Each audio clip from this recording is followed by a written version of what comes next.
Chapter 838, Flirtatious Banter. After stepping inside the ruins, Long Jingxian strutted around like an extremely excited mad woman. The old turtle felt that there was something strange about the ruins and anxiously stated, there is a very strong murderous air here. Li Qie chuckled, blood ran like rivers back then. Countless experts of the stone medicine world lost their lives in this place, more than 1,000 ancestors in fact. These ruins were stained by blood, so of course the air here would be like this. The old turtle felt chills after hearing this. Although he didn't see it with his own eyes, he could already imagine just how thrilling and devastating that battle was. I heard the beast realm had the biggest treasury in the stone medicine world. I'm sure every inch of this land is full of treasures. Should we excavate it? Long Jingxian happily ran back and laughed. Jian Wushuang snorted, the beast realm was destroyed millions of years ago. This land has been dug by people in its entirety. It is too late for your turn. Forget it, what do you know? Long Jingxian glared at Jian Wushuang in response. If a treasure could be found so easily, then it would no longer be a treasure. I am supreme in this world. The treasures not found by others shall be revealed by me alone. She raised her head in an arrogant pose after declaring this. However, her arrogant aura was not as strong as Jian Wushuang's. She had a lively and noble aura, but her aggressiveness was truly lacking. Immortal emperors have been here before, do you think you can compare to them? Jian Wushuang snorted. Long Jingxian wasn't convinced and proudly said, so what if they are immortal emperors? Humph, as long as I try a bit more, I can become one as well. Are emperors more brilliant than me? Plus, even if they have been here before, there is a rumor about a secret treasury in the beast realm that has yet to be found. This clearly shows that even immortal emperors couldn't find it. But I am here now, and I'll definitely figure it out. These words were quite arrogant and exuded boundless confidence. However, she indeed had the ability to declare this. A natural-born immortal fate was destined for greatness. Alas, she liked to play around too much and didn't train in earnest. Otherwise, she would have reigned over the world and the title of number one wouldn't belong to Yi Qingcheng. Li Qie gently shook his head. Wushuang is right about this. These ruins have been completely rummaged through by others.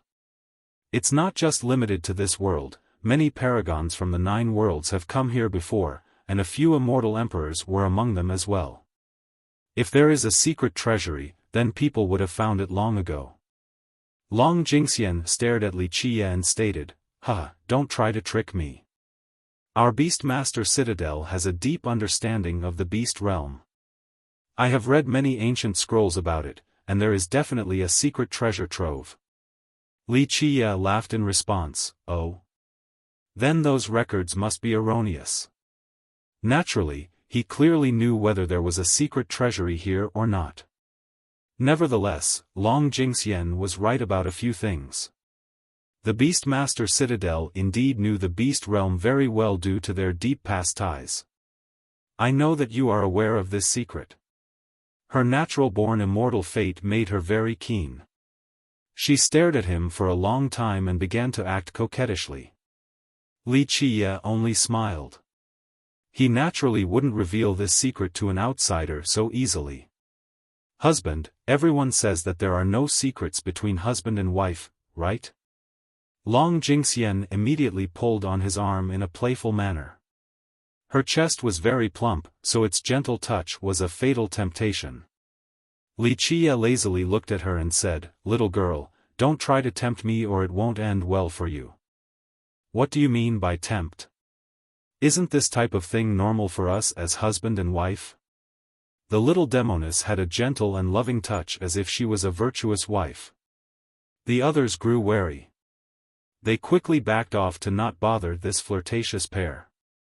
Li Qie chuckled in response, little girl, you might want to marry me, but the feeling is not mutual.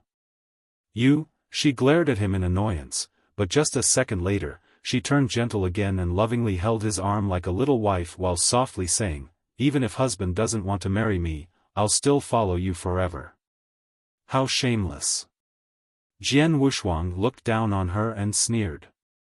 Long Jingxian immediately glared at her. Jian Wuxuang, just admit that you are jealous of me. This girl changed her attitude faster than the flipping of a page. Earlier, she was coyly leaning on Wuxia, but now she turned cheeky in the blink of an eye. You are only a crazy girl, what is there to be jealous of? Jian Wuxuang said with disdain. Long Jingxian looked at her then back at Wuxia and laughed. Haha, I understand. Little Jian girl, I know that you like Wuxia. You want to steal my husband. Who would want to be involved with a crazy girl like you? Jian Wuxuang leered at her and coldly responded, only someone insane like you would keep calling him husband. Oh, stop trying to deny it. I can smell your jealousy from here. Long Jingxian was happy to see Jian Wuxuang riled up and revealed a kingdom-toppling smile. Wuxia wryly smiled and shook his head in response to this crazy girl. He glared at her with a fiery stare. Little girl, stop using me for your argument. If you really want to marry me, then I'll take you in tonight. His hot glare and direct words flustered the normally bold Long Jingxian. Oh? Is it all a lie, you don't want to admit it? Jian Wuxuang used this chance to add insult to injury. Long Jingxian arched her chest. Her already towering breasts started to sway in a wavy motion when she purposely posed in this manner, resulting in an even more breathtaking and fatal temptation. Who says I wouldn't do it? Long Jingxian glared at Jian Wuxuang then back at Wuxia and declared, I will give you a test. If you can pass, then I'll marry you. It will be an aptitude test, right? Wuxia smiled and gently shook his head, although you are really beautiful, wanting me to take a test for you. Sorry, not interested. This young master does not lack for women, understand? Smelly Chia, she became furious and started to pinch his arm without mercy. Are you a man or not? To be afraid of accepting a challenging like this. What are you afraid of? Take her on. Jian Wuxuang also urged him, how can this girl be better than you? Just take her on. Humph, Jian Wuxuang, stop fanning the flames so jovially. If I actually marry Wuxia, then you have to call me young mistress. Long Jingxian declared. Jian Wuxuang looked down on her in response, wait until you have the ability to become his wife first, then you can boast. Hey, do you dare or not? Long Jingxian immediately asked Wuxia again. Her fiery temperament was truly enchanting. Wuxia shook his head, girl, I have never been afraid of a challenge. Marrying you is no big deal either, but to be frank, the position of young mistress does not belong to you. I can reconsider if you want to be a concubine, though. Bah, those are some strong words. Long Jianxian had both hands on her hips. With a fierce look, she boldly said, you want me to be a concubine? Don't even think about it. I don't believe that there is a better woman in this world than I. I'm confident that even the so-called number one beauty in the stone medicine world, Ming Yeshua, is not better than me. Humph, as for talents, I can claim to be number one. Yi Qingcheng or whatever can step aside. This girl was truly domineering. However, her words were true. In terms of looks alone, she was not necessarily worse than Ming Yeshua. It was just that they were two entirely different people. Little girl, you don't get it. Wuxia gently shook his head, to me, looks are just superficial, and I don't care for your talents either. There are those who are even more brilliant than you. Humph. Even if you are right, so what? Long Jingxian gritted her teeth and scowled, you are nothing special either. Humph, as if anyone would want to marry you. Wuxia laughed and shook his head, good, you said it yourself, not me. Plus, if I want to marry, I can have my choice of fairies and goddesses. I know that you are very proud, but I am even more arrogant than you.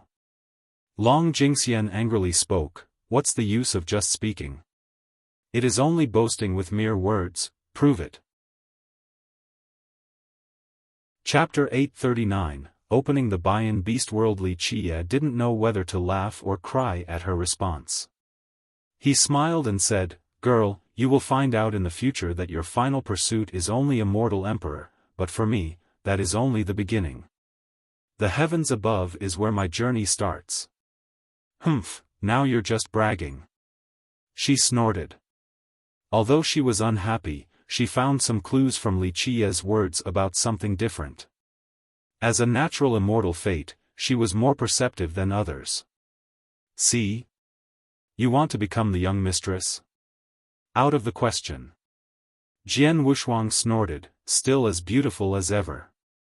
Long Jingxian gave her a mean look, then pulled on Wuxia's arm with a gentle look. "Fine, concubine then. Love is boundless after all. However, I have a request. In the future, assign that girl to me. I will order her around as my maid." Wuxia wasn't expecting this request. Jian Wuxuang, on the other hand, glared at her. "Stop daydreaming." Their dialogue was quite lively, causing the basilisk and the old turtle in the distance to click their tongues. The basilisk was amazed and said, "So domineering, one really cannot mess with a girl like that." The group smiled while the two girls continued to argue boisterously. Like this, they made their way deeper into the ruins. At this location, broken tiles were everywhere. It was clear that there used to be a huge temple here, but only remnants could be found. Wuxia went in a circle around the site before stopping at a certain corner. He ordered the old turtle and the basilisk, "Dig right here." The two didn't know what he wanted to do, but they still instantly started digging. Long Jingxian looked around and curiously asked, "Why are we here?" Wuxia lightly replied, "Didn't you want to take a look at the Bayan Beast World? Wait for it, this is only the beginning. You can actually open a path to the Beast World?" Jian Wuxuang was startled. No one has seen it since the destruction of the divine beast realm. I heard even immortal emperors tried to open the beast world to no avail. "Don't worry, when have I ever lied to you?" Wuxia smiled. While the group was talking, the old turtle and the basilisk had dug up the corner of this part of the ruins. After reaching a certain depth, they met a layer of hard rocks. They were very coarse-looking and not too special at all. This type of rock seemed to be the common lava rock of the stone medicine world, something that could be found anywhere in the ground. If there was something special about this rocky layer, then it would be the particular dent in that layer, but even that was very inconspicuous. Wuxia took out an item. It was the rod-like object from the Tai clan. He then inserted it into the dent on the rocky layer. Click. The moment this item went inside the layer, a sudden change occurred. The item broke apart into little bronze pieces that instantly pierced the rocky layer. Everyone then noticed mysterious runic outlines on top of the rocky layer that were quite difficult to notice before. Wuxia's right hand formed a fist that he slowly placed on the rocky layer. Thunk, thunk, thunk. The unexpected happened. The little pieces seemed to have come to life and instantly latched onto his fist, turning into a glove. This bronze glove made it so that Wuxia's fist and the rocky layer merged together. Clank, clank, clank. Wuxia turned the rock around with his hand. It made everyone feel as if the ruins were turning in their entirety as well. It was as if Wuxia was capable of altering the entire location. Buzz. The impossible occurred. An endless divine light soared from a remote depth of the ruins. It pierced the sky and continued all the way to the farthest reaches of the firmament. After doing so, the rays of light intertwined as if it was about to turn into a gigantic portal, about to drag something out. In an instant, very powerful dragon hymns rang as if something was being dragged down from the sky by this mighty force. Clank, clank, some changes occurred on Wuxia's glove. It turned back to its original form, but it had a newfound radiance as if it was full of life. This thing, Jian Wuxuang was moved while looking at this rod-like item in Wuxia's hand. Long Jingxian was startled as well. "I know this object. This is the key to allow the beast world to appear. Legends say that the Bayan beast world had something to do with the divine beast realm. So it turns out that this item has always been in of the divine beast realm. Wuxia smiled and quipped, "You're not too stupid."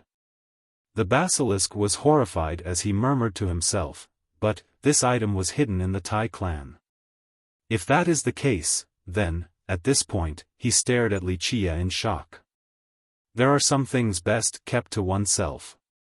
Wuxia glanced at the basilisk dismissively. The basilisk quivered at the magnitude of the idea forming in his mind. Just the thought alone made him feel a chill. Of course, Wuxia would not easily reveal this secret about the beast world. It was a place without a master, but in order to enter it, the item in Wuxia's hand was crucial. A very long time ago, this item did not belong to the divine beast realm, but the realm obtained it later on. The beast realm had always wanted to monopolize the beast world but was met with failure. During the Great Battle, the realm wanted to borrow the vast power of the beast world for one last-ditch effort. In the end, it wasn't successful and they were still massacred by the invincible cavalry. Afterward, this rod-like item fell into Wuxia's hands. It had expended all of its power, so Wuxia left it with the heavenly flame goddess so that she could hide it in the stone medicine world in order to borrow the worldly energy to nourish it. After millions of years, this item finally recovered, and Wuxia wanted to use it to make the beast world appear again. "We can stay here for now. There is still some time before the true emergence of the beast world," Wuxia told everyone. Jian Wushuang directly summoned a building for them to stay in. The divine light up high in the sky seemed to be opening a new world or perhaps dragging one into the stone medicine world. How could such a big commotion not attract the attention of others? On this day, many saw this scene. Quite a few ancestors and even some eternal existences from the imperial lineages were alarmed. These ancestor-level characters took deep breaths while murmuring, "This is." A few archaic existences sleeping underground woke up after being reported to by their descendants. They opened their heavenly eyes to look straight at the firmament and saw the amazing scene before uncontrollably murmuring, "The Bayan beast world is actually appearing. Incredible, who has the power to actually open it?" The entire world was shaken overnight. The news of the Bayan beast world's appearance swept across the plains like a storm. Many didn't dare to believe this news after hearing it because the beast world had never appeared after the destruction of the divine beast realm. Even immortal emperors had tried to search for it and failed. So it's finally reappearing after tens of millions of years. Many big shots came out one after another, shaken by this news. The lineages began to mobilize their troops and made preparations to enter the beast world. The Bayan beast world was one of the 6 great ancestral Earths that belonged to immortals. Its origins were unclear and it had been this way since an ancient age. No one knew where exactly it came from. However, there were many speculations. Some believed that it was the dwelling of the divine beast, Bayan. Some also believed that it was a land left behind by immortals from the ancient eras. Another bold statement claimed that it had something to do with the origin of the golem race. The last speculation was not without reason because the stones in the beast world had indescribable magical properties to them. They seemed to be closely linked to the golems. The most significant example was Immortal Emperor Baishur. This emperor was the second emperor of the Alchemy Kingdom. His true origin was a stone that fell from the beast world. Because of this, future generations believed that the golem race was closely related to the beast world. Chapter 840, Yi Qingsheng's plan. The beast world had no master. Every time it appeared was due to luck. Later on, the divine beast realm emerged and dominated the stone medicine world for several generations. During this period, they had a firm grasp on the beast world whenever it appeared. Due to this reason, other lineages required the realm's permission before they could enter the beast world. For a very long time, the beast realm wanted to enter the beast world to build a new foundation so that the land would truly become their possession. However, their repeated attempts were all met with failure. After the destruction of the beast realm, the beast world no longer appeared. Many people later on tried to find it to no avail. Thus, its sudden appearance caused quite a stir throughout the world. This was a rare opportunity to many sects, so they quickly prepared to march.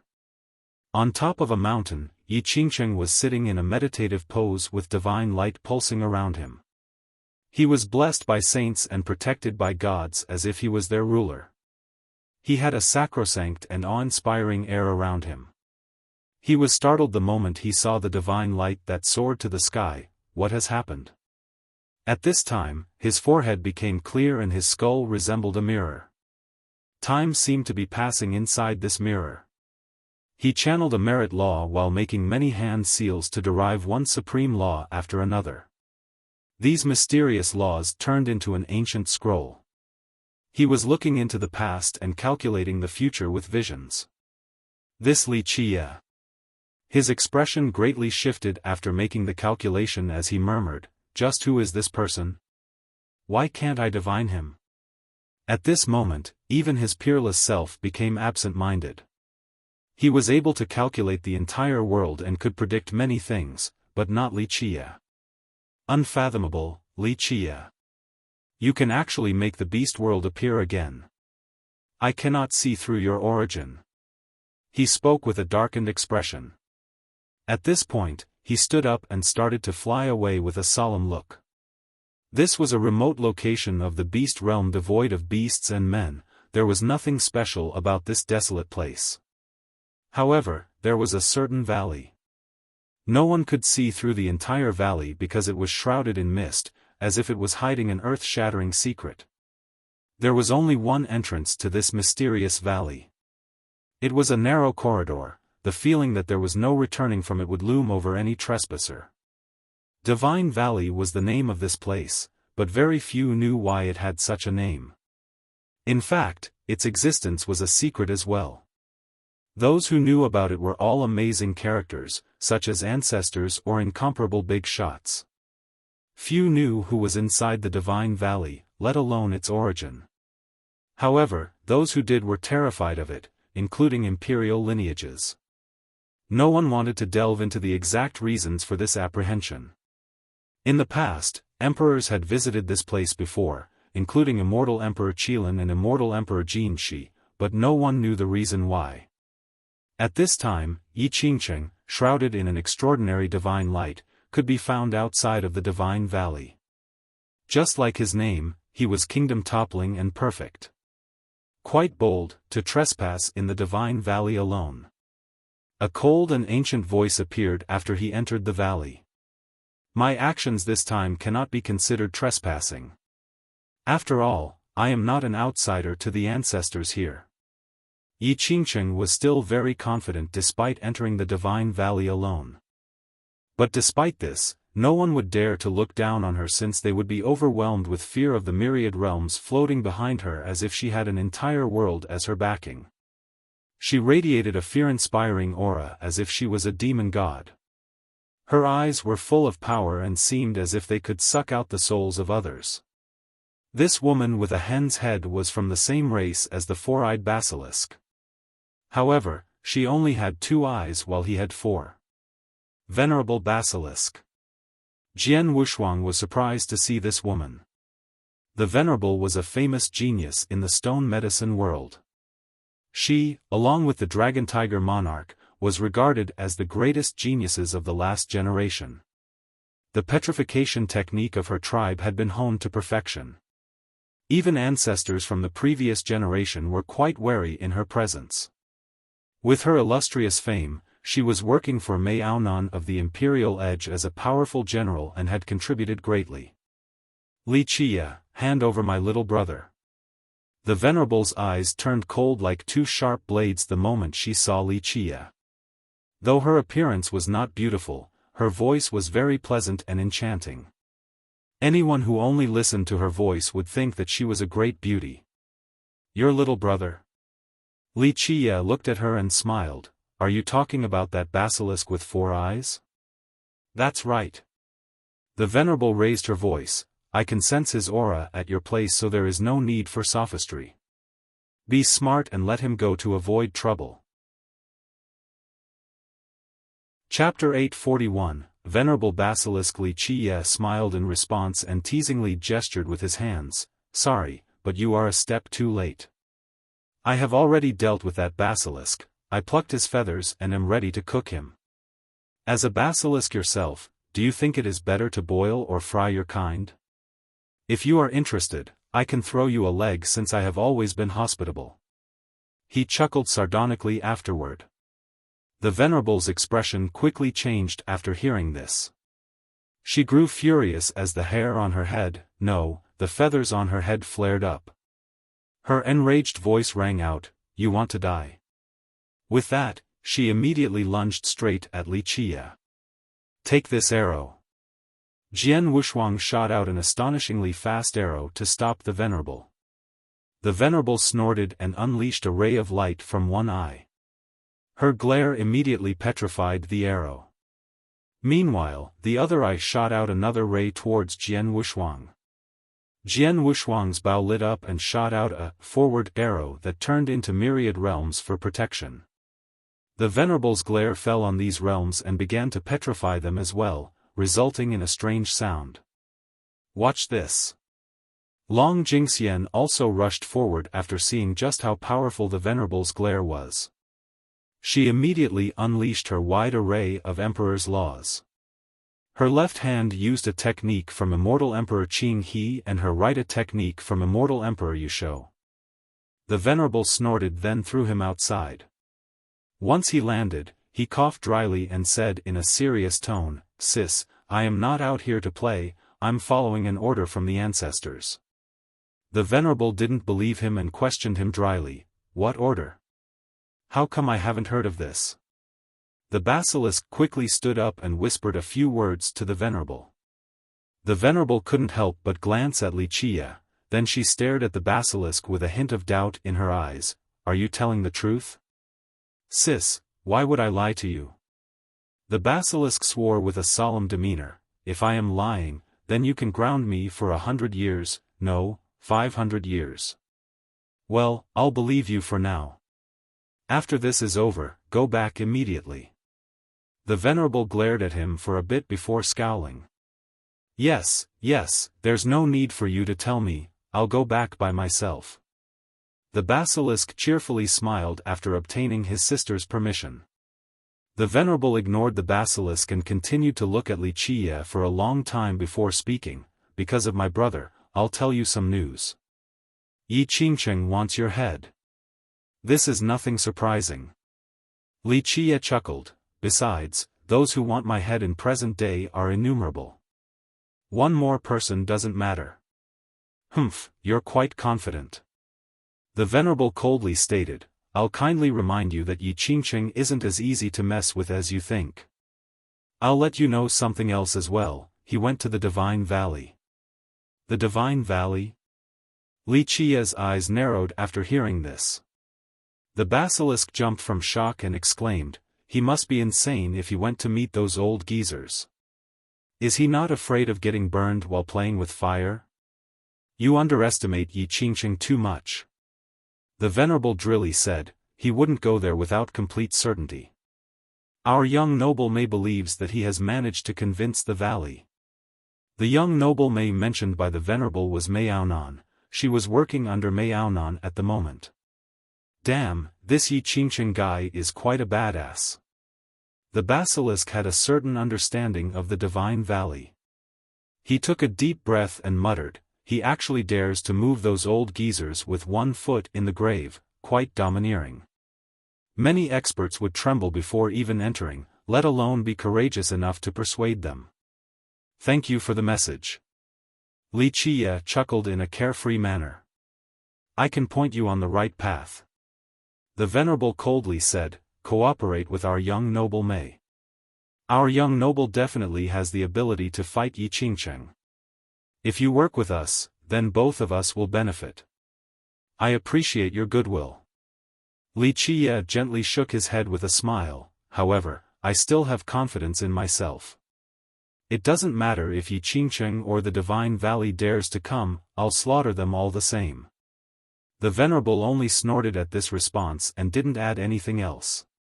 She turned around to leave. Long Jingxian smiled naughtily and told the departing Venerable, I'll tell you some good news. My father is currently cultivating at the Flower Crossing Peak. The Venerable turned stiff after hearing this. The words clearly shocked her motionless, but she quickly left right afterward. Li Qiye smiled in response and teasingly gestured with his hands, sorry, but you are a step too late. I have already dealt with that basilisk, I plucked his feathers and am ready to cook him. As a basilisk yourself, do you think it is better to boil or fry your kind? If you are interested, I can throw you a leg since I have always been hospitable. He chuckled sardonically afterward. The Venerable's expression quickly changed after hearing this. She grew furious as the hair on her head, no, the feathers on her head flared up. Her enraged voice rang out, you want to die. With that, she immediately lunged straight for Li Qiye. Take this arrow.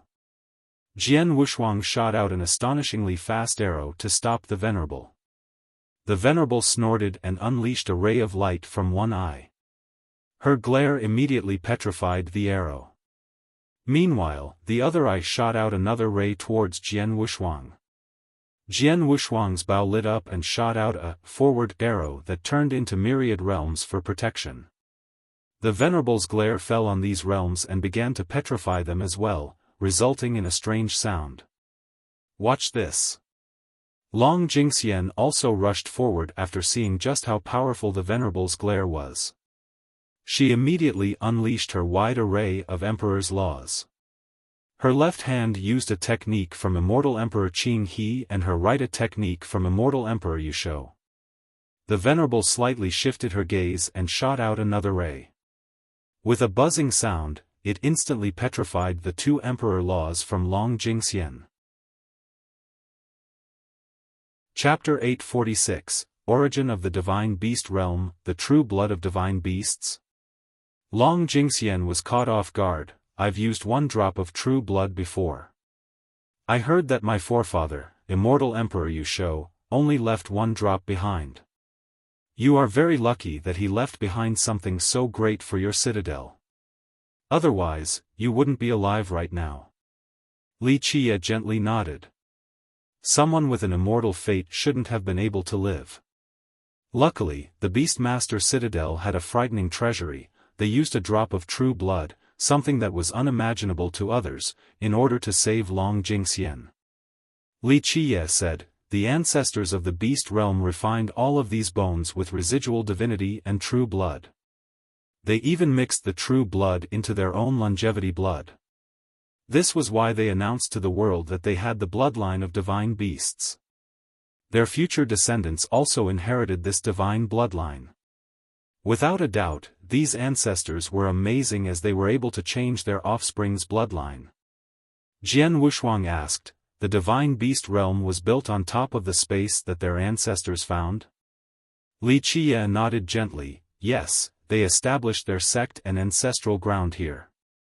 Moreover, they buried the corpses of these divine beasts and worshipped them as their ancestors. Because of this, this location was later called the Ancestral Tomb. Bah, just a bunch of pretenders. Long Jingxian spoke with disdain, what is this about ancestors? They just want to raise their own value. Do they really think that they are the descendants of divine beasts just because they came across a bunch of corpses? Li Qiye smiled and said, of course they would do such things, they want to advertise their pure bloodline. Otherwise, how could demons like the Basilisk tribe that actually has the real bloodline of a true dragon join them? Because of their prestige back then, many powerful demon races joined them. Now what? Long Jingxian's gaze shifted towards the huge tombs before them. Are we about to unearth all the divine bones here? Don't be so rude. Li Qiye pinched her nose and said, we are not here to rob the graves, we're here to refine them. You want to use these bones to deal with Yi Qingqing and the Divine Valley? Jian Wuxuang couldn't help but glance at him after hearing this. Everyone in the entire stone medicine world knew about how Li Qiye used a phoenix's corpse to slay god monarchs. This was something that shocked the entire world. Stop, Jian Wuxuang, your words speak too highly of our enemies, they'll only lower our morale. Long Jingxian looked at her with one eye and proudly stated, who the hell is Yi Qingqing? Why the need to go through so much trouble? Humph, just leave Yi Qingqing to me, I'll beat him until his own parents won't recognize him anymore. Yi Qingqing doesn't have parents. Jian Wuxuang also looked back at her with disdain and said, he came from a stone. Long Jingxian loftily retorted, humph. Doesn't matter, I meant what I said. Li Qiye smiled helplessly to their argument and said, the little girl is right about that, Yi Qingqing cannot force me to do this. Since the beast world is about to emerge, there will be lineages coming blinded by greed. At that time, without slaughtering a group of god monarchs and god kings, they will start thinking that I'm easily bullied. Jian Wuxuang immediately understood that he wasn't aiming for Yi Qingqing but the behemoths behind the scenes. Slaughtering god monarchs and god kings was an impossible matter for the younger generation. However, Jian Wuxuang knew very well that if blind god kings came to this event, then their fates would be sealed and their blood would stain the earth. Li Qiye told the two, okay, just stand to the side and watch. I'm going to begin. Hey, smelly Qiye, let me have a few divine corpses. It would be best if it is a complete corpse. Long Jingxian had a great idea and quickly latched onto Li Qiye. What's fun about that? This isn't something to joke about. Li Qiye angrily pinched her nose. Never mind then, what a miser. Long Jingxian pulled on his arm again and acted like a spoiled child. It's just a few corpses, you even gave the corpse god to Tai Lan who didn't like you at all. Why won't you give me a few divine corpses for fun? Just think about it, how majestic would it be to ride a golden dragon? These corpses are different from the corpse god. Li Qiye gently shook his head and said, although the corpse god is dead as well, it was incubated by the Tombskull sect for millions of years. Plus, after the purification of the exorcism formation, it is now full of endless holy power. Thus, even though it is already even if those things come out from the ground, I wouldn't care at all. Then why are you suddenly making preparations right now? Long Jingxian blinked with her pure yet enchanting eyes. Because I have a few things that I don't want to use since it would be too wasteful. Li Qiye smiled and shook his head, plus, it is not certain that I will deal with the Divine Valley. What other items or schemes do you have? Let me have a look.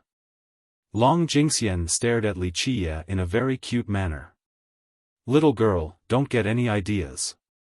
Li Qiye glanced back and knew exactly what she wanted.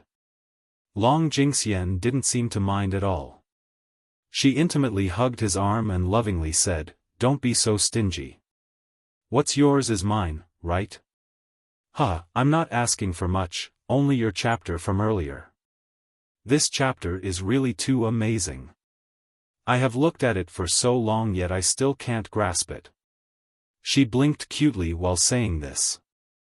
Her immortal fate talents were beyond words since she could even copy an emperor law to 60 to 70% potential with a single glance despite not being able to grasp their true profundities.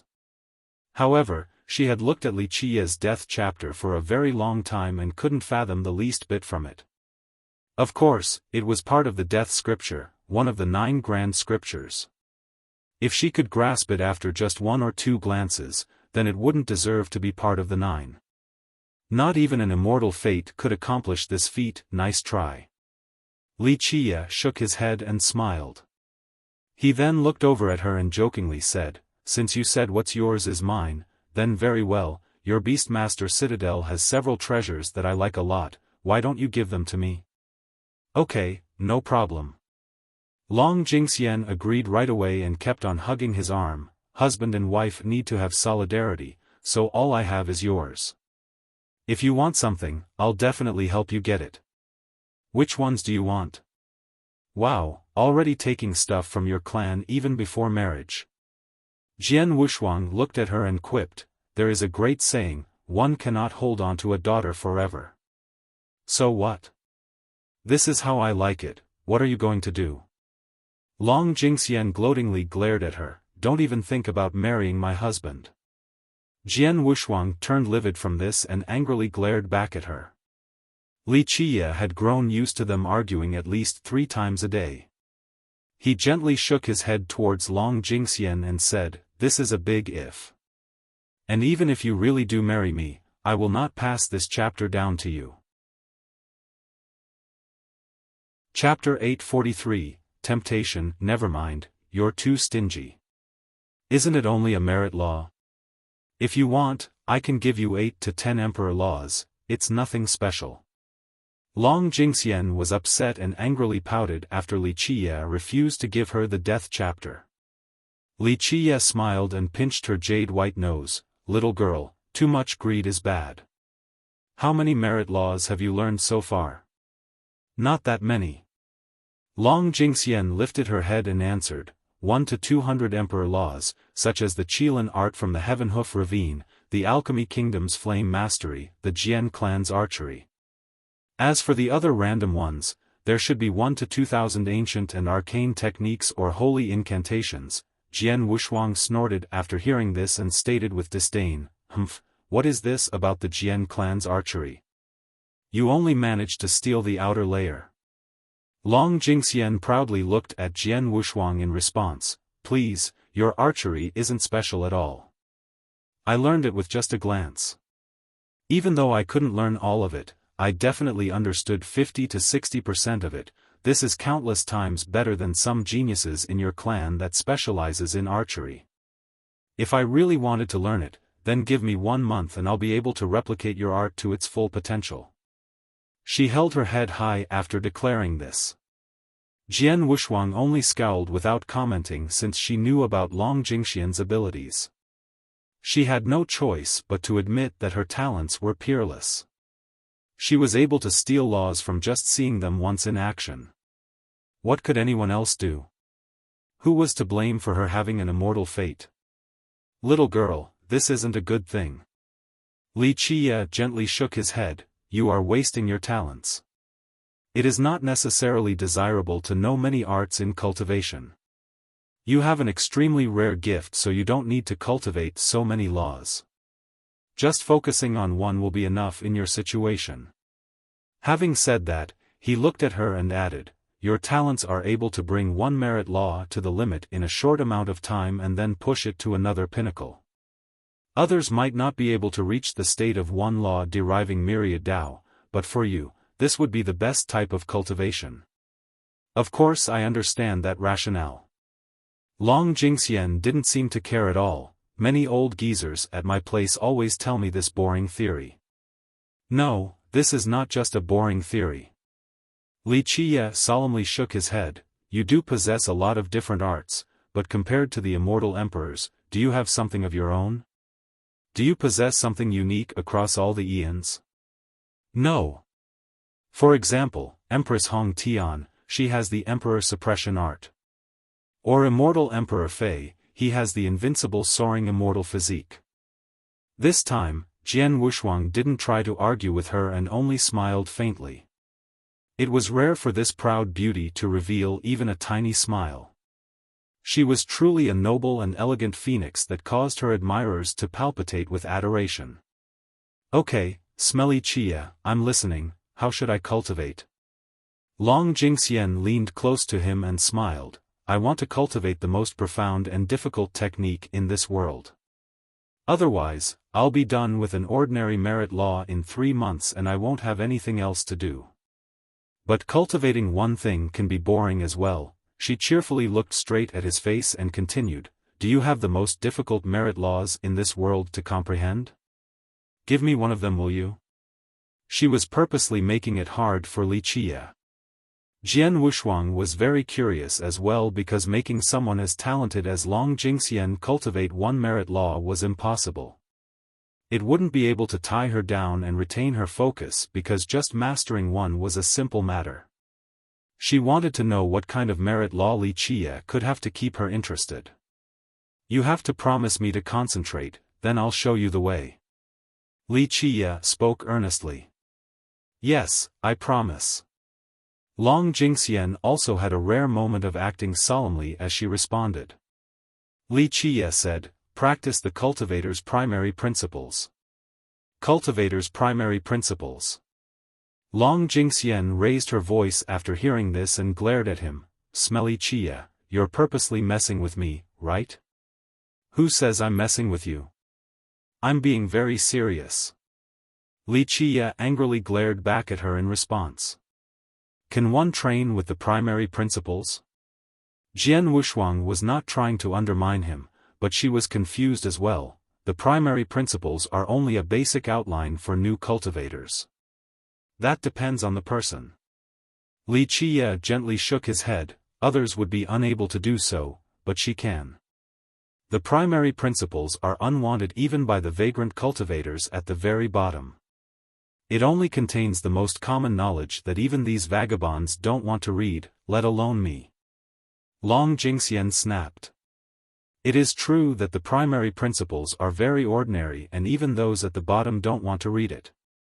Li Qie denied her claim, but there is a reason why I want you to train in the cultivator's primary principles. Chapter 844, Cultivator's Primary Principles. You better explain the reason well or I'll strangle you to death.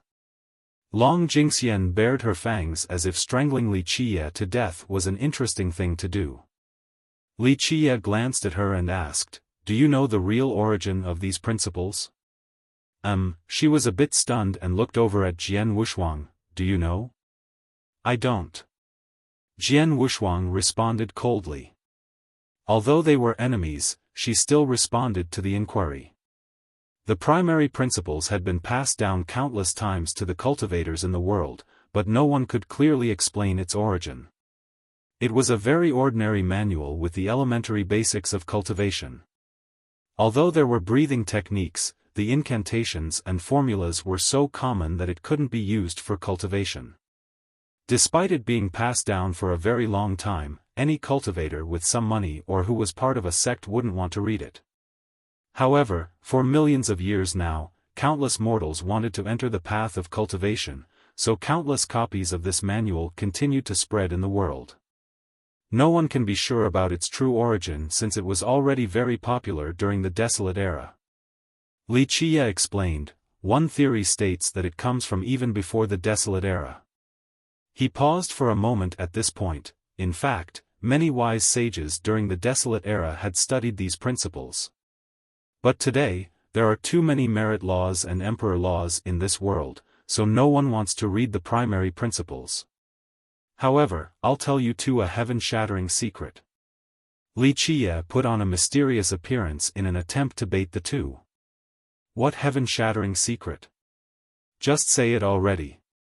Long Jingxian liked this type of stuff the most, so she immediately fell for his bait.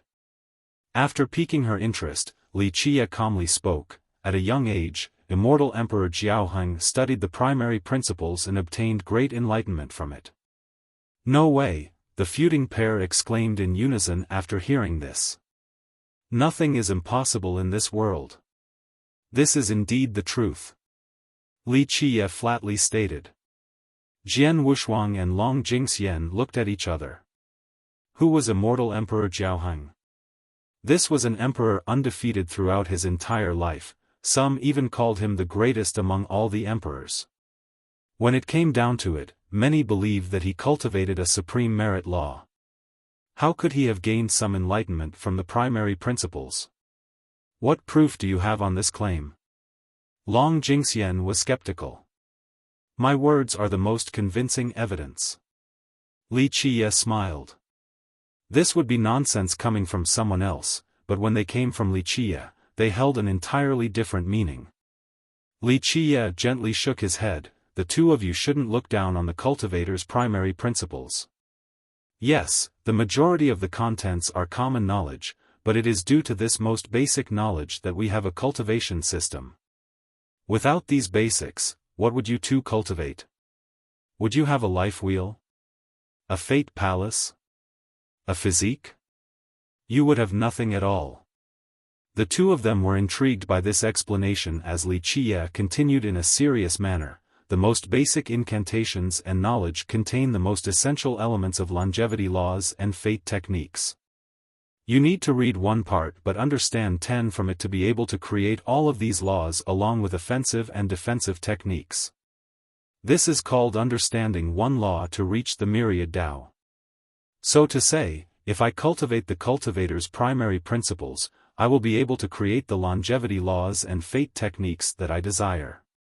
Long Jingxian was tempted after hearing this. That's one way to put it.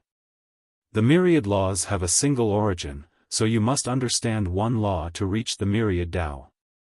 Others might not be able to, but you can with your immortal fate. Li Qie solemnly nodded. Good, I'll cultivate it. Long Jingxian replied immediately. Li Qie added, it is not something you can do on a whim. If you truly want to reach the level of one law to reach the myriad Tao, then you have to start all over again. It is best to cripple your Tao foundation so that everything will be back to the beginning. From then on, your grand Tao will truly be the purest. Starting from scratch?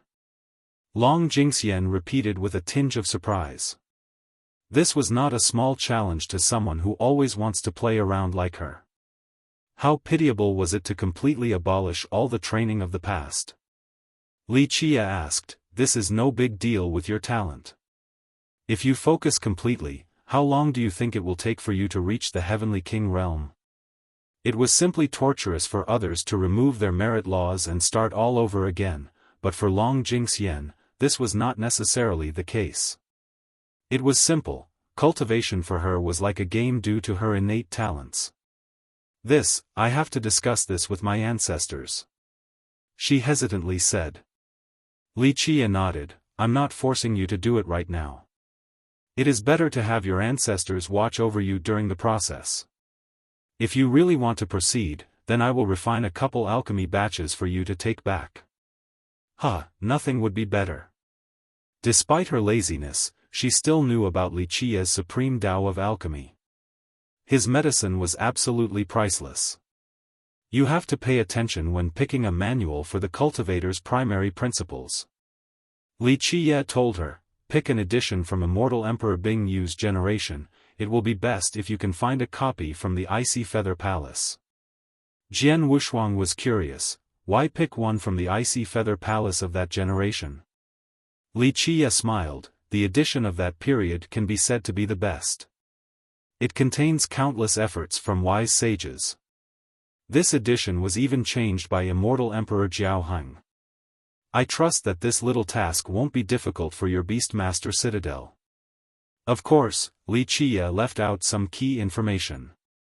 Outside of the wise sages and Immortal Emperor Xiaofan, the edition of that generation also had fixes from him and several other emperors. It was definitely the best edition. Okay, my citadel can definitely find that particular copy of the primary principles. Long Jingxian's curiosity was piqued, she was itching to give it a shot. The divine light engulfing the sky along with the news of the beastworld's emergence spread across the entire stone medicine world. In just a short period of time, many cultivators entered these heavenly ruins. These sects were shaken from the pulsing divine light after stepping inside. From the very start, many people had speculated that the beastworld's entrance would appear in these ruins. This was very understandable since back when the divine beast realm stood strong, the entrance had appeared here many times. Due to this speculation, many sects and cultivators rushed to this place, including the armed forces of great powers from the distant alchemy and stone realms. Among the group was one that garnered the most attention. Moreover, they were also the fastest to reach the ruins. This sect was the Celestial Array School. They brought many experts with the majority of them being formation masters. This time, the Celestial Array Young King was the leader of this group. The young king immediately ordered for the search of the entrance. At the same time, he released a certain piece of news: we, the imperial lineages from the Stone Realm, are willing to re-establish the buy-in agreement and propose that young noble Yi be the director. Many people shivered after hearing this. They thought about Yi Qingsheng instantly. The young king and Yi Qingsheng were sworn brothers and even had a blood ceremony. This meant that his words were the same as Yi Qingsheng's. The weaker sects that were hoping to enter the beast world were even more shaken after hearing this news. The buy-in agreement took effect back when the divine beast realm controlled the buy-in beast world. Back then, the contents of the agreement were written by the beast realm along with several imperial lineages who were qualified to control the stone medicine world. The main point of the agreement was that the divine beast realm and these sects were the ones to decide who could enter the beast world. The key to the beast world's emergence was the bronze rod in Li Qiye's hand. Although it was capable of doing so, it required a great amount of power. Thus, even back during the beast realm's era, the beast world only appeared once every 1 or 2 generations. Because of this, the descent of the beast world was without a doubt an amazing and rare fortune. But now, the young king immediately brought up the old agreement from the start. How could other people not be uncomfortable? Keep in mind that the lineages who were qualified to preside over this agreement, such as the Alchemy Kingdom and the Jianlong clan, no longer showed themselves. This meant that the buy-in agreement this time would be regulated by imperial lineages such as the Celestial Array School, the Stony Edge Kingdom, and the Heavenhoof Ravine. All of these sects also had great relations with Yi Qingsheng. If Yi Qingsheng were to be the director of the agreement, then the beast world would become their possession. Chapter 845, Ancestral Tomb. After the Celestial Array young king's declaration, many cultivators and sects quickly ran around the ruins in order to try to find the entrance before others. They wished to enter the beast world before the agreement came into effect. At the same time, a big shot made his entrance into the ruins. A golden light swept through the sky. It was extremely domineering and caused explosions throughout the entire area. A huge figure in the shape of a huge golden crow appeared above the ruins, blotting out the sun. Multiple suns rose from its wings and started to float as if they were about to burn the ruins to a crisp. The Golden Crow Prince is also here. Many people took deep breaths after seeing this golden crow flying in the sky. Everyone in the beast realm was aware of his power.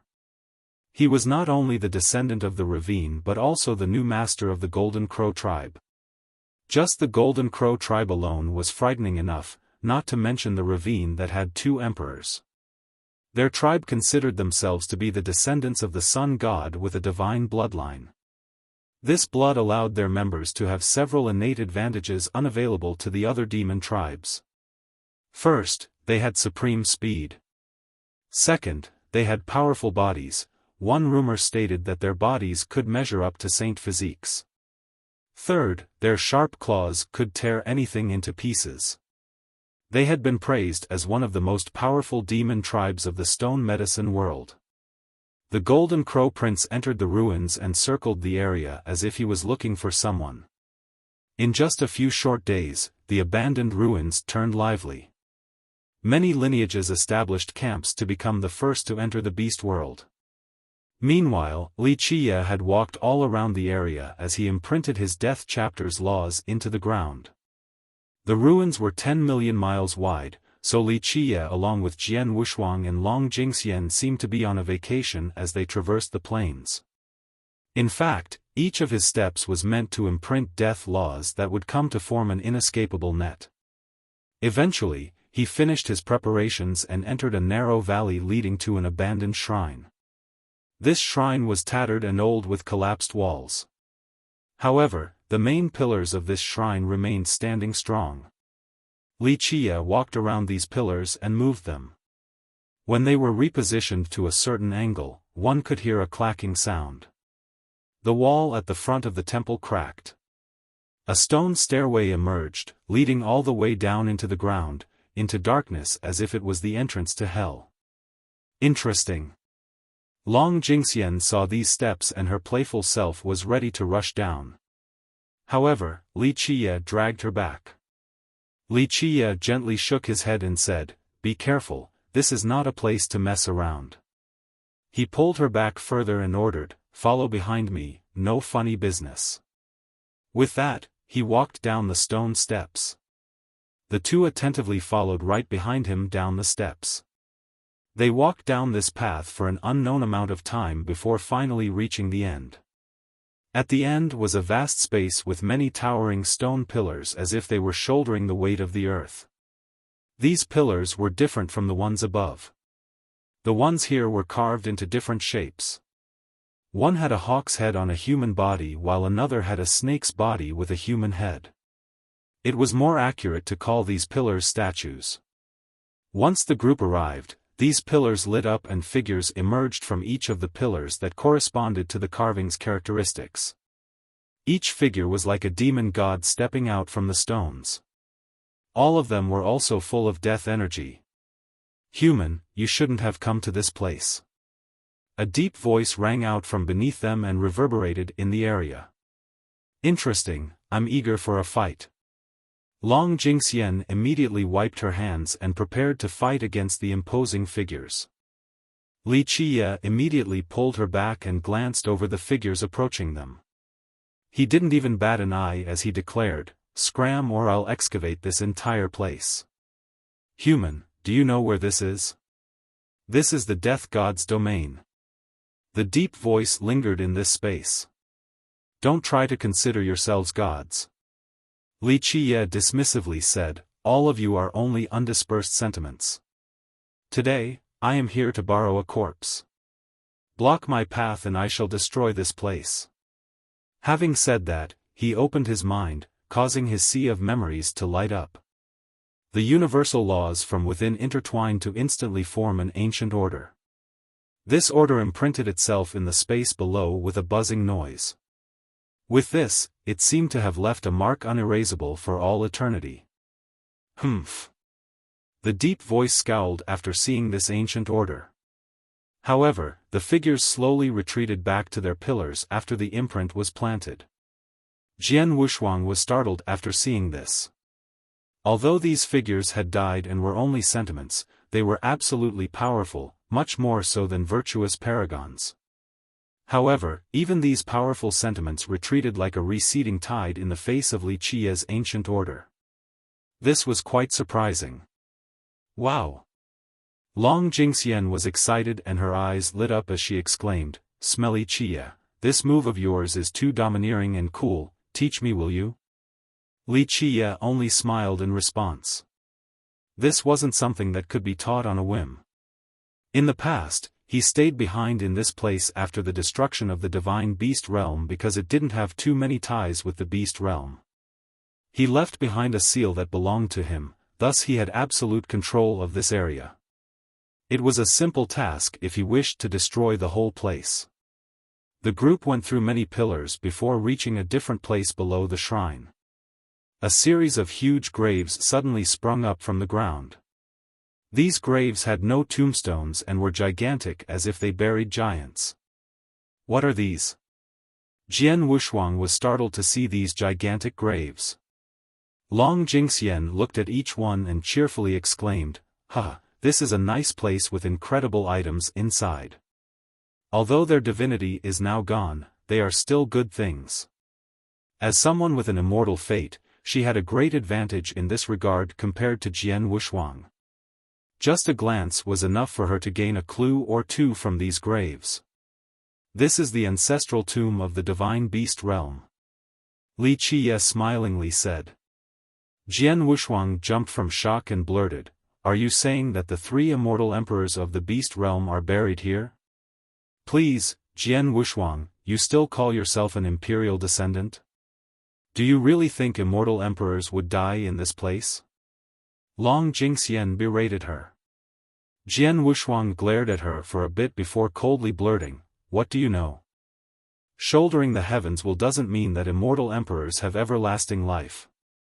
This has nothing to do with immortal emperors. In fact, they have no relationship with the divine beast realm." Li Qiye smiled and shook his head. Do you too know the true origin of the divine beast realm? Long Jingxian immediately answered, I know a little about this. Legend states that the divine beast realm called themselves the descendants of divine beasts. They were the tyrants of the ancient age and once reigned over the 9 worlds. Unfortunately, after a great disaster, only one branch remained. Only a fool like you would believe this nonsense. Jian Wushuang snorted and stated, if the divine beast realm consisted of true divine beasts. Other lineages like the alchemy kingdom would be nothing before them. The beast realm would have already swept through the 9 worlds. Just look back at when the phoenix corpse appeared in the kingdom. That was a real divine beast, just its corpse alone could kill god monarchs like dogs. If those of the beast realm were true divine beasts, then just how powerful would they have been? Bah, I like vague legends like this the most. What are you gonna do about it? Long Jingxian immediately retorted. Li Qiye put a stop to this. Okay, you two, knock it off. Strictly speaking, the divine beast realm has nothing to do with divine beasts. However, one has to admit that as a demon race, they do have certain divinities from the divine beasts. What do you mean? Long Jingxian asked curiously. Li Qiye explained, the ancestors of the divine beast realm were very lucky. By chance, they came across a heavenly realm in the sky. Inside, they were able to obtain great items, and more importantly, a great amount of corpses from divine beasts. Corpses from divine beasts? Jian Wushuang was shocked despite coming from an imperial lineage. The corpses of these beasts were incredible, they were the greatest of materials no matter the era. The majority were crippled bones. These bones had lost their divinity and had no use, but they were still very lucky. Time couldn't erode all of these divine corpses. A few of them maintained some divinity. However, the most crucial and precious part is that some of these corpses still had a bit of true blood left. Li Qiye spoke. After the celestial array young king's declaration, many cultivators and sects quickly ran around the ruins in order to try to find the entrance before others. They wished to enter the beast world before the agreement came into effect. At the same time, a big shot made his entrance into the ruins. A golden light swept through the sky. It was extremely domineering and caused explosions throughout the entire area. A huge figure in the shape of a huge golden crow appeared above the ruins, blotting out the sun. Multiple suns rose from its wings and started to float as if they were about to burn the ruins to a crisp. The golden crow prince is also here. Many people took deep breaths after seeing this golden crow flying in the sky. Everyone in the beast realm was aware of his power. He was not only the descendant of the ravine but also the new master of the golden crow tribe. Chapter 846, Origin of the Divine Beast Realm, the True Blood of Divine Beasts? Long Jingxian was caught off guard. I've used 1 drop of true blood before. I heard that my forefather, immortal Emperor Yu Shou, only left 1 drop behind. Fine, I'll try. Li Qiye couldn't do anything with this crazy girl latching onto him, he eventually had to agree. Yes, this is my good husband.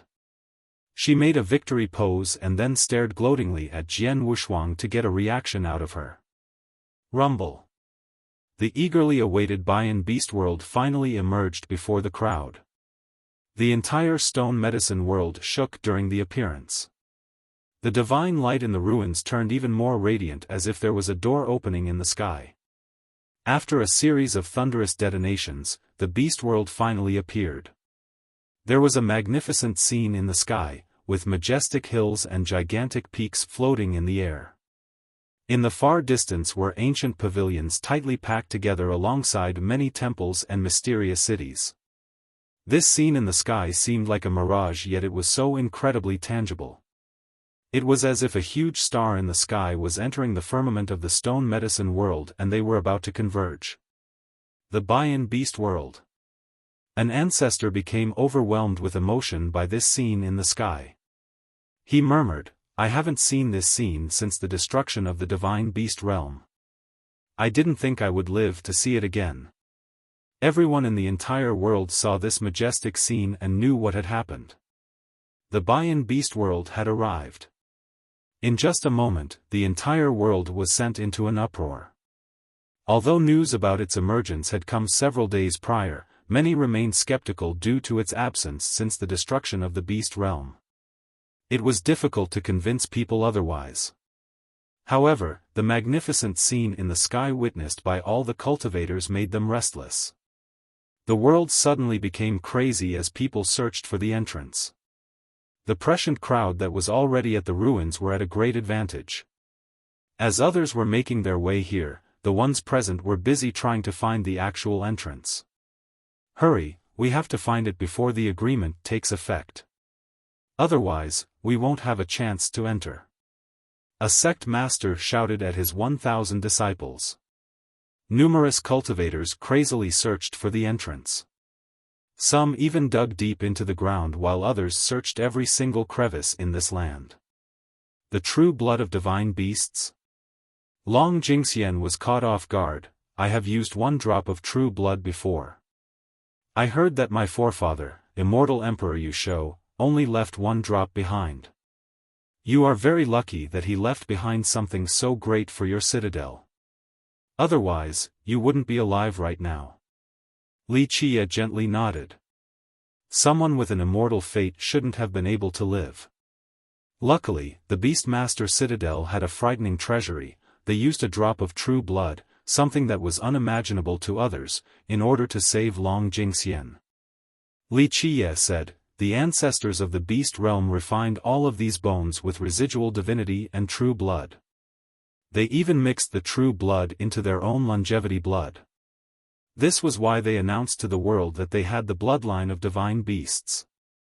Their future descendants also inherited this divine bloodline. Without a doubt, these ancestors were amazing as they were able to change their offspring's bloodline.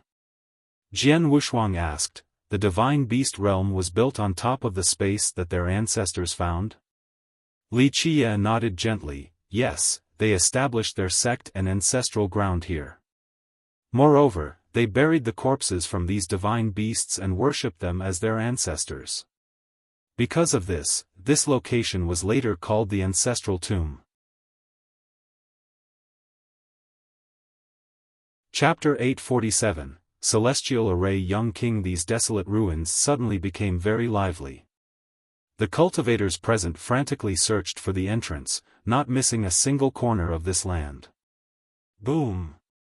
On the same day, rays of light flew across the sky.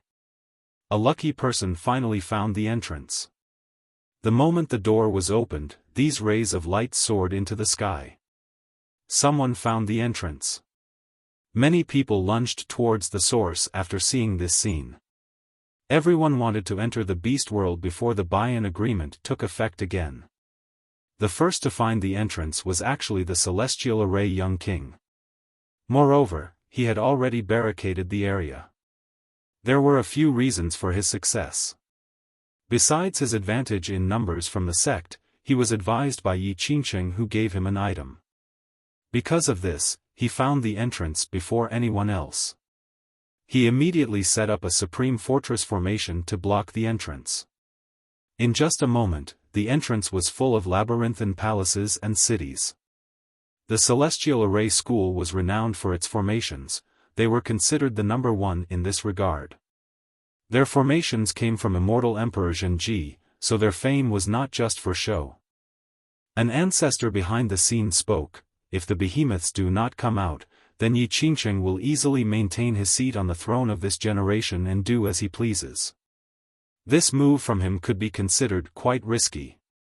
He not only wanted to fortify his position and monopolize the beast world, but he also wanted to test the Alchemy Kingdom and the Jianlong clan.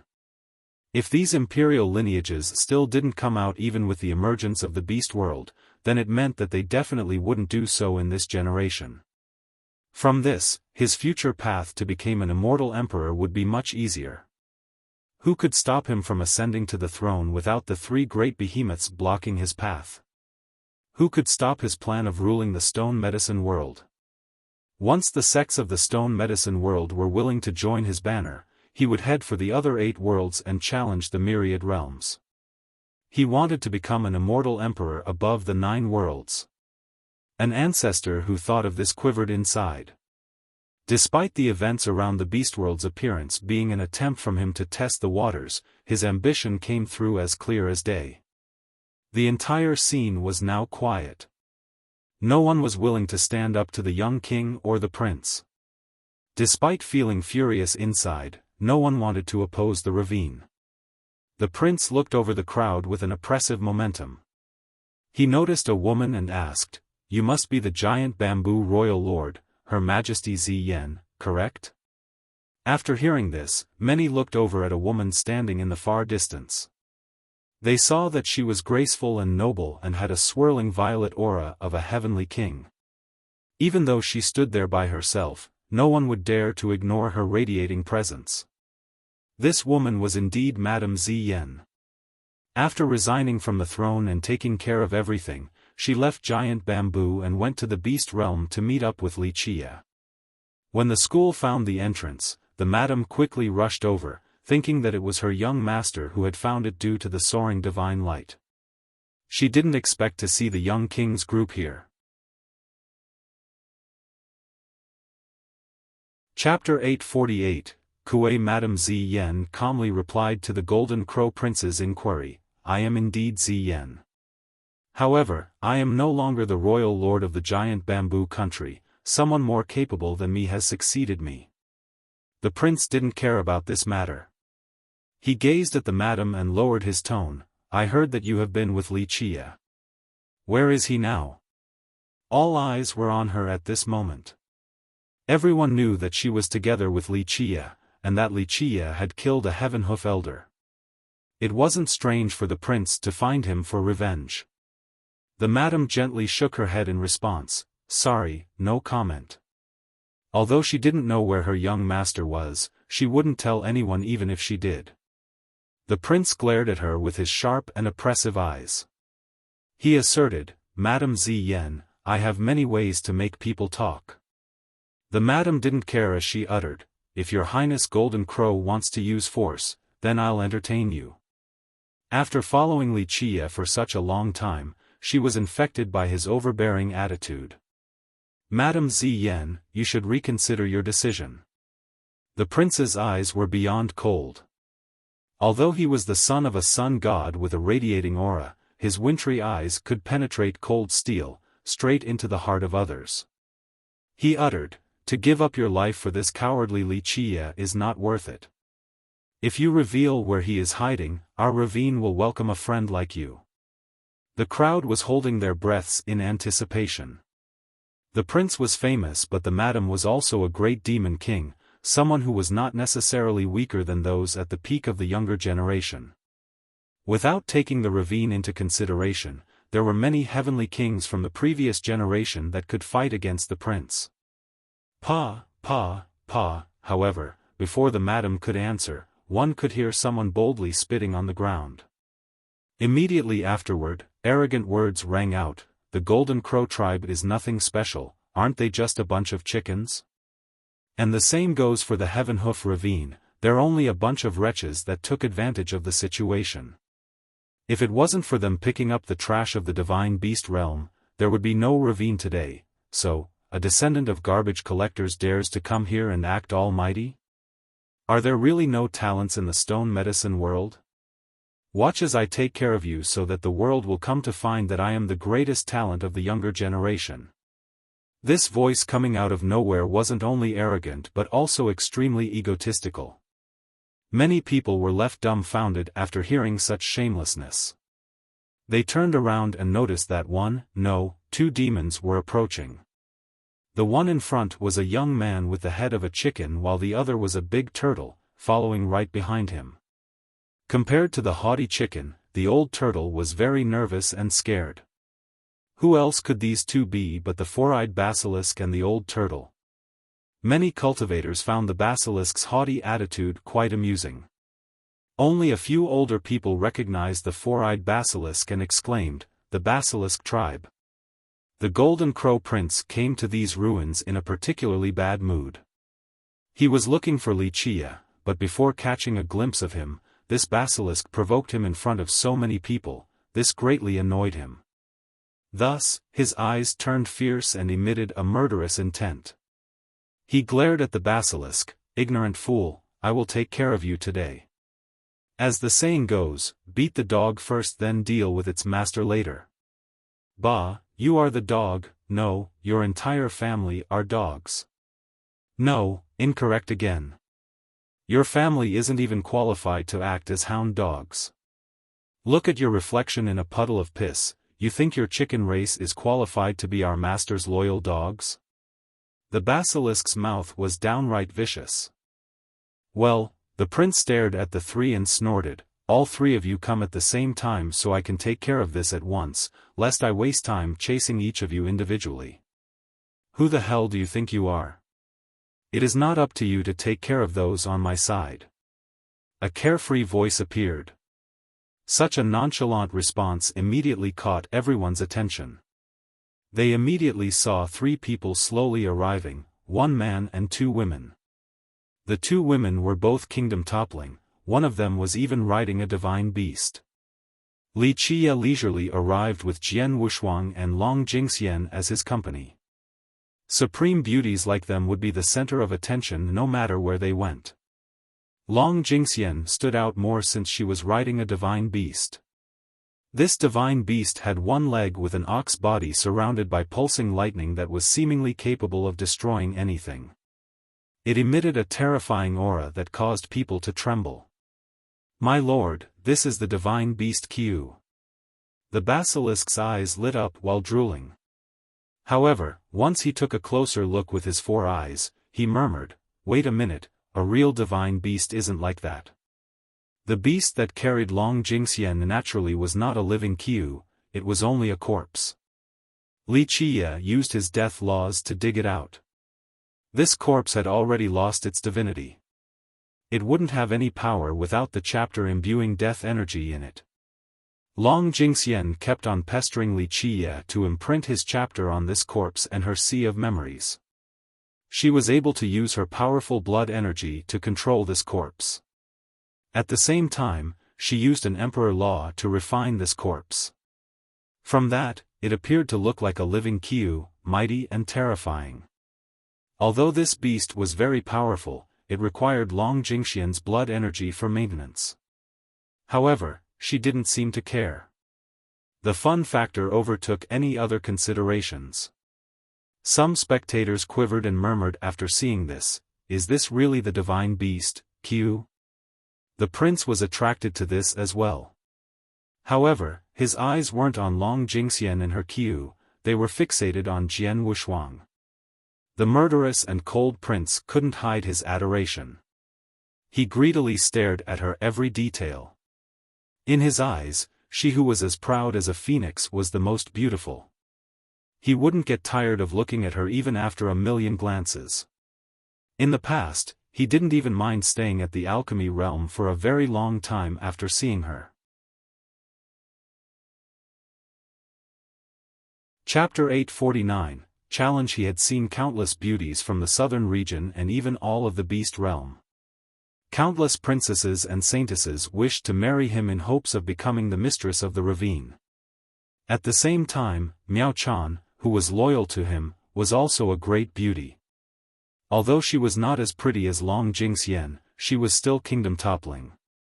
However, he didn't give his time or even respond to the girls, including his senior sister who had worked hard for him.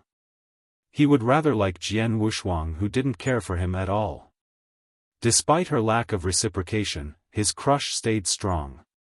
He even rushed into the Jian clan just to see Jian Wuxuang again, but was captured by an ancestor. Eventually, the ravine had to step in to have him returned. "Wuxuang, so you are here as well." The prince seemed to have forgotten about everything around him and smiled after seeing her. "You and I can enter the beast world together. Perhaps we can even obtain the biggest fortune inside Baiyan City." Jian Wuxuang responded to this one-sided love with a glare. She was very annoyed with the prince's stalkerish behavior. "Oh, Isn't this the little firebird from the Heaven Hoof ravine?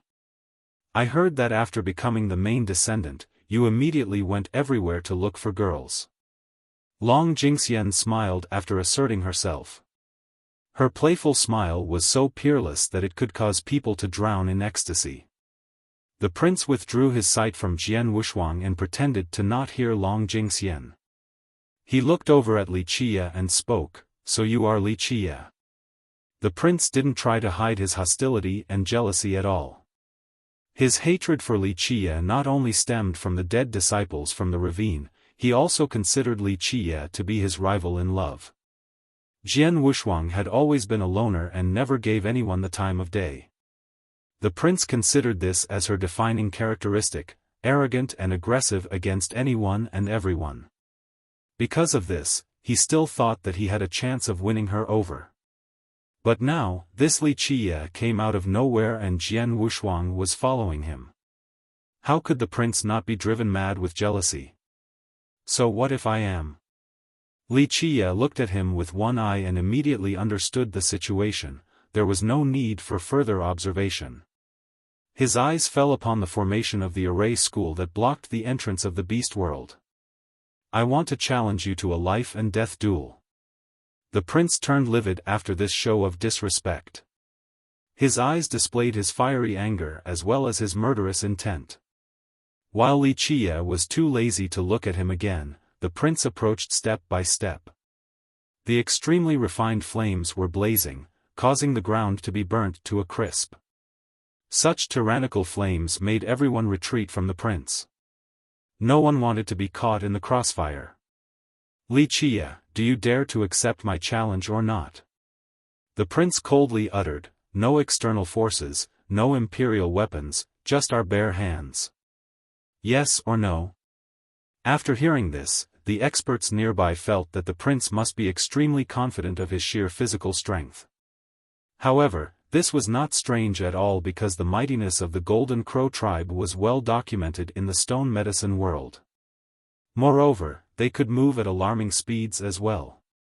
Li Qia took his time to look over at the prince before flatly responding, "To be frank, without an imperial weapon, someone of your level is simply unworthy to challenge me, so I'm too lazy to accept." You. The prince had always considered himself to be superior to others. This was his pride, and among the younger generation, the only one he respected was Yi Qingcheng. He couldn't handle this disdain coming from Li Qia. The prince took a deep breath to calm his rage and then glared at Li Qia while uttering, "Li Qia, do not boast here. I know you have some incredible methods, but do you dare to fight with your own strength? Just you and me with our bare hands. Victory will be decided by our real capabilities. If you beat me, your feud with the ravine will be over. If you lose, I will have your head." In fact, the prince looked down on Li Qia. Although Li Qia's battle with the Alchemy Kingdom won him great fame, the prince thought that Li Qia had only been using an evil art to control the undead. This was an incorrect and dishonorable path. In his opinion, Li Qia's own cultivation was not worth mentioning. Meanwhile, the crowd was secretly ecstatic to see the prince wanting to fight Li Qia. He was on Yi Qingcheng's side, so if a battle broke out, maybe they could take advantage of the chaos and enter the beast world. Real capabilities? Li Qia leisurely smiled and said, "Since you are feeling so bullish, I'll say something even more pretentious but true, your level is not worthy for me to use my own abilities." With that, he gently waved his sleeve and ordered, "Take care of him for me." Okay. Long Jingxian became excited and eagerly shouted, "Let me go take care of him." "No, Wuxuang will do it." Li Qia didn't bother looking at the prince as he spoke. The Golden Crow tribe is renowned for its speed, so let this be a test for Jian Wuxuang's agility in battle. Although Long Jingxian wasn't happy about this, she only quietly muttered, "Fine, so stingy. Oh well, there's no glory in beating a chicken anyway." Li Qia. The enraged prince shouted, "Don't be a coward and hide behind women." However, Li Qia ignored him. Jian Wuxuang stepped out and took out her 9 words true bow. She glared at the prince and declared, "Come, show me the speed of your Golden Crow tribe." She had grown tired of the prince early on due to his clingy nature and had wanted to take him out long ago. If it wasn't for the Jian clan not wanting to make enemies out of the ravine, she would have aimed to kill him back when he caused trouble at the Jian clan. The prince turned red at this moment. He was riding a tiger and couldn't get off. Wuxia, on the other hand, stepped into the ancient city created by the Celestial Array School. He glanced over at the young king and said, "Remove this formation, your Celestial Array School is not qualified to be involved in the Bian Beast world." This made the young king and the elders from the sect glance at each other. They were an imperial lineage, but now a junior like Wuxia was looking down on them as if they were nothing. How could they not become angry? "And you think you are qualified?" The young king retorted with a snort. Wuxia nodded and said, "You are right about that. I am the only person qualified to deal with the beast world. The appearance of the entrance depends on my mood." Such a big tone. A Celestial Array elder sneered, "I don't think you are capable enough to monopolize the beast world. It belongs to everyone in the world." The young king coldly added, "That's right, it belongs to everyone in the world, and it is not up to you to decide who has admission. It is up to the Bian agreement." The Bian agreement? Wuxia couldn't help but smirk after hearing this. He knew the agreement better than anyone else. "My second brother wants to work with the sects in the world to reinstate the agreement." The young king smiled proudly before continuing, "After reconsidering the clauses in the agreement, those who are eligible to enter will be up to the agreement. As for your part, Wuxia, we'll see if the sects will allow you to." No matter the occasion, the young king always considered his sworn brother, Yi Qingsheng, to be his pride. He believed that Yi Qingsheng would definitely become an immortal emperor in the future. What a glorious thing it would be to be sworn brothers with an emperor. Many sect masters here snorted at this response. Their sects had no intentions of doing so. This agreement was only a little plaything in Yi Qingsheng's hands. This agreement, in my eyes, is no different from dog shit. Wuxia was too lazy to argue and ended the conversation by saying, "If you do not remove the formation, then I will annihilate you down to your roots." "With you alone?" The young king sneered and confidently proclaimed, "Although your ferocity is well known, don't even dream about breaking my school's formation." Even those who were unhappy with the school had to admit that the young king's arrogant words weren't without cause. The school's formations were number one in the contemporary times, and no other sect in the stone medicine world could compare with them in this regard. Moreover, this grand formation ahead was laid out by the young king and other formation masters of the school. Even a paragon would have trouble breaking it with brute strength.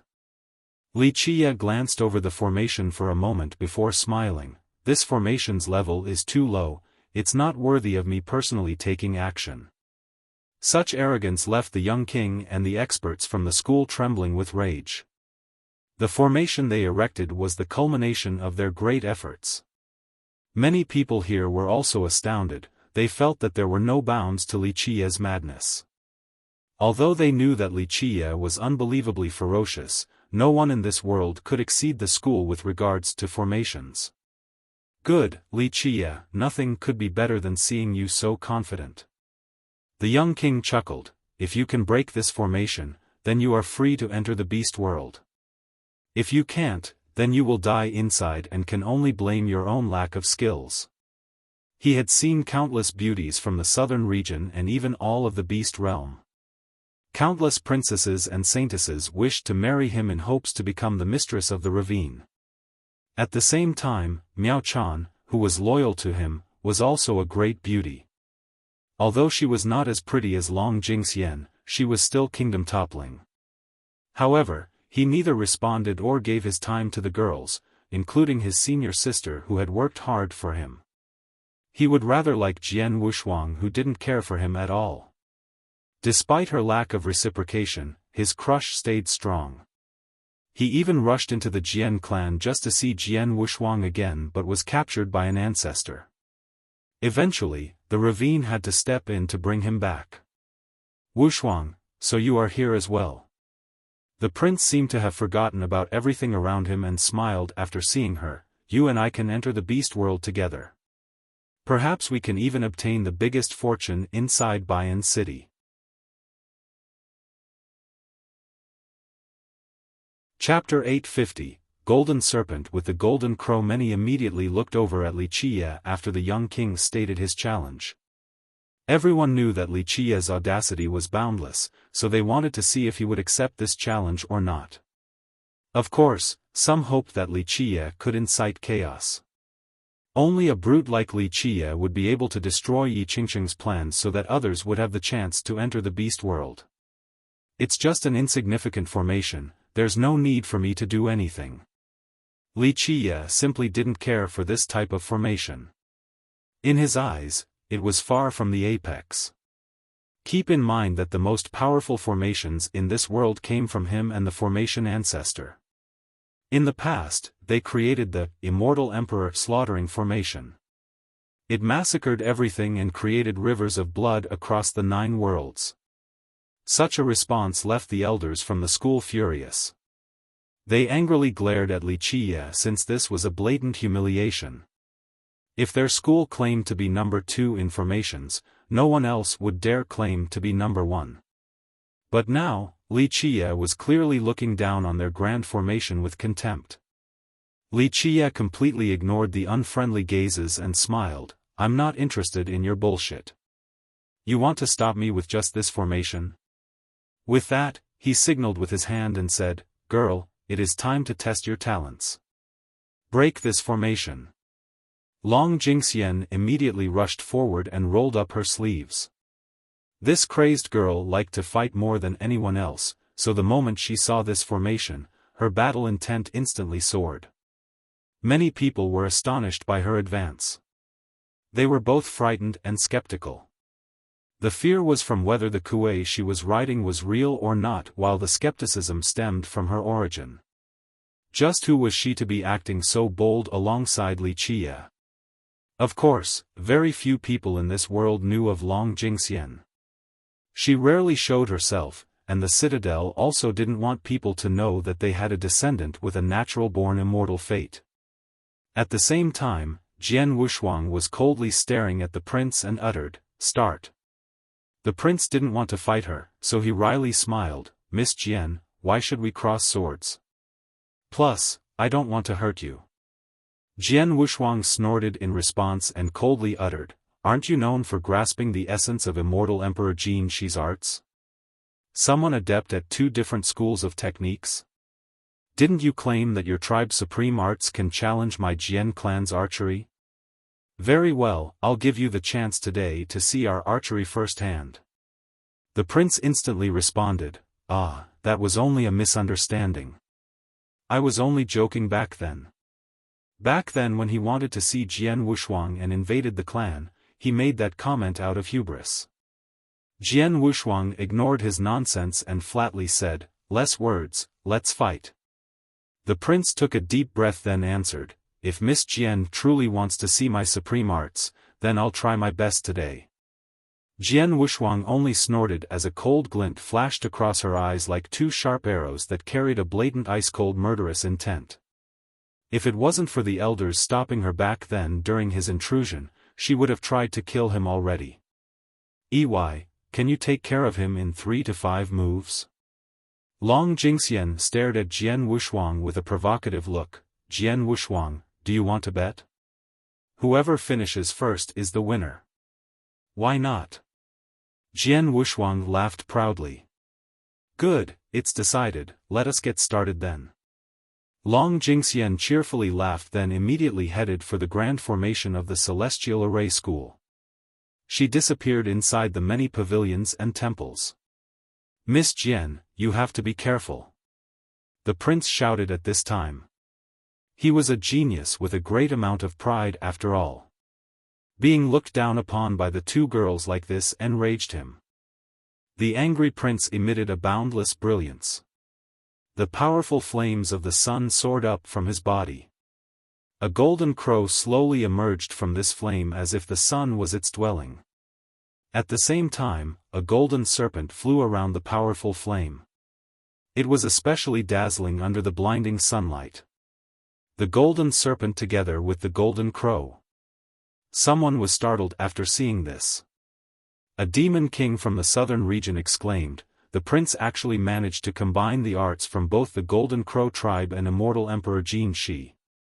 After hearing this, those who knew a little about the ravine and the Golden Crow tribe were astounded. Immortal Emperor Jin Shi was the second emperor of the ravine while the tribe was its foundation. The emperor was a major reason for the ravine's survival as he acted as its supporting pillar. Moreover, the tribe also occupied many ancestor seats throughout the history of the ravine, thus its influence was immense. It could even control the fate of the sect itself. Although the Golden Crow tribe had never produced an immortal emperor, its merit law could be considered the best. However, there was a particular phenomenon at the ravine. Immortal Emperor Jin Shi's emperor law and the Crow tribe's law were opposing in nature. This meant that those in the ravine who cultivated the Crow's law would absolutely be unable to cultivate the emperor's law. However, the prince managed to combine both arts. This came as a great shock. A golden crow would devour a golden serpent and vice versa. These two existences were as incompatible as fire and ice. The crow's law prioritized strength to grow while the emperor's law used speed and agility to reign. Thus, the combination of the two would allow the prince to have both superior strength and speed. Moreover, their tribe's powerful body meant that the prince was a weapon in human form. To have both strength and agility on top of the Emperor Law's reaction means that the prince will be able to crush most enemies without even using a weapon. If he has an imperial weapon as well, then just how strong will he be? Someone murmured as they stared at the golden serpent coiling around his body. "Miss Jian, watch out." The prince's confidence erupted after displaying his ultimate weapon. "Nonsense." Jian Wuxia snorted as her bow lit up. She shot out the word "formation." The moment the arrow appeared, a formation instantly came into existence. A rain of arrows quickly shot towards the prince.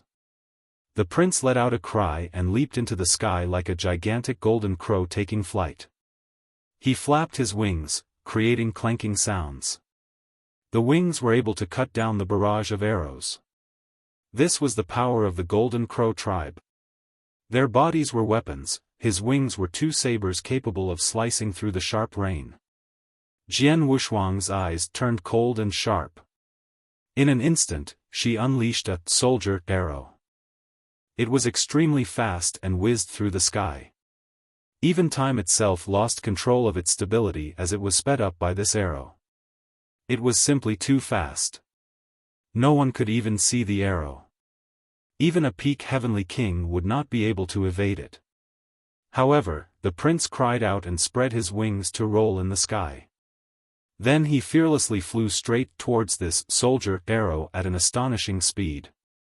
Under such great speed, everyone thought that the prince wouldn't be able to dodge this arrow, and that the arrow would pierce his body.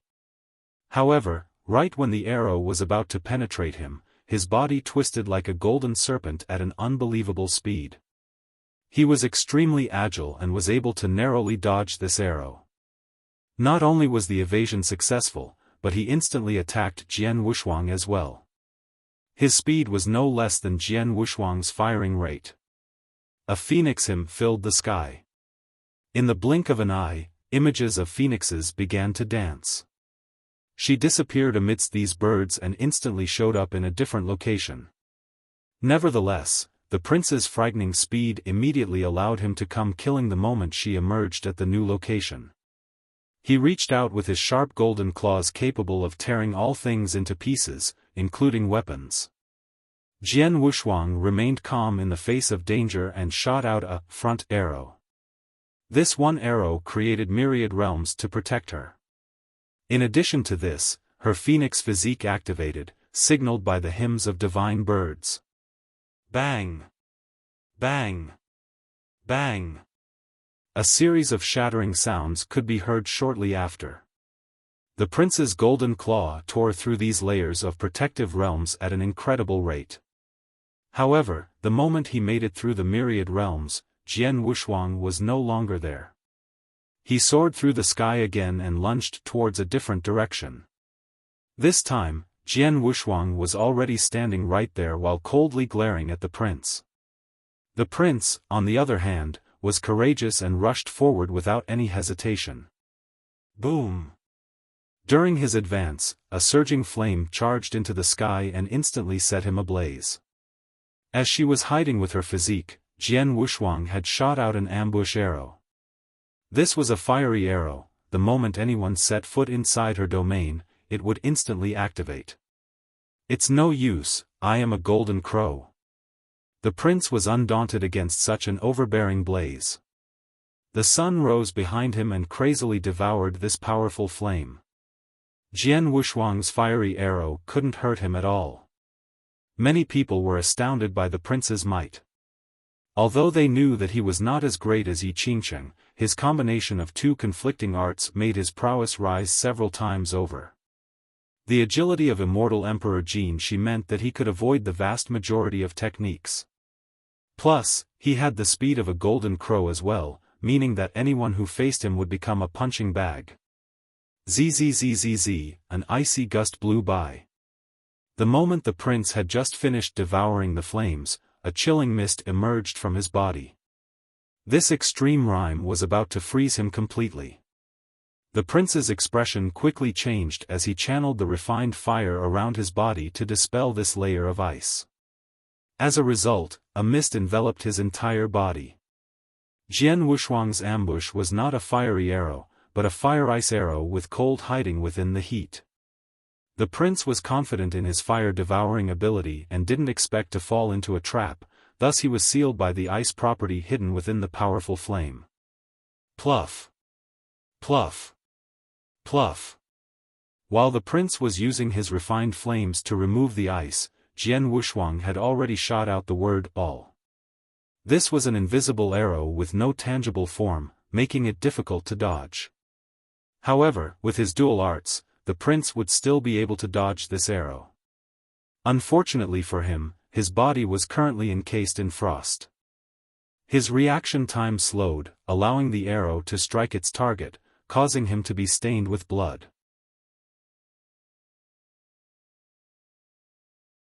Chapter 851, Arrow defeating the Golden Crow. Nonetheless, the prince indeed came from the Golden Crow tribe. His flesh was extremely tough. The ball arrow merely wounded his flesh, unable to kill him. "Huh, Miss Jian, you wouldn't be able to kill me even if you shot out another 100 of those arrows." The prince loudly laughed in complete confidence. His body was covered in an oscillating golden light as feathers began to appear. At this time, even another all arrow wouldn't be able to harm him. This scene left everyone shivering. The prince was truly difficult to deal with.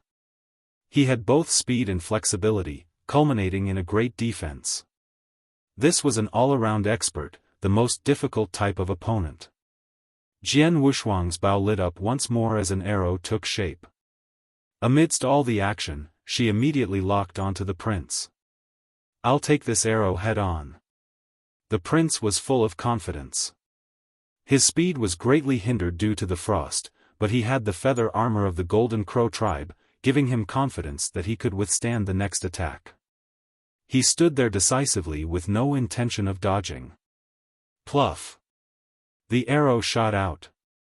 The prince wouldn't have been able to dodge even if he wanted to. It resembled maggots attaching to bones. Moreover, it went straight towards his weak spots. These were extremely fatal arrows. Blood spurted out instantly. It was the word fighter, the seeker arrow that penetrated the weakest area, resulting in a devastating attack. Boom! Boom! Boom! The prince that was struck by this arrow continuously staggered backward with a pale complexion. This arrow penetrated all the way into his body past his feather armor and almost took his life. If he wasn't a golden crow with great endurance, then this arrow would have taken his life. In the blink of an eye, the bow readied itself for another shot as it lit up. At the same time, the prince had removed all the frost, restoring his speed and flexibility.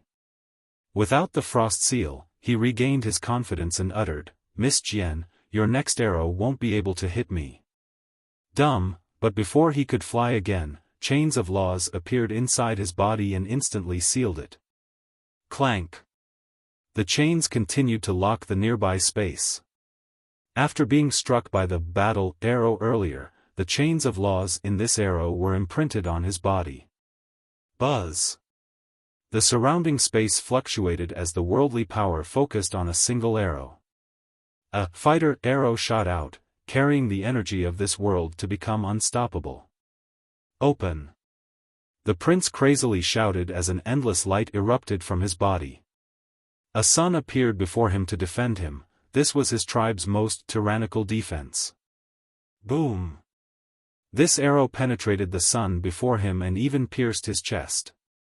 He was immediately bloodied, a terrible gaping hole in his chest. This scene made people gasp in astonishment. One murmured, "The Jian clan's archery is indeed peerless in this world." The prince combined the arts of two different styles. Many were in awe of this achievement. Perhaps no one under virtuous paragon could stop him. But now to their astonishment, Jian Wushuang was taking him down. At the same time, there was no activity on the other side. After Long Jingxian entered the celestial array formation, she seemed to have completely disappeared without a trace. A few cultivators in the distance shook their heads and lamented her fate. What a shame for this kingdom-toppling girl, to die so miserably in the formation. Humph, what a foolish girl. She was only a no-name junior, yet she still dared to try to break our formation. The young king arrogantly snorted, "My formation is derived from an imperial formation. Even if it isn't as strong as one, it can still easily trap a virtuous paragon." The young king was cocksure in his formation. His school's formations had no match in this world. Moreover, he was a formation genius whom even Yi Qingsheng had invited to arrange formations for him. Jian Wushuang was certain of victory. She looked at the formation and snorted, "Victory is mine this time." Having said that, her bow lit up. At this time, an arrow made out of a mantra aimed to kill the prince. Rumble. But in an instant, the sky split apart. All the buildings blocking the entrance of the beast world and even the cities themselves were annihilated. Inside the explosion, the formation's arrays and runic lines were revealed before everyone. Long Jingxian actually managed to change the transformations of the arrays. Boom! As all the runic lines and arrays exploded, the resulting blast was directed towards the formation masters of the school. Ah! Shrill screams resounded as blood filled the air like blooming flowers. These formation masters that were in charge of the formation were all killed by its detonation. They didn't have time to change the transformations of the array. Ah! Another scream appeared. The prince tore his body in two and disappeared into the horizon, leaving half of his body behind to escape. Jian Wushuang's soldiers and fighters, the four first words, were surely about to take his life. However, her attentions was attracted by the formation's destruction and she shifted her gaze, resulting in a slight delay. The prince managed to use this once-in-lifetime opportunity to escape from his own body trapped by the divine chains. "Ha, Jian Wushuang, I won." Long Jingxian rushed out while riding her kuei and gloated. Jian Wushuang scowled in response. Victory was within her grasp, if only she didn't look at the detonation and chose to kill the prince instead. "Don't be unhappy about the outcome." Li Qiye gently shook his head, "Let this be a lesson to you. On the battlefield with imminent peril everywhere, more often than not, a single thought will determine success or failure." Jian Wushuang put away her bow and didn't reply. She thought to herself that she was indeed too careless. Otherwise, the prince wouldn't have been able to escape. She was not the only one silent. Many people here were astounded by her defeating the prince and Long Jingxian destroying the grand formation of the school. From start to finish, Wuxia didn't even lift a single finger, yet he was able to deal with his enemies. This was indicative of the strength of his camp. Long Jingxian sat on her beast and triumphantly declared, "Bah, I thought that the grand formation from this school would be extraordinary, but I was finished after just 3 attempts. Take out your imperial formation, I want to have another look." The young king's expression became extremely unsightly. He had great confidence in his extraordinary formation, the masterpiece of his school, but it was so easily destroyed by a nobody. This was a great humiliation to him. It wasn't strange at all to see Long Jingxian breaking the formation and even reversing the momentum to kill all of those presiding over the arrays. Her immortal fate granted her unmatched talents. No matter how profound and mystical a formation might be, she would be able to solve it after examining it for a while. It could even be said that there were few formations in this world that could trouble her. So what if you can break the formation? The young king uttered, "The beast world is still meant for the rest of the world. Don't even dream about monopolizing it, Wuxia. Not only would my second brother be against it, the same goes for my celestial array sect." How shameless. Some experts in the distance secretly whispered amongst themselves after hearing this. Wuxia glanced at the young king, then the elders from the school. He smirked and said, "If your celestial array school wishes to die, then I'll gladly assist you. Your school and Yi Qingqing aren't shit in my eyes." How preposterous. An elder couldn't help but retort after jumping out, "Wuxia, our imperial formation can slaughter gods and suppress demons. If you are so capable, then come to our territory and enter the imperial array. Your school is nothing special. Today, I will kill all of you. Bring your imperial formation here if you dare." A voice descended from the sky.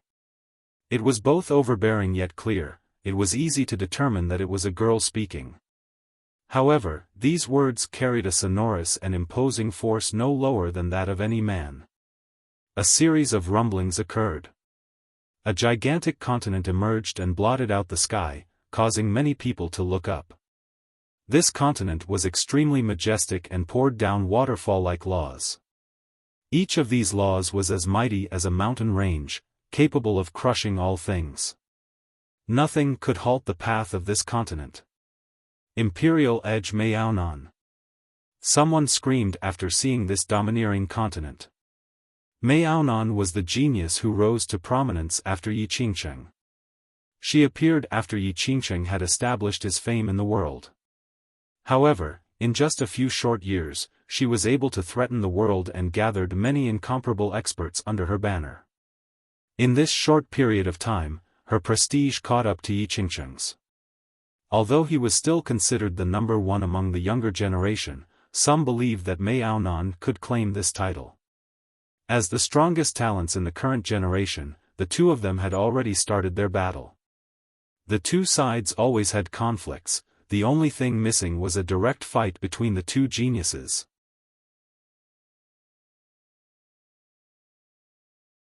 Chapter 852, Imperial Edge. Maonan's presence rendered the entire scene silent, with many experts quivering inside. A tree has a shade and a person has a name. Today, Maonan's prestige was definitely as great as Yi Qingqing's.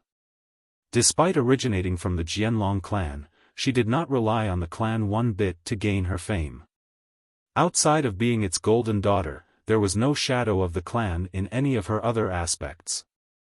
She chose to pave her own path without using her clan that had 3 emperors. Moreover, her prestige even threatened Yi Qingqing. Just how incredible was this? The young king and elders from the school were furious after hearing this voice that came from the Imperial Edge. They were still an imperial lineage, yet she dared to declare her intention of destroying them. This was truly looking down on them. The young king coldly uttered, "Maonan, don't think that you can do as you please just because you are famous. You are still lacking compared to my second brother. Yi Qingqing is nothing. Don't think that just because he holds the title of number one that he is actually number one. This young noble doesn't put him in my eyes. Mao'Nan's domineering character was in stern contrast to what others heard of the Imperial Edge. If your Celestial Array school wants to get involved because of Yi Qingcheng, then very well, this young noble will kill you all to force him out. Kill them all. The moment she issued this command, one great character after another jumped down from the flying continent. The blood energy of these experts was directed straight at the ruins like an unstoppable tide. It was as if they were about to flip the entire land over. The first to jump down was the four-eyed basilisk's big sister, Venerable Basilisk.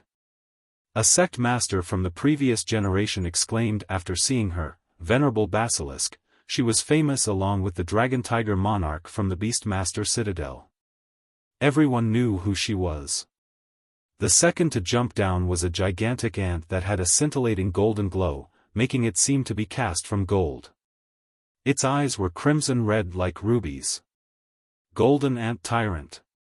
A demon king was shocked to see this ant. This was a character who had long been famed for his viciousness. He ruled over a country with millions of ants and had been a demon king back then. The third was a black flood dragon. This flood dragon had the head of a dragon and was covered in black scaled armor that had a slight metallic sheen, making it seem as if it was about to evolve into a true dragon. Galaxy Flood Dragon.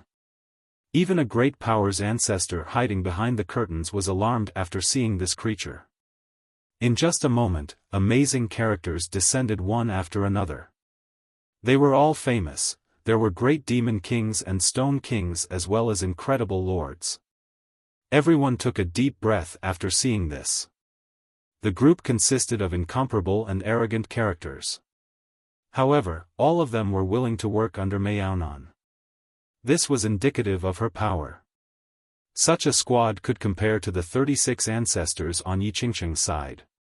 Even if it is a bit weaker, it won't be by much.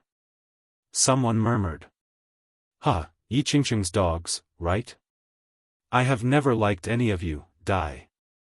The golden ant tyrant screamed and rushed over towards the school like a spinning golden disc. Venerable Basilisk and the Galaxy Flood Dragon, along with the other characters, rushed forward like a pack of wolves preying on lost sheep. Die. The young king and the other experts had no escape. Their formation had been shattered by Long Jingxian, so they could only meet the enemies head-on. The collision of the two sides resulted in miserable screams as blood spurted to the sky. The splashes of blood almost seemed to create an image of beautiful, blossoming flowers. Heads flew everywhere as corpses fell to the ground. The school was no match for Venerable Basilisk's group. They entered freely and began their slaughter. The Venerable's eyes lit up in the middle of the battlefield. As her eyes swept by, experts from the school were petrified. The golden ant tyrant was as fast as lightning. His frontal mandibles resembled golden scissors. One could hear the sounds of cutting as the school's experts were sliced into pieces. The flood dragon was even more tyrannical. Its huge claw came slamming down and turned its enemies into mincemeat. Blood splashed left and right as shrill screams could be heard from everywhere. The school simply wasn't a match and suffered grievous losses. This was just a one-sided slaughter. Activate the formation. The disastrous loss made the school's elders cry out. They offered all of their longevity blood to power a single formation array. ZNNNG. After this array accepted enough longevity blood, a supreme formation opened. A mighty imperial aura like an endless net of the heavens was thrown towards the Venerable's army. Is that an imperial formation? Someone palpitated after sensing this imperial aura. However, before this supreme formation could suppress the area completely, a pillar descended from the imperial edge above. There were boundless mysterious runes carved onto its stone body as it immediately inserted itself into the formation. Nothing could impede its engulfment as the pillar absorbed all the arrays and runes inside the formation as well as the longevity blood powering it. After being completely devoured by the pillar, the powerful formation shattered in an instant. No, the elders screamed in despair after seeing this since the formation was their trump card. They thought that they could rely on it to stop the enemies, but it was destroyed instead. If you all brought the formation of immortal Emperor Zhenji, then it might be able to slow my pace. However, trying to stop me with this little drawing alone? How naive. Mei Aonan's overbearing voice came from the continent above. It didn't matter that she was female, she would dominate her opposition all the same. Ah! Screams echoed left and right. Even the elders of the school were killed by the army. They were completely helpless without their formation. They were an imperial lineage with a formation left behind by an emperor, but in the end, the emperor did not create it himself. His disciples were the ones who established the sect, so it didn't have the strength of true imperial lineages. Because of this, they wouldn't easily take out an imperial formation as it would be needed for their sect's protection. No, in the end, even the young king died under the claws of the galaxy flood dragon. His eyes were wide open at the moment of death. He was unwilling to die in this manner, his great ambition remained a pipe dream. He was supposed to be bestowed the title of God King once Yi Qingsheng became the immortal emperor. Alas, his body was thrown to the side by the flood dragon like a piece of trash. In just a short period of time, the group swept through the rest of the school like a storm. All the experts were massacred, no one managed to escape. The stench of blood permeated the air as streams of blood gently flowed on the ground, staining the mud red. Although all the cultivators present had seen death before, such a massacre still left them shivering inside. This was a cold and ruthless move. Mei Aonan reaching the height of her fame in just a few short years was not without reason. This is a declaration of war. Someone muttered after seeing this scene. In the stone medicine world, everyone knew that Yi Qingsheng was going to become an immortal emperor. However, Mei Aonan also shared the same aspiration. A mountain had no room for two tigers. Moreover, there was only one heaven's will. The clash between the two of them was inevitable. Plus, it wasn't just a personal competition between the two since they both had great powers behind them. Yi Qingsheng had the Stony Edge Kingdom as well as thousands of followers. Many great powers had thrown their full support behind him too, including imperial lineages such as the Ravine. From this, it was easy to see that he had enough power to shake the world. With regards to followers, Mei Aonan was most likely not his match. Yi Qingsheng befriended experts from all over the world. Many descendants and even saint childs from imperial lineages were willing to assist him. On the other hand, Mei Aonan was a very arrogant person and had few friends despite having many great characters backing her, such as Venerable Basilisk, the Galaxy Flood Dragon, and the Golden Ant Tyrant. The truth was that her camp was not as strong as Yi Qingsheng's. It could be said that Yi Qingsheng's call would be answered by the rest of the world. However, do not forget that Mei Aonan came from the Jianlong clan. If the clan was willing to show themselves to help her, then even an existence like the Ravine would tremble. Mei Aonan's presence rendered the entire scene silent with many experts quivering inside. A tree has a shade and a person has a name. Today, Mei Aonan's prestige was definitely as great as Yi Qingsheng's. Despite originating from the Jianlong clan, her fame did not rely on the clan one bit. Outside of being its golden daughter, there was no shadow of the clan in all her other aspects. She chose to pave her own path without using her clan that had 3 emperors. Moreover, her prestige was even threatening Yi Qingsheng. Just how incredible was this? The young king and elders from the school were furious after hearing this voice that came from the imperial edge. They were still an imperial lineage, yet she dared to declare her intent on destroying them. This was truly looking down on them.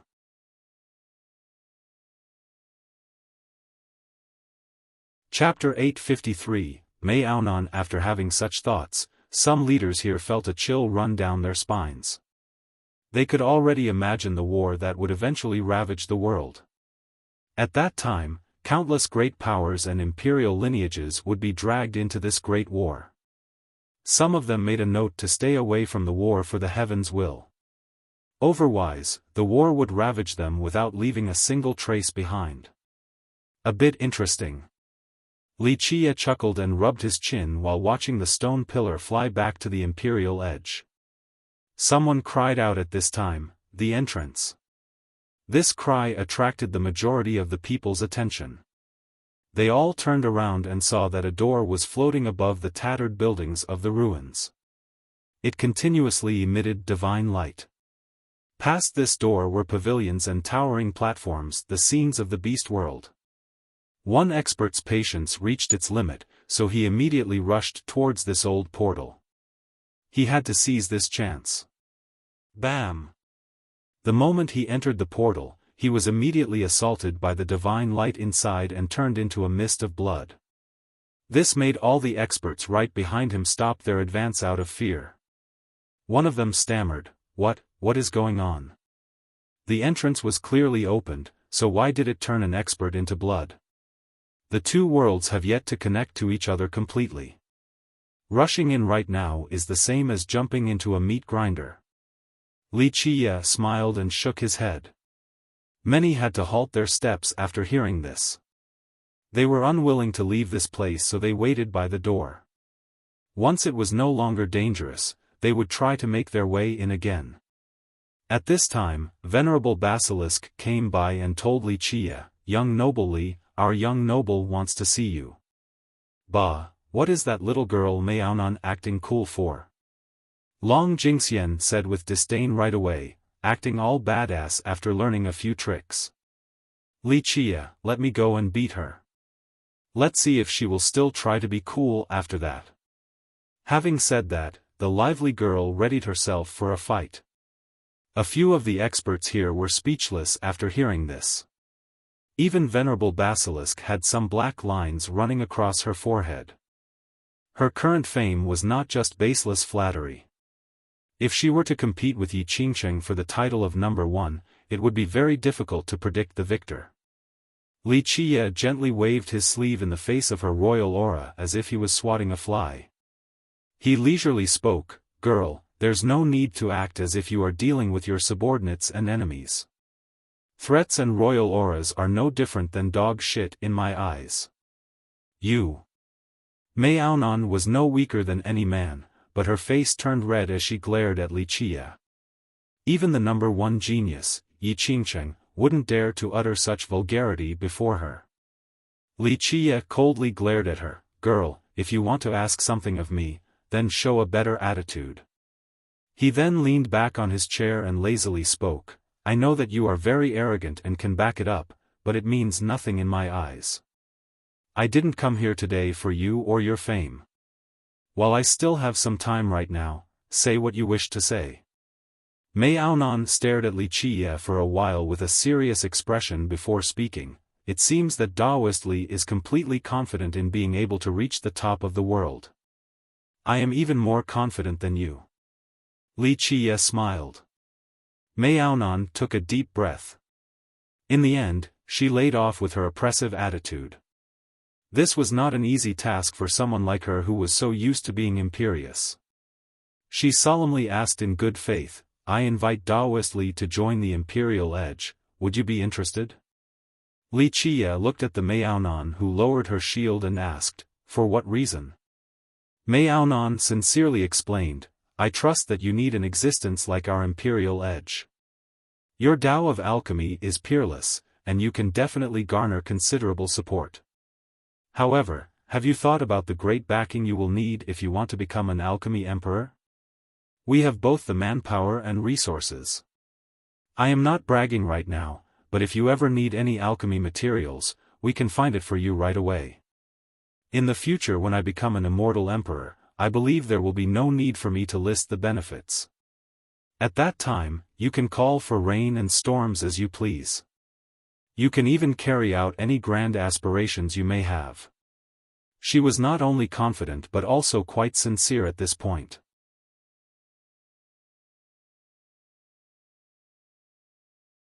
Chapter 854, Golem. In her opinion, no one else in this generation could become an immortal emperor. This didn't only stem from her pride, it also came from her ambition. She swore to never give up before ascending to the throne. Without a doubt, she valued Li Qia's peerless Tao of alchemy. In her eyes, whether Li Qia was strong or capable wasn't important. In fact, she had always been very confident and proud. Her standards were very high, so no youth could enter her sight. Even people like the Golden Crow Prince were nothing to her. She was ready to defeat even Yi Qingsheng for the heaven's will. Thus, the only thing she wanted from Li Qia was his alchemy. This was why she wanted to meet him. Li Qia couldn't help but laugh after hearing this. Is something amusing? Miaonan looked straight at him and spoke with great confidence. Our alliance would bring great benefits to both sides. You can become an alchemy emperor without worry, my imperial edge will protect you. Once I become emperor, I will give you more than enough resources to refine immortal pills. Perhaps you will even become the greatest alchemy emperor of all time. Girl, before considering whether you can become an emperor or not, I have to point out that I have no interest in becoming an alchemy emperor. Li Qia smiled at her spunk. Plus, with me here, I'm afraid you won't have the chance of becoming an emperor in this generation. Miaonan's eyes turned serious as she stared at him. So you want to compete for the heavens' will against me? Li Qia looked at her and shook his head to say, you are mistaken. It is not that I shall compete with you for the heavens' will, it's that it's already mine. You can only step aside. It seems that you have complete confidence in your cultivation. Her will to fight surged as if she was about to challenge him. Very well, I will lay witness to your supreme arts to see if you are qualified to compete against me. This domineering attitude was just as great as any man's. She dared to challenge anyone and believed that she would claim victory no matter who they might be. Li Qia smiled when he saw her fighting spirit and said, you really are extraordinary. Although you come from the Jianlong clan, you actually do not cultivate any laws from it and formed your own. Although you have a wise teacher, such accomplishments are still worthy of praise. If you were born in a different generation, then perhaps you could become someone equal to immortal Emperor Yu Long of your clan. Alas, it is a shame that you were born into the generation where I exist. Li Qia gently shook his head. In my era, all dragons shall coil and all tigers shall sit before me. Hinder my path and I shall walk over your corpse. Since you are so confident, fight me to prove your strength. Miaonan didn't hesitate any longer since Li Qia was acting so arrogantly. Li Qia lazily glanced at her and said, girl, I came to the imperial edge not to fight you or to boast. I only want to meet your master, the golem who taught you. Tell him to come out and meet me. Who are you? Her eyes turned fierce. At this moment, there was a hint of murderous intent radiating from her gaze. It's useless even if you want me dead. Li Qia snorted. It looks like the old geezers from your clan still haven't told you who I am. In that case, I won't hold it against you. Tell that golem to come and see me, or else I'll destroy your imperial edge and throw him back to the beast world. Who dares to speak about throwing me back to the beast world? A feeble voice emerged, signaling the arrival of a large figure. This figure was extremely huge, making it seem like a giant. To be more exact, this was a large golem, but this big golem did not come from the stone golem race. It was more accurate to call him a carved stone statue. If any elders from the 9 Saint Demon Gate back in the Mortal Emperor world saw this huge golem, they would be shocked because it looked very similar to their 4 divine protectors. If there was something different, then it would be that this golem had a divine crest on its head, making it seem to be a level higher than the 4 at the 9 Saint Demon Gate. After coming in, the huge golem's gaze landed on Li Qia as he weakly asked, was it you? Yes, I said it. Li Qia remained seated there in a carefree manner. He blinked once and added, quite an impressive little pebble, to be able to bewitch Tun Ri. If that brat Tun Ri didn't have a good heart, would have thrown you back into the swamp.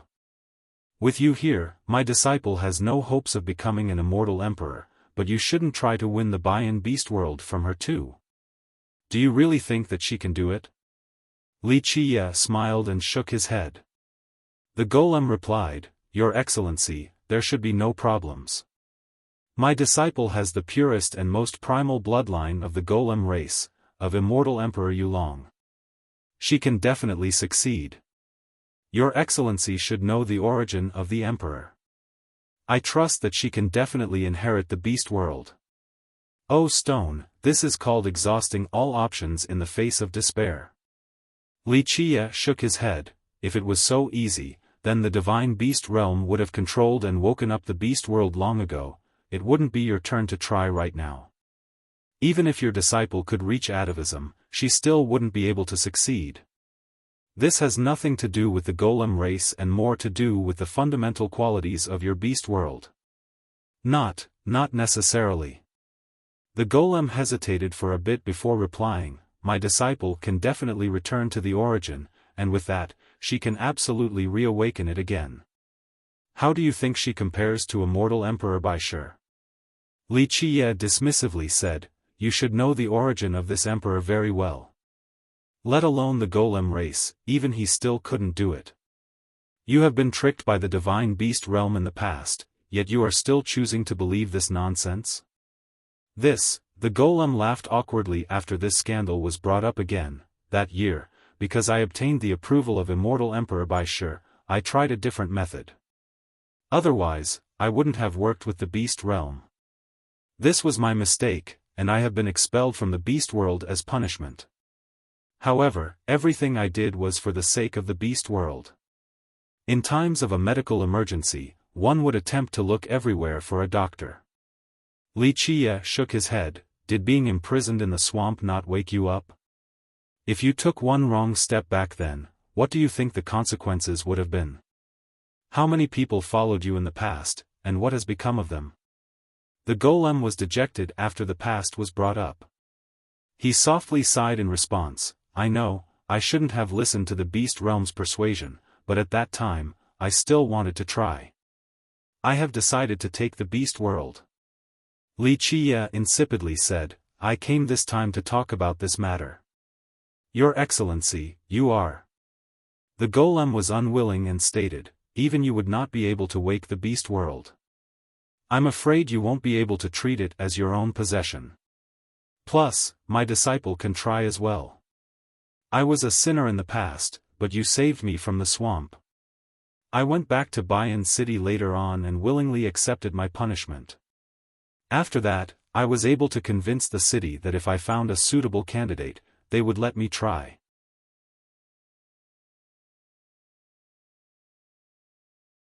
Chapter 855, Secret of the Past. At this point, the golem begrudgingly stated, Your Excellency, for the last several million years until now, I have accepted the punishment from the city and spent countless moons to recover.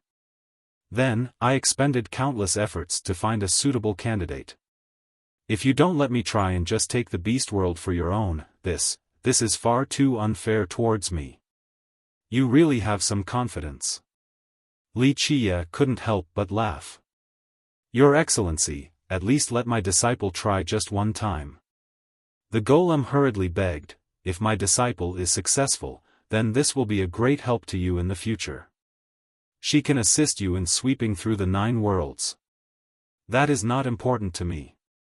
Li Qiye looked at the golem and said, however, not too many people can still recognize me in this day and age. I will also be considerate for your love of the beast world. If I don't give you a chance, then that would be too much. Very well, I am someone who does things fairly, so I'll give you a chance. Your disciple may try once. I truly appreciate your Excellency's generosity. The golem was ecstatic and quickly bowed after hearing this. However, the opportunity will be equal. My people will also go to Bayan City. Don't expect me to take it easy on her. Li Qiye said dismissively. The golem was startled and asked, Your Excellency means that you also have a candidate? You are correct. I know, you believe that you know the beast world very well, but don't forget where all of you came from. Li Qiye smiled and shook his head. In fact, I understand the beast world even more than all of you. Your knowledge is only partially complete, so to be frank, the beast world belongs to me. The golem was surprised and couldn't help but ask, can it really be done? What do you think? Wuxia answered lightly, am I someone who does things without certainty? The golem became impatient and quickly asked, if your excellency is successful, do you plan on going to that place? It seems like you are also hoping that I will be successful. Wuxia stated while staring at the golem. He was met with a wry smile from the golem. I'm truly not using my disciple as a means to accomplish my goal. I watched her grow up and treated her as my daughter. Since your excellency has given us a chance, I will have nothing to say if we fail. Nevertheless, my disciple is still my pride, she is an extraordinary child. The golem gently sighed at this point. Not bad, a stone can have a heart at times. Wuxia chuckled, leaving Bayan City was not necessarily a bad thing. At the very least, you are not as cold as a rock and instead a bit similar to a living being. Your excellency is joking. If it wasn't for you showing mercy back then, I wouldn't have lived until this day, I would have already become a dead stone, both hard and stinky, back in the swamp. It is a blessing from you that I can be here right now. The golem said with sincerity. Wuxia waved his hand and said, no need to thank me. Back when you were trapped in the swamp, you still tried to bewitch Tun-Ri. My personal decision was to pin you deeper into the swamp. Alas, Tun-Ri was young and had a good heart, he spoke on your behalf, so I threw you out of it. At that time, I found immortal Emperor Tun-Ri to be a talent worth cultivating, so I wanted to teach him. I didn't know that your excellency was protecting his Tao. Otherwise, I wouldn't have dared to try to steal your disciple even if I was 100 times more courageous. The golem coughed with an air of embarrassment. Well, it is all in the past, there's no need to be embarrassed. Today, I have come to remind you not to get in my way and hinder my plans. As for the rest, I do not care. Wuxia waved his sleeve and stood up to leave. Wait, just in case your excellency is truly successful, do you intend on going to that place? The golem hastily inquired once more. Wuxia leered at him, it seems that you still haven't given up. Those rocks back in Bayan City will never be as stubborn as you. The golem emotionally replied, I just want to understand since we couldn't have appeared out of thin air. I want to know what kind of existence created us. We are not part of the golem or demon race, we're only carved statues. I just want to know our origin. If there were an answer in this world, it has to be at that location. Wuxia emotionlessly asked, you should know a little about that place, do you think that you can do it? The golem pondered for a while before lifting his head and replying in a carefree manner, my knowledge is truly limited about that place. However, I know that your excellency knows about it. In this world, only you can reach that place. Immortal Emperor Tun-Ri told me that it seemed like you were the only one successful in this regard. So you met that brat Tun-Ri later on. Wuxia couldn't help but chuckle. The golem coughed in response, I was working as a servant after the beast world was opened once more. Immortal Emperor Tun-Ri remembered our friendship, so he came to see me once at that time. I know. Wuxia smiled, that brat Tun-Ri, despite having such a domineering sobriquet, couldn't change his kindness deep down. We'll talk again once I reach there, I can't tell you the details right now. Thank you, Your Excellency. The golem bowed in excitement right away after hearing this. Wuxia gently nodded and left. As he was leaving, Mei Aonan observed him as if she wanted to see through him. After Wuxia left, only Mei Aonan and the golem were in the palace. The golem sat in his chair, dazed for a very long time. Master, what did Wuxia talk to you about? Mei Aonan was intrigued to see the golem acting this way. Her master was even more powerful than God Kings. He had always been calm and rarely had such moments. After calming down, the golem looked at Mei Aonan and softly said, Child, you will have to exert yourself during our trip to the beast world. Nothing would be better than you being successful, but if you fail, I will seal you underground away from the world. Seal? Why do I have to be sealed? Master, even if we are unsuccessful at the beast world, I still have many things I want to do in this life, like seizing the heavens' will and becoming an immortal emperor. This is my aspiration and goal, isn't this your expectation as well? The golem gently nodded and begrudgingly spoke, Child, it is not that I have no confidence in you. In your master's eyes, you are even more brilliant than Yi Qingcheng. He was gestated by countless wise sages to have this level of talent. You are only lacking time compared to him. The path for the heavens will is long, so even against someone as supreme as him, you will still have a chance to beat him. That is a matter of course. The heavens will is mine alone. Mei Aonan declared with utmost confidence. Naturally, she was qualified to put on such airs. She debuted later than Yi Qingcheng, but her fame had already caught up to his. She was very certain of being able to beat a genius like Yi Qingcheng. However, there are some things that no plans can prepare for. The golem gently sighed, in this generation, anyone who wants to compete for the heavens will must give way. Not even a more exceptional genius can change this fact. Give way for whom? Mei Aonan was unconvinced. Master, I am not afraid of an even more exceptional genius. My heart is steel and I swear to seize the heavens' will.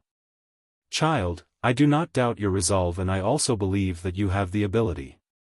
The golem smiled wryly, but in this generation, you must give way. It is not that I want to force you, I just don't want you to die in vain. You have to dodge this generation by sealing yourself. It still wouldn't be too late to come out in the next generation and prove your Tao. Otherwise, when the heavens will appears and you participate in the war, I'm afraid your death is a foregone conclusion. Even with my personal protection, you would not be able to come out in one piece. Master, why are you so dejected? Mei Aonan had to say, Master's strength is enough to look down on the 9 heavens and 10 earths. Plus, once I become an emperor candidate, there won't be a need to be afraid of god kings or any other geniuses as I shall sweep through the 9 worlds. God kings and emperor candidates, these things are meaningless. The golem said, once he joins the battle for the heavens will, both of these existences will only be mere insects. He? Mei Aonan inquired, Master is talking about Wuxia? Yes, him. The golem looked up towards the sky and said, in the present times, who else but he can make me step aside? Master, why praise the enemy and lower our morale? Mei Aonan didn't think it was a big deal, even though Wuxia has a fierce notoriety, in terms of talents, Tao heart, and strength, I still believe that I can beat him.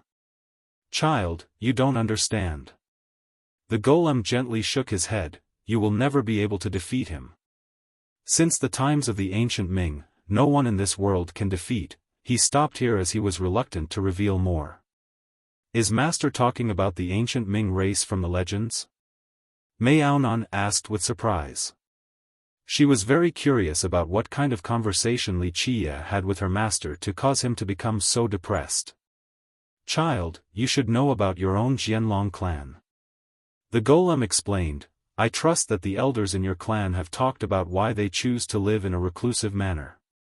The ancestors rarely talked about this matter. They only said that in the past, our Jianlong clan lost and was sealed by a taboo existence. From then on, we no longer wanted to come into being. Mei Aonan responded with some confusion. Yes, this is the taboo existence that your Jianlong clan was talking about. The golem spoke slowly. After hearing this, her eyes lit up with a surging battle intent as she stated, Master, are you saying Wuxia has the legendary taboo existence as his backing? At this point, the golem begrudgingly stated, Your Excellency, for the last several million years till now, I have accepted the punishment from the city and spent countless moons to recover. Then, I expended countless efforts to find a suitable candidate. If you don't let me try and just take the beast world for your own, this this is far too unfair towards me. You really have some confidence. Wuxia couldn't help but laugh. Your Excellency, at least let my disciple try just one time. The golem hurriedly begged, if my disciple is successful, then this will be a great help to you in the future. She can assist you in sweeping through the 9 worlds. That is not important to me. Wuxia looked at the golem and said, however, not too many people can still recognize me in this day and age. I will also be considerate for your love of the beast world. If I don't give you a chance, then that would be too much. Very well, I am someone who does things fairly, so I'll give you a chance. Your disciple may try once. I truly appreciate your Excellency's generosity. The golem was ecstatic and quickly bowed after hearing this. However,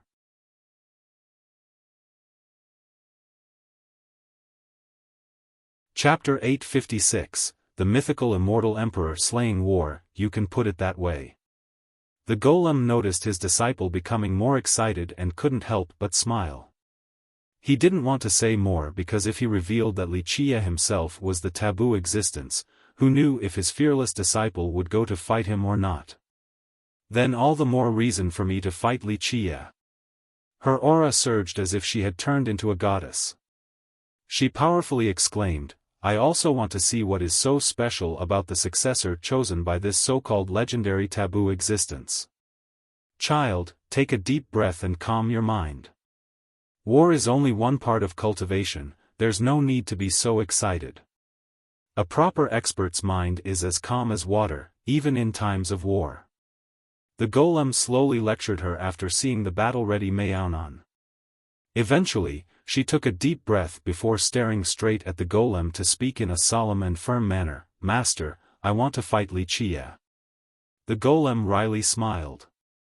How could he not know his own disciple's personality? He gently shook his head, Child, no rush. Your weakness is your impatience and arrogance. If you don't fix them, they will be your undoing one day. Here, the golem seriously stared at her and said, I know your personality, if you don't fight Wuxia, then the rest of your life will be laden with regret. However, there's no need to rush. Wait until you beat Yi Qingcheng, then I will discuss a spar with him between the two of you, there's no need for a life and death match. Master, are you afraid that I will not be able to beat him? I can beat Yi Qingcheng, so I can definitely defeat Wuxia as well. Maonan was unconvinced. You are mistaken. The golem responded, Yi Qingcheng is nothing compared to Wuxia. If Wuxia really wants him dead, it would be as easy as killing an ant. Maonan was a newborn calf with no fear of a tiger. She couldn't help but speak, Master, you are already so powerful, but you are still so wary of this dark hand in the legends. Is this person really so scary? Scary? The golem gently shook his head after chuckling, scary alone cannot describe him. How strong do you think your Jianlong clan is? How strong do you think the alchemy kingdom is? But look at them now. Even these behemoths do not dare to come out. Outsiders might not know, but you should be aware that your clan is afraid of this dark hand. Only those who experienced the war with the divine beast realm that year would understand what hell on earth truly is. In that battle, corpses filled the heaven and earth. The stone medicine world lost its light, and even those from the other 8 worlds also trembled, they didn't dare to enter our world. The golem carefully preached. He knew that his disciple was just a little calf. He watched her grow up and hoped for her who didn't know the immensity of the heaven and earth to not eventually die at the hands of Wuxia. The golem's words made her quiet. She naturally knew why her clan didn't want to come out, but in her mind, this was a shameful matter. Because of this, she left the clan and came out on her own accord. You might feel that your clan is very powerful, and you might also think that immortal emperors are invincible. The golem gently sighed, but compared to the taboo existence, even immortal emperors may not be able to, but immortal emperors really are invincible. Maonan couldn't help but interject. In fact, this was common knowledge to all cultivators. At the very least, emperors were invincible in their respective generations. I know that they are unrivaled. The golem nodded. However, the taboo existence is terrifying beyond your imagination. Really? Frankly, Maonan was skeptical and didn't believe that this so-called dark hand could be so frightening. The golem continued, we won't talk about how his shadow was behind so many emperors, we'll just talk about a massacre. You should know about the ancient Ming race, correct? They ruled the 9 worlds for a very long time and heralded a dark and horrible period for the world. Maonan nodded. Future generations claimed that the ancient Ming was the strongest race in this world, they were far above any other race. Even the charming spirits, who are considered the favored children of the heavens, were weaker than them. Did you know? That dark and horrible period was ended by the dark hand behind the curtains. The last battle finally brought dawn to the 9 worlds. The golem paused here for a bit before solemnly continuing. Legends state that in this last battle, the Dark Hand massacred the 9 worlds and uprooted any location where the ancient Ming planted their seeds. From then on, this race ceased to exist in the 9 worlds and faded to mere history.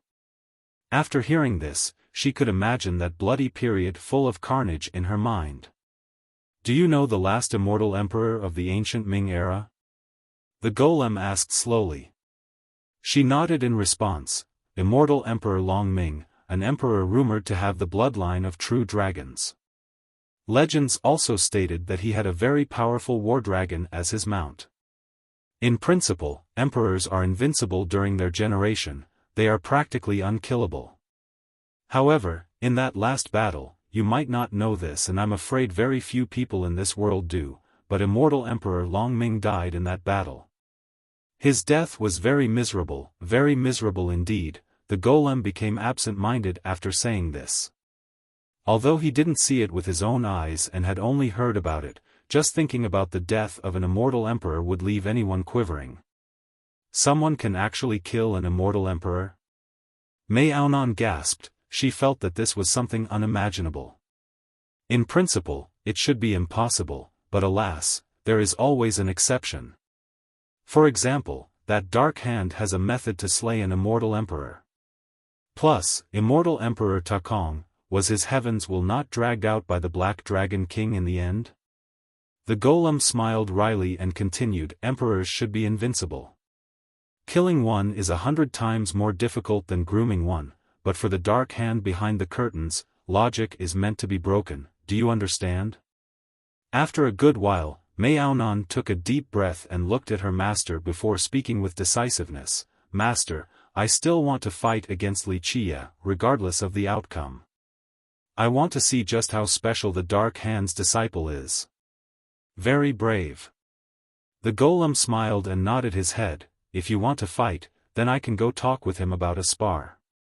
Of course, I still advise you to think it over. I have experienced arduous times and life and death situations. I was buried then unearthed only to be unearthed then buried again. I won't be able to live for much longer, but I should be fine for this generation. The golem solemnly said, if you want to avoid this generation, then after your burial, I will go back to my dwelling and continue to prolong my life. I'll wait until you come out again to compete for the heaven's will and send you towards that final destination. Master, the victor has yet to be decided. There's no need to be so pessimistic. Maonan shook her head. She was not someone willing to seal herself in order to escape, she would rather fight to the very end. It is nothing to be ashamed of, who is to blame for you being born at the wrong time?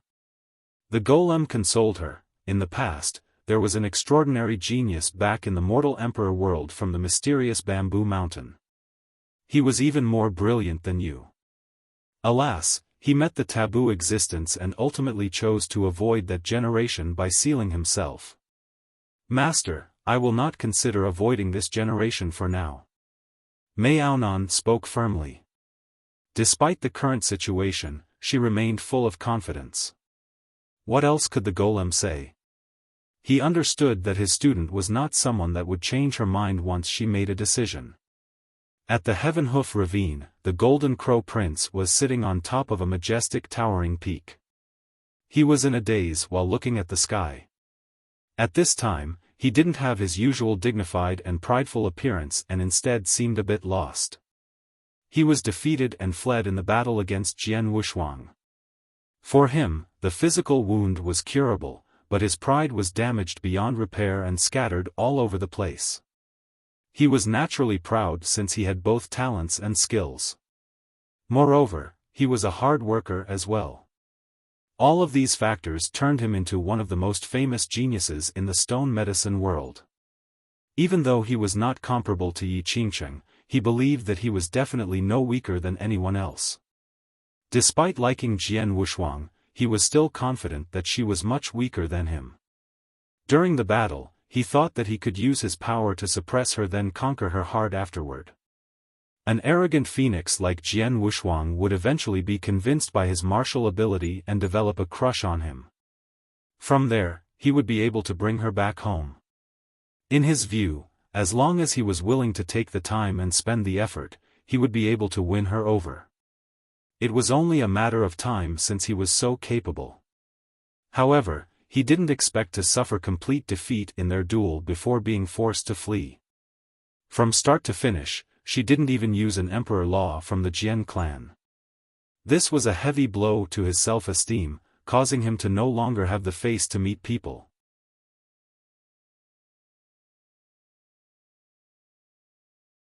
Chapter 857, The Word Love Causes the Most Pain. The night was especially beautiful at the top of this peak. While the prince continued to sit there in a daze, a pretty figure drifted closer. It was the gentle Miao Chan, who was as noble and elegant as always. She was definitely a virtuous and wise beauty. After arriving, she gently looked at the prince before slowly sitting down next to him.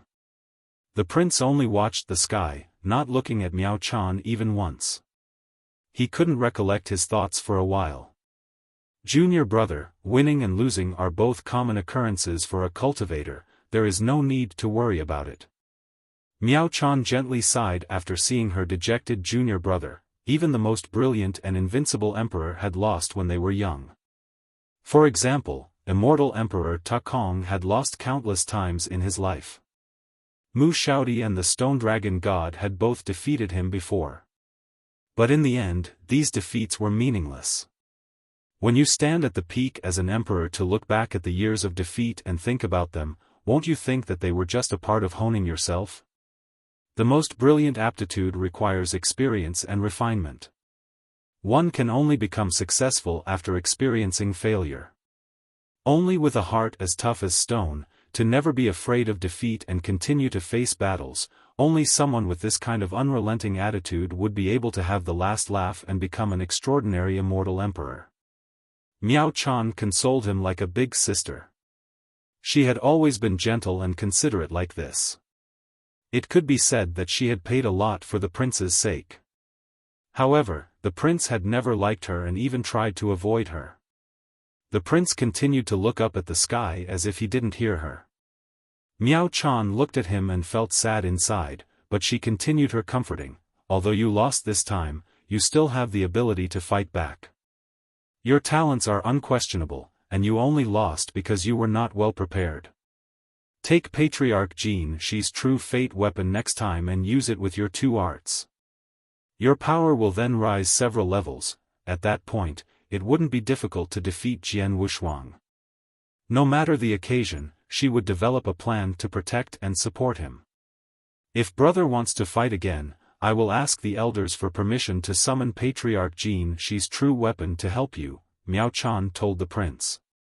Enough. The dazed prince angrily shouted at this time, I am not a child, I don't need you to make decisions for me. His shouting startled Miao Chan for a moment. She didn't have a response. I don't need your help or your pity. The prince was very emotional as he raised his voice. The things I want have always been obtained by my own abilities. This position of being the main descendant as well as the imperial weapon. I don't need your help or your concession to have everything I've gained today. Don't think that just because you gave me the descendant position that I will owe you for the rest of my life. Even if you didn't do so that year, I would have gambled it all away.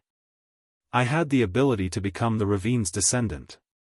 The more he spoke, the more agitated he became until he turned completely livid and shouted non-stop. He had always felt uncomfortable about this matter. Despite being the ravine's descendant and the number one genius, he knew very well that if Miao Chan didn't concede, it would have been hard to say who would be the best.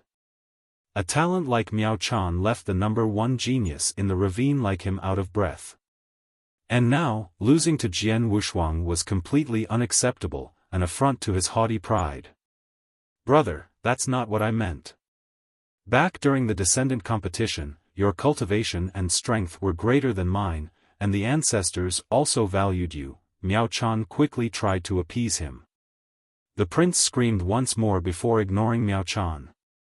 He basically didn't listen to a single word she said as he disappeared into the horizon. Miao Chan had a dejected look as she watched his back slowly disappearing. The bitterness in her heart was difficult to describe. Why bother? After a while, another figure appeared on the peak. He came over and gently sat next to her. Daughter, this golden crow brat is not worth your effort. This person was the ravine's master and also Miao Chan's father. Miao Chan only bitterly smiled and sat there quietly without saying anything. The ravine master spoke, My daughter, regarding skill, ability, talents, and cultivation, you are many times better than that brat. Even fighting Yi Qingcheng wouldn't be a problem. Humph, if you didn't concede, that brat would just be another regular disciple unable to reach the apex. This brat does not care for your love either. You spending so much effort is not worth it at all. The master grew angrier the more he spoke. Daughter, it is not too late to change your mind. As long as you have the will to reach the top and the ambition to compete for the heaven's will, we can still push the brat down in the future. There are still many ancestors who greatly support you in the sect. Father, I don't have the will to reach the top. I only want a good ending. Miao Chan said softly. Miao Chan smiled bitterly. How can I talk about cultivation before surpassing this? The master could only sigh at this point. He only had one beloved daughter that should have displayed her greatness to become supreme in the world, but she was ruined by this golden crow brat. Daughter, you can just dump the brat and we'll go to a new place instead of staying here. As long as you don't meet him, you will eventually forget. As long as you can forget about him, I don't need to be the ravine master. We can travel to different places instead and be at ease. The master spoke with a heart full of love. Father, the ravine cannot do without you. Miao Chan gently shook her head. The ravine will still be there without me. Plus, I only have one daughter, and I don't want to see you being unhappy. The master spoke in a serious manner. As long as you can be happy, everything will be worth it. Miao Chan silently looked up at the sky. In this moment, she couldn't help but become confused. On a solitary peak, Yi Qingcheng sat there leisurely. The atmosphere swayed to his will under the influence of his divine light as if there were prostrating wise sages and saints surrounding him. No matter the time or place, Yi Qingcheng always had the presence of a domineering ruler. The Golden Crow Prince was seated opposite him. However, he no longer had the usual arrogant and imposing aura. He only drank one cup of wine after another as if it was mere water. He seemed so ragged and dejected that no one could connect him to the mighty descendant of the ravine, an unparalleled genius. Brother Golden Crow, there's no need to be downtrodden. There are many women in this world, there's no need to focus on just one. Yi Qingcheng slowly started the conversation after seeing the prince drowning in wine. With your supreme style, as long as you are willing, countless princesses and saintesses would come into your embrace. Why bother with an unrequited love with the Jian daughter? The prince did not respond and continued to drink. He wanted to become drunk, but with his cultivation, it might not happen even if he drank a river of wine. Since we are brothers, frank yet sincere words will be spoken. I hope you don't mind. Yi Qingcheng slowly spoke. In my opinion, the Jian daughter is not worth caring about. She is an arrogant and fearless girl. It is virtually impossible to tame her. I know. The prince bluntly responded with just these 2 words before continuing to fill his stomach with fine wine. If that's the case, then why the need to be so down like this? Yi Qingqing smiled. As for the defeat, I think that you shouldn't even worry about it. My brother, when I meet a more powerful genius in the future, perhaps I will suffer a defeat as well.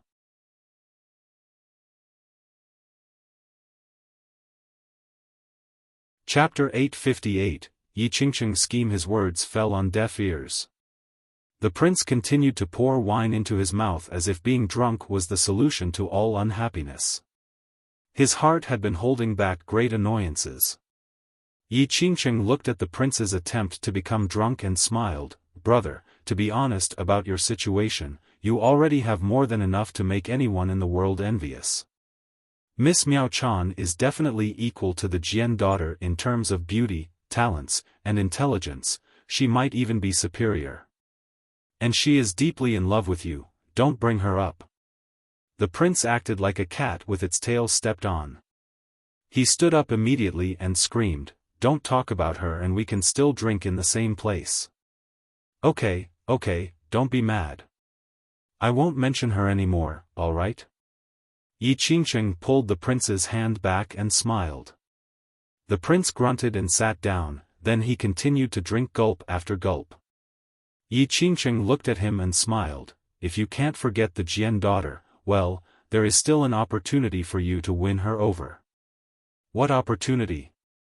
The prince immediately let go of his wine jar and stared at Yi Qingqing. Yi Qingqing pondered for a moment before speaking. It isn't that I don't want to tell you, but if I run my mouth and Miss Miao Chan finds out, then it won't be very good for me. I don't need her to get involved with my business. The prince shouted. He was already trying his best to suppress his anger. Otherwise, he would have erupted completely in a furor. The prince coldly said after seeing Yi Qingqing's hesitation, "Brother Yi, are we still brothers? If we are, then just say it." Okay, well, don't be angry and don't tell Miss Miao Chan that this is my idea. This way, she won't think that I am advising you to chase after the Jian daughter. If she finds out, she'll think that I am trying to separate you two. At that time, I won't be able to wash away the suspicion even if I jump into a river. Yi Qingqing hurriedly replied. The prince coldly spoke, "Who says that we are a pair? There's nothing between us." Yi Qingqing smiled and slowly explained, "The truth is that it is not impossible for you to win Jian Wushuang over. She is an arrogant and proud person. In order to win her over, it is as simple as being more powerful than her. Why is it that she is together with Wuxia? This is because of his notoriety and how he challenged the alchemy kingdom. This is exactly to her liking. Wuxia." The prince gritted his teeth after hearing this name. Just the thought of Wuxia being together with Jian Wushuang left him mad with jealousy. Winning her heart is very simple. First, defeat Wuxia. Second, kill Wuxia. This is to break the illusion of his invincibility in her heart and also to end her crush. Yi Qingqing explained. The prince became silent upon hearing this. "Ah, Brother Golden Crow, there's no need to underestimate yourself and overestimate the enemy." Yi Qingqing encouraged. "In fact, you have fused arts from 2 different houses and are well versed in both. Even I might not be able to hold you back. Your loss this time was simply due to being too confident. If you try again with sufficient preparations, no one will be able to stop you." The prince was indeed musing this thought. The defeat he suffered at the hands of Jian Wushuang indeed left his confidence in shambles, filling his heart with doubts. "Brother, just think about it. Your loss was definitely due to a lack of preparations. You didn't even bring an imperial weapon, so you fought the Jian daughter with your bare hands. Of course you were at a disadvantage." Yi Qingqing comforted and cheered him on. "That is true. The prince's eyes lit up under the influence of the alcohol and Yi Qingqing's support. Yi Qingqing continued, "You have finished cultivating the supreme arts of immortal Emperor Jin." She then fused it with your own clan's techniques. In my opinion, if you take along immortal Emperor Jin Shi's true weapon and use it with your emperor arts, then who can stop your might? I definitely won't be your match when that weapon is in your hands. Yi Qingqing sincerely pointed the way. The buzzed eyes of the prince became brighter and brighter. At this point, his body once again emitted the rays of a sun. In fact, Yi Qingqing's method was no different from Miao Chan's, but the prince didn't want to listen to Miao Chan at all. If brother can persuade the ancestors from your sect and take out the emperor's true weapon, then along with sufficient preparations, it would be child's play to kill him. Yi Qingqing advised. At the moment of his death, the Jian daughter will be sad and vulnerable. Then if you show yourself in a positive light and conquer her, wouldn't it be killing two birds with one stone? For a proud girl like her, the more powerful and dominating you are, the more she will like you. Once the prince started to listen carefully, Yi Qingqing successfully bewitched him. The prince snorted and hatefully said, "Humph, that geezer Miao will not let me summon the imperial true treasure." Recently, the ravine master had been annoyed with him. In his opinion, the master was making things difficult for him was on purpose. The master was afraid that he would become the future ravine master and steal the power from him. He also believed that the ravine master would not be willing to abdicate. This isn't a problem at all. Yi Qingqing smiled, "As long as you have a good conversation with Miss Miao Chan, her influence at the ravine will surely get the elders and ancestors to listen to her suggestion. I don't need her help." The prince coldly spoke, "Plus, she is not the only influential person in the ravine. The one in power is not a girl like her but our Golden Crow tribe." "That's right." Yi Qingqing quickly smiled. "Who doesn't know that the Golden Crow tribe is the strongest demon race in the beast realm and that it is the true pillar of the ravine?" Such words were very pleasant to the prince, so he quietly nodded. Yi Qingqing smilingly said, "If brother still thinks that this isn't enough, then I can also lend you a hand." "What other ideas do you have?" the prince quickly inquired. He considered Yi Qingqing a mentor as well as a brother that he could trust with his life. Due to this, he had absolute confidence in Yi Qingqing's words. Yi Qingqing answered, "The origin of the Golden Crow tribe comes from the refined fire of the sun.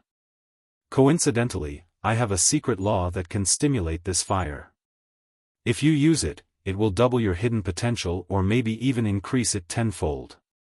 By that point, even if Li Qie was much stronger, he would still only be walking towards his death." This doesn't feel right. How can a secret law from the Stone Edge Kingdom be passed to an outsider? The prince shook his head. Yi Qingqing smiled, "Brother is misunderstanding me. I found this secret law by chance, so it does not belong to my kingdom. You and I are brothers, so why are you being so reserved? As long as it helps you kill Li Qie, I will be in full support of you. One secret law is nothing. Brother Yi is showing so much love. I have no words to express my gratitude. Just let me know what I can do in the future if you ever require my assistance." The prince said gratefully. "Brother Golden Crow, such words are too polite. I'm not an outsider." Yi Qingqing laughed and patted the prince's shoulder. After accepting the secret law, the prince quickly bade his farewell.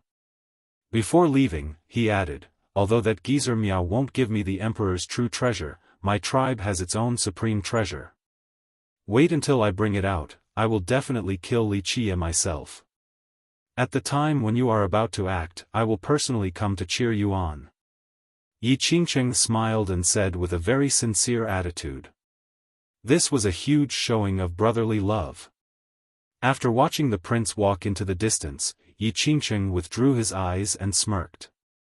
After a while, the cloud-soaring venerable came in and asked, "Young noble, do you think the Golden Crow Prince will be successful?"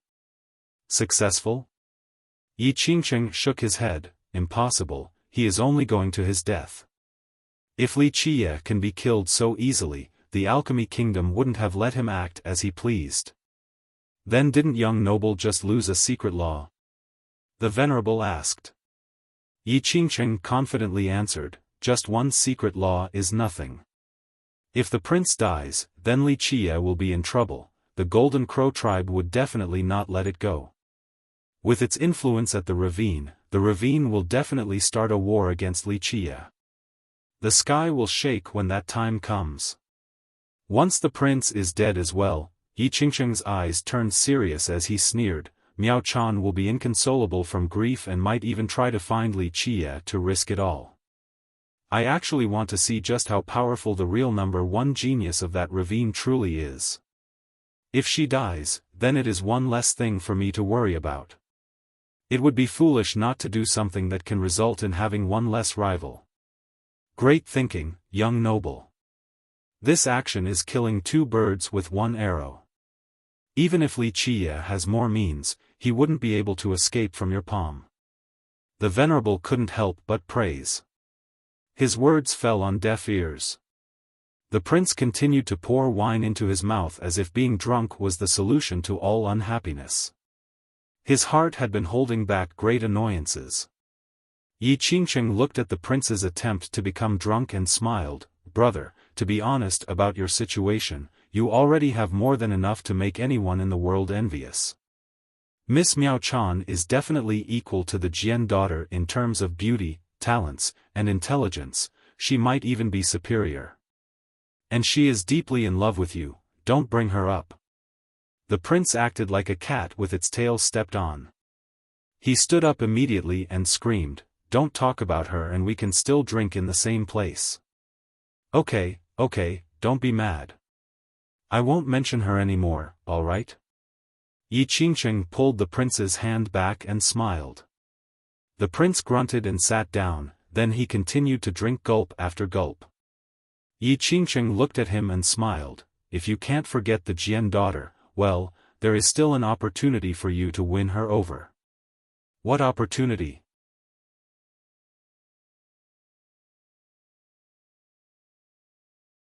Chapter 859, Opening of the Beast World. At this point, Yi Qingqing looked over at the far horizon and spoke with a tinge of emotion, what a shame.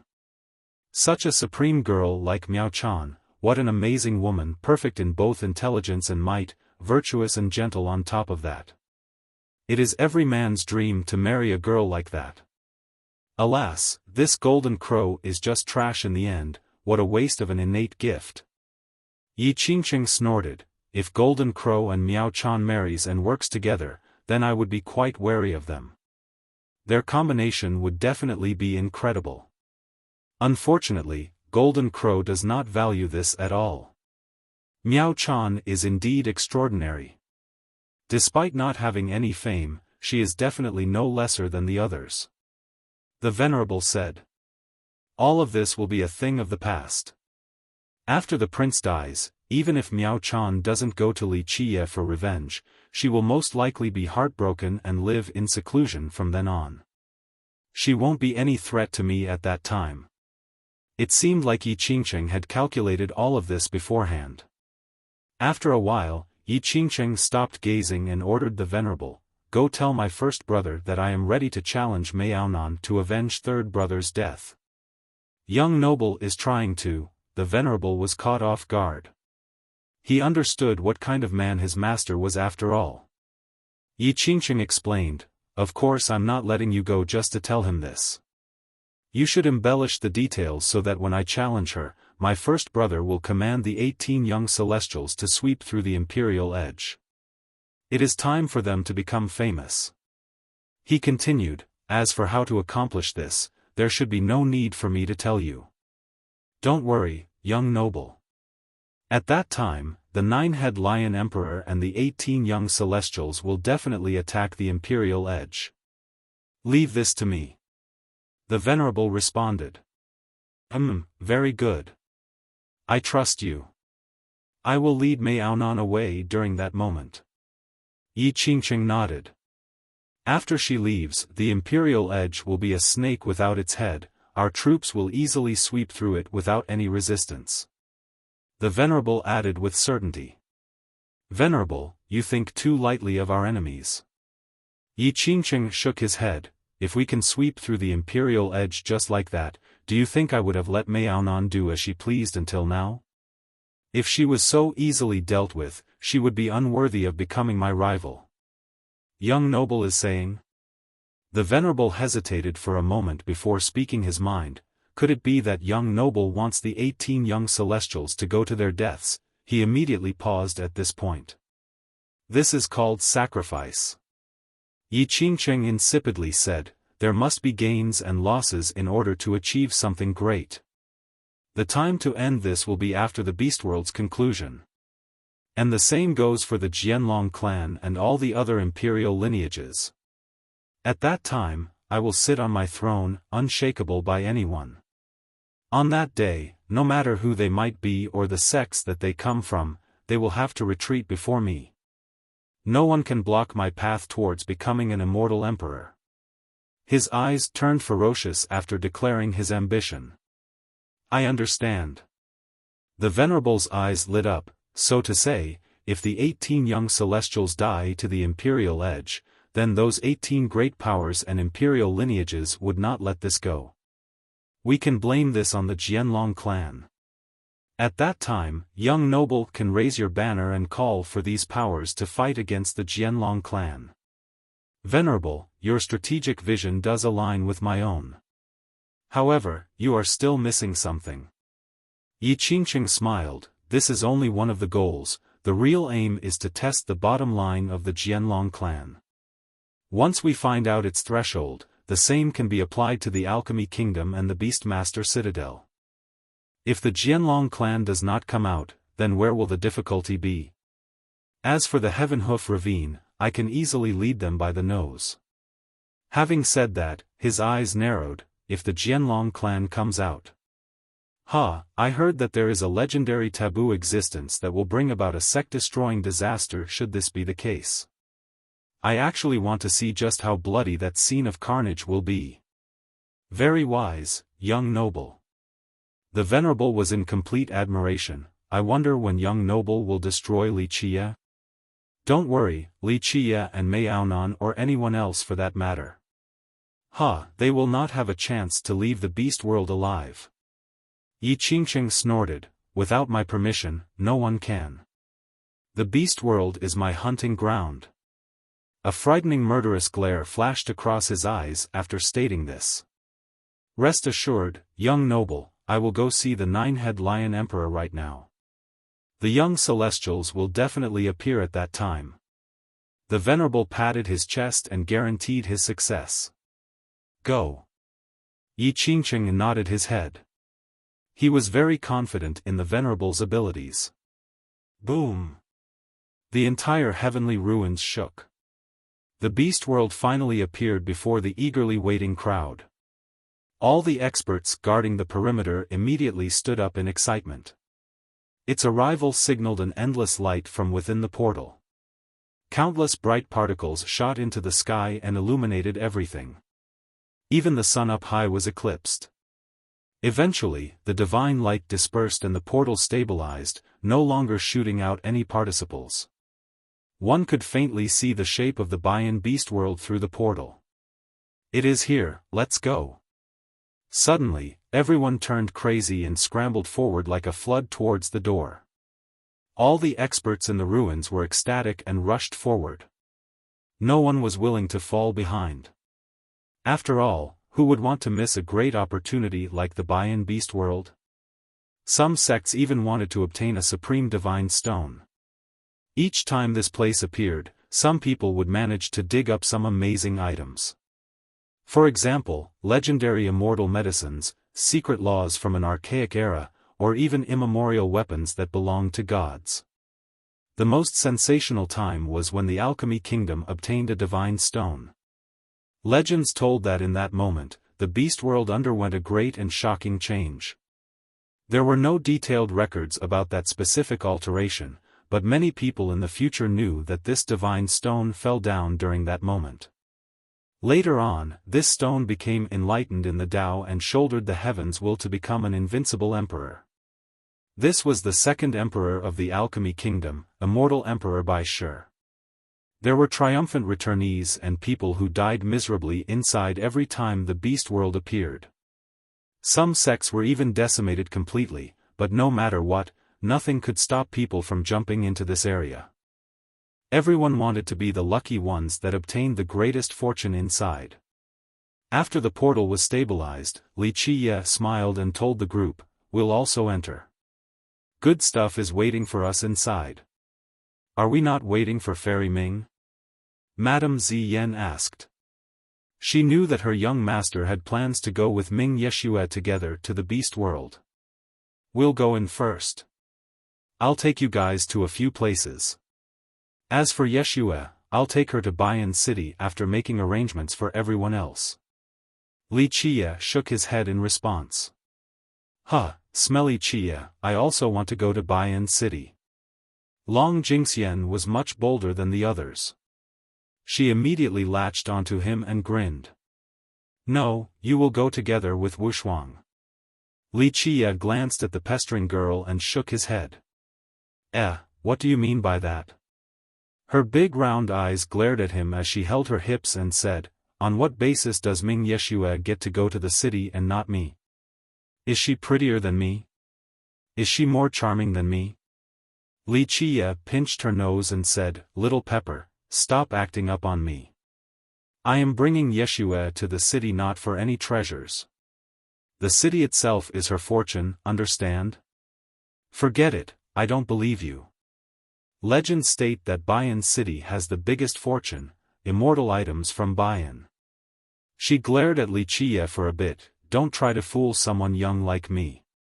Wuxia continued to pinch her nose. "No bargaining, I won't take you to Bayan City."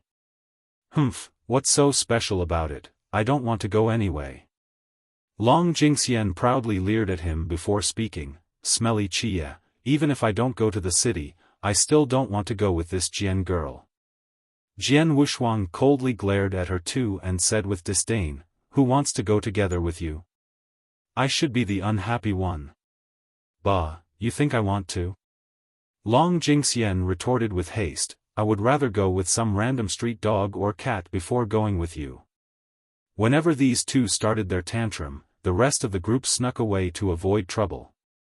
"Okay, you two, stop arguing." Wuxia interrupted them. "I said the two of you would go together, no more this or that." Only Wuxia could stop these two. They had no choice but to close their mouths after seeing his glare. Long Jingxian immediately pulled his arm and sat next to him. She bowed her head like a little wife who had been wronged and softly spoke, "I'll listen to husband." This sudden change was still new to Madame Ziyan, leaving her completely speechless. This change of heart was way too fast. Meanwhile, Jian Wuxuang only snorted and looked at her contemptuously as Long Jingxian continued to act intimately with Wuxia while provocatively stealing glances at Jian Wuxuang.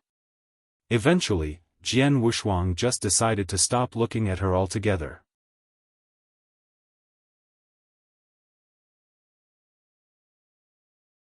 Chapter 860, The Magical Bayan Beast World. The Imperial Draco Bull continued to slowly pull the carriage towards the portal. The madam held the reins while Wuxia lazily lied down inside accompanied by Jian Wuxuang.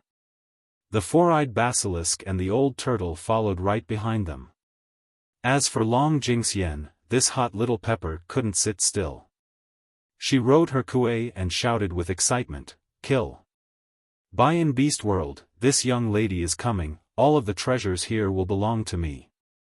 With that, she rushed to the front with her mount. Many cultivators quickly retreated at the sight of the carriage. No one dared to bar their path. Wuxia the Fierce, who didn't know and understand the meaning of this title. Massacring countless victims, one phrase to annihilate multiple sects, who would dare to provoke a monster like this? They could only stand from afar and watch. Just earlier, they were scrambling to enter like a flood. However, when Wuxia's carriage slowly inched forward, everyone stepped back to make a path so that Wuxia could enter first. They didn't wish to see this monster become angry and cause blood to spurt every 3 steps. It would be too much of a waste to die at his hands before obtaining any treasures. Some were also both jealous and envious at this scene. To have a great demon king like the madam personally holding the reins as well as having Jian Wushuang as a companion. One was a demon king, the ruler of a country. The other was the Jian clan's golden daughter, someone renowned through the world who was as arrogant as a phoenix. Today, Wuxia had both of them as his friends. Such treatment was without equal. Even Yi Qingqing didn't enjoy such treatment. Many young male cultivators yearned for this. If they could have this in their lives, then it would be fine even if they couldn't become immortal emperor. The world changed the moment one set foot inside the portal. It was a different world, a very ancient world. A breeze filled with archaic vicissitudes immediately assaulted the newcomers. Next was a wild and ferocious air. One would be startled the moment they entered. This was a primal world with ferocious beasts. It seemed that this place had existed for a very long time. It was a paradise for monsters. While gazing towards the far distance from the entrance, one could see rolling hills with rivers running right between them. A desolate scene appeared before everyone. One could faintly hear the roars of tigers and dragons. After looking even further inside, they would find cities and pavilions ravaged by the merciless flow of time. It seemed that there were signs of humans in the distance. After entering the beast world, Wuxia looked around and stated, "Well, the stopping point is right here this time. Bayan Beast World. One of the 6 great immortal ancestral Earths."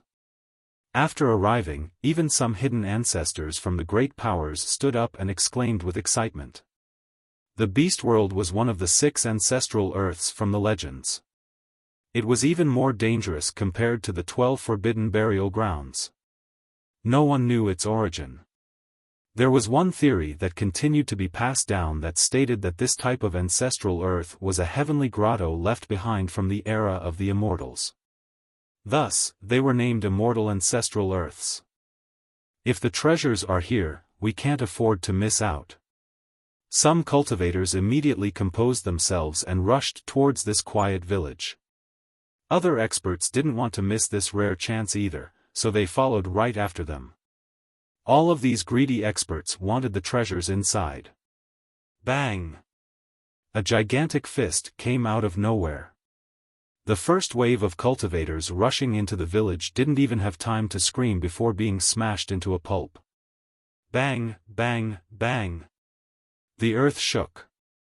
A gigantic stone monkey climbed out from the ground inside the village and immediately unleashed a flurry of fists to kill all of these invaders. Die! Of course, the incoming wave of cultivators couldn't back off. They shouted and lunged at the monkey. In just a split second, rays from treasures soared to the sky as many laws went forth. In the end, their combination attack was able to kill this stone monkey and they successfully stormed into the village. "My treasures, here I come." One cultivator immediately rushed towards a house inside the village. Boom! He pounded on the door but he couldn't open it. It was as if this door was able to stop all outsiders from intruding. Open! However, one of them didn't give up and activated his merit law to unleash a barrage of attacks onto this door. Unfortunately, no matter how powerful his treasures might be, they couldn't touch the door. An elder from his sect shouted, "Idiot, feel and understand the transformations of the laws within these buildings." The elder placed his hand on the door as waves of universal laws entered the door like flowing water. After a while, the door was unlocked and opened with a clacking sound. This elder jumped inside without any hesitation. Others tried to follow, but they were blocked right at the doorway.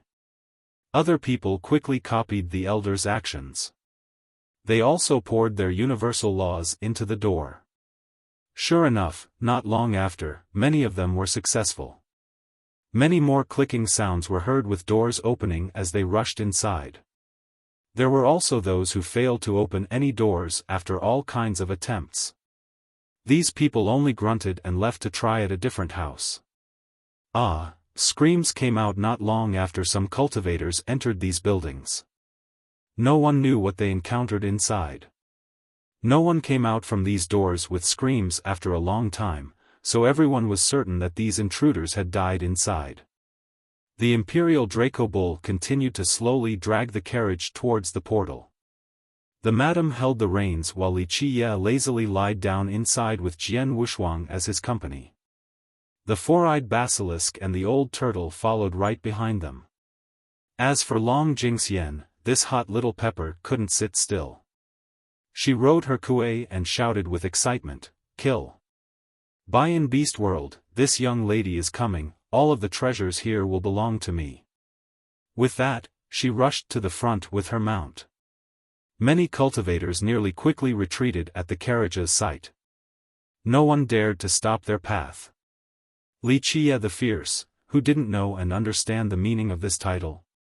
Massacring countless victims, one phrase to annihilate multiple sects, who would dare to provoke a monster like this? They could only stand from afar and watch. Just earlier, they were scrambling to get inside like a flood. However, when Li Qiye's carriage slowly inched forward, everyone stepped back to make a path so that Li Qiye could enter first. They didn't wish to see this monster become angry and cause blood to spurt every 3 steps. It would be too much of a waste to die to his hands before obtaining any treasures.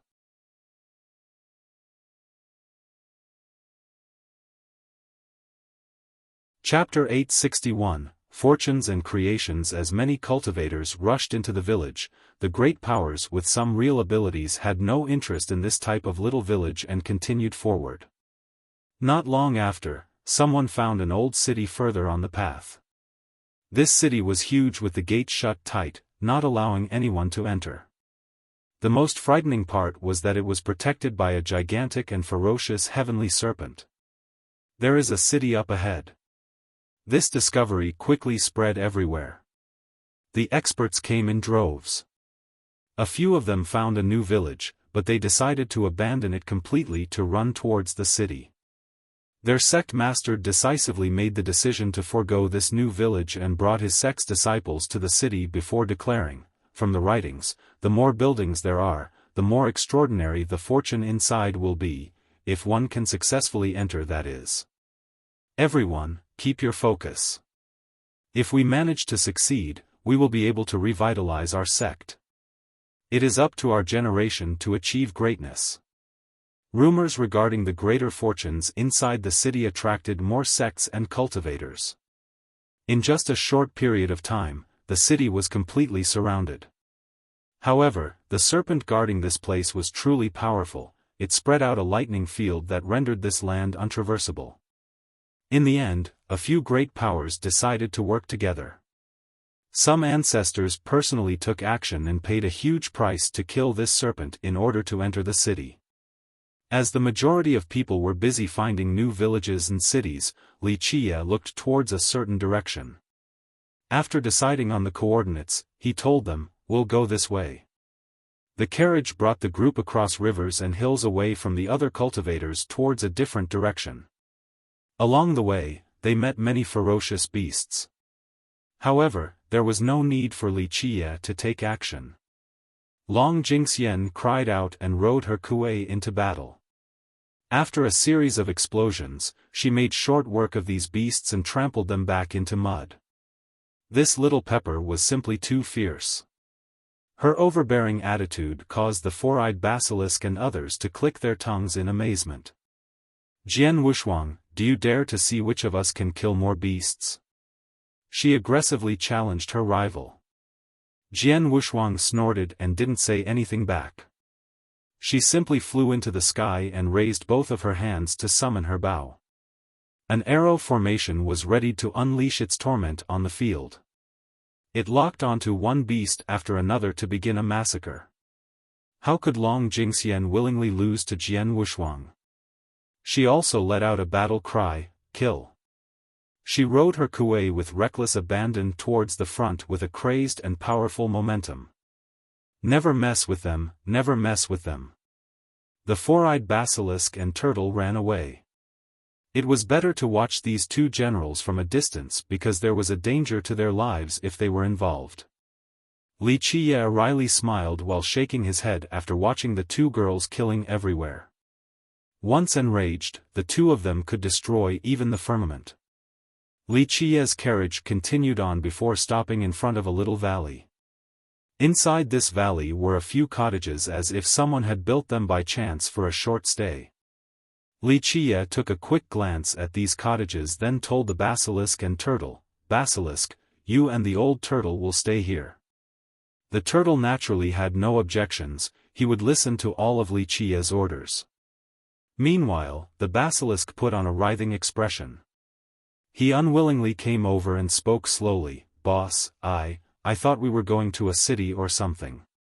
What kind of fortune can be found here in this tiny valley?" His appearance made it very clear that he was unwilling. Wuxia glanced at him in response, "Who says we were going to a city? This place belongs to you and the old turtle now. Look over this place well. Don't come to see me if you don't get any results." The basilisk spoke with a pained expression, but I heard that cities have even more incredible fortunes." Wuxia coldly glared at him, "Who says that bigger fortunes are inside the cities? These are rumors. There are more buildings inside these cities, so opportunities will naturally be more abundant. And as for the fortune after becoming the city master, it is indeed great, but not just anyone can grab this fortune. How many secrets of the Bayan beast world can a bunch of commoners know?" Wuxia stared at the basilisk and stated, "You think I am playing you by taking you to this place? This lowly one gets it." The basilisk turned happy after hearing this. His expression changed faster than the wind itself as he began his slew of flattery. "Boss is supreme, boss decision must be wise and intelligent, stop sucking up and scram." Wuxia ordered, "Also, take care of the old turtle. Do not bully him or else I'll kick you to the edge of the world." Of course, of course." The basilisk became obedient all of a sudden. He mused a bit before asking Wuxia with a smile, "Boss, this place, are there ferocious beasts guarding this place?" Ha, boss, you should show off your might and kill these beasts with your wondrous abilities." "Scram! What's the point of carrying those treasures with you then?" Wuxia said, "If you want to be lazy, then give the old turtle your treasures." Hee, I'm just kidding." The basilisk laughed awkwardly. "Let us go."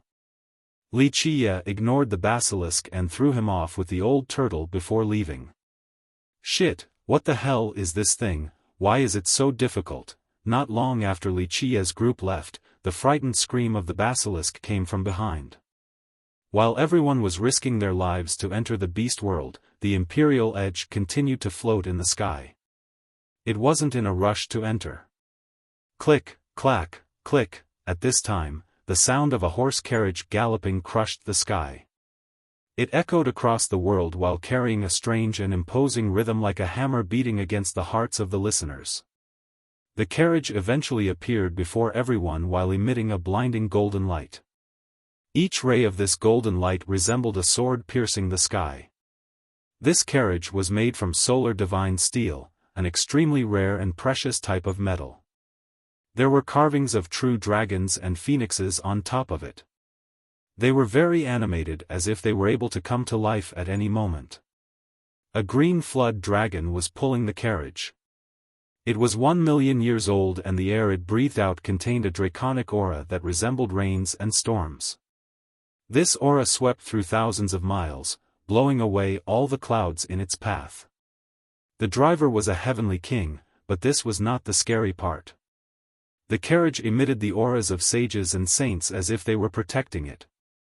Under the power of these great ones, anyone who tried to hinder the carriage's path would instantly be annihilated. There was a young man sitting in the carriage. Handsome was not the right word to describe him as he remained seated in a carefree manner.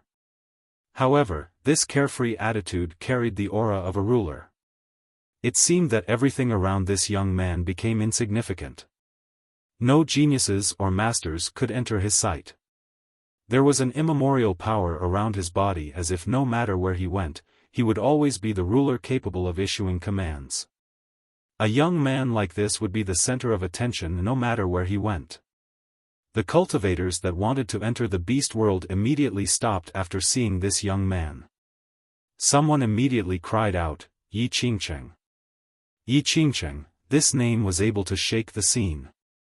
The words caused a storm to rise. Such a name carried endless charisma. Countless people would be moved by this name, no matter if they were young or old. Yi Qingcheng, the current #1 genius of this generation. Just how great was this title? It was a title yearned for by all. He had never lost since he came to seek the Tao, no matter if it was against other imperial descendants or experts from the previous generations. In recent years, even more young challengers came to fight him. The most famous among them was the Golden Crow Prince, the Nine-Head Lion Emperor, and young noble Pei Yu. More than half of the 18 geniuses that later formed the young Celestials had challenged him as well. Even someone as strong as the prince and as overbearing as the Lion Emperor was not equal to Yi Qingcheng. Moreover, these geniuses were won over by Yi Qingcheng's supreme charisma. They were even willing to join under his banner to work for him. A few experts from the previous generation also tried to suppress Yi Qingcheng, such as the Eight-Arm Ancestor and the Anti-Current Monarch. However, they all failed and eventually joined his camp as well. The older experts stood up after seeing his arrival. As for the younger generation, they were in awe and admiration of this man who held the prestigious title of being #1. This was their dream and aspiration. Yi Qingcheng was the idol of the young cultivators, someone they struggled to reach one day. The current #1 is finally here. Someone murmured after seeing Yi Qingcheng's carriage. The carriage continued to move while Yi Qingcheng leisurely stayed seated inside. It seemed as if he would always be confident no matter the time or place. Eventually, it stopped and Yi Qingcheng stood up. The world seemed to revolve around his actions. It was as if he could affect the entire heavenly ruins. With the lift of a finger, he could reverse the stars in the sky.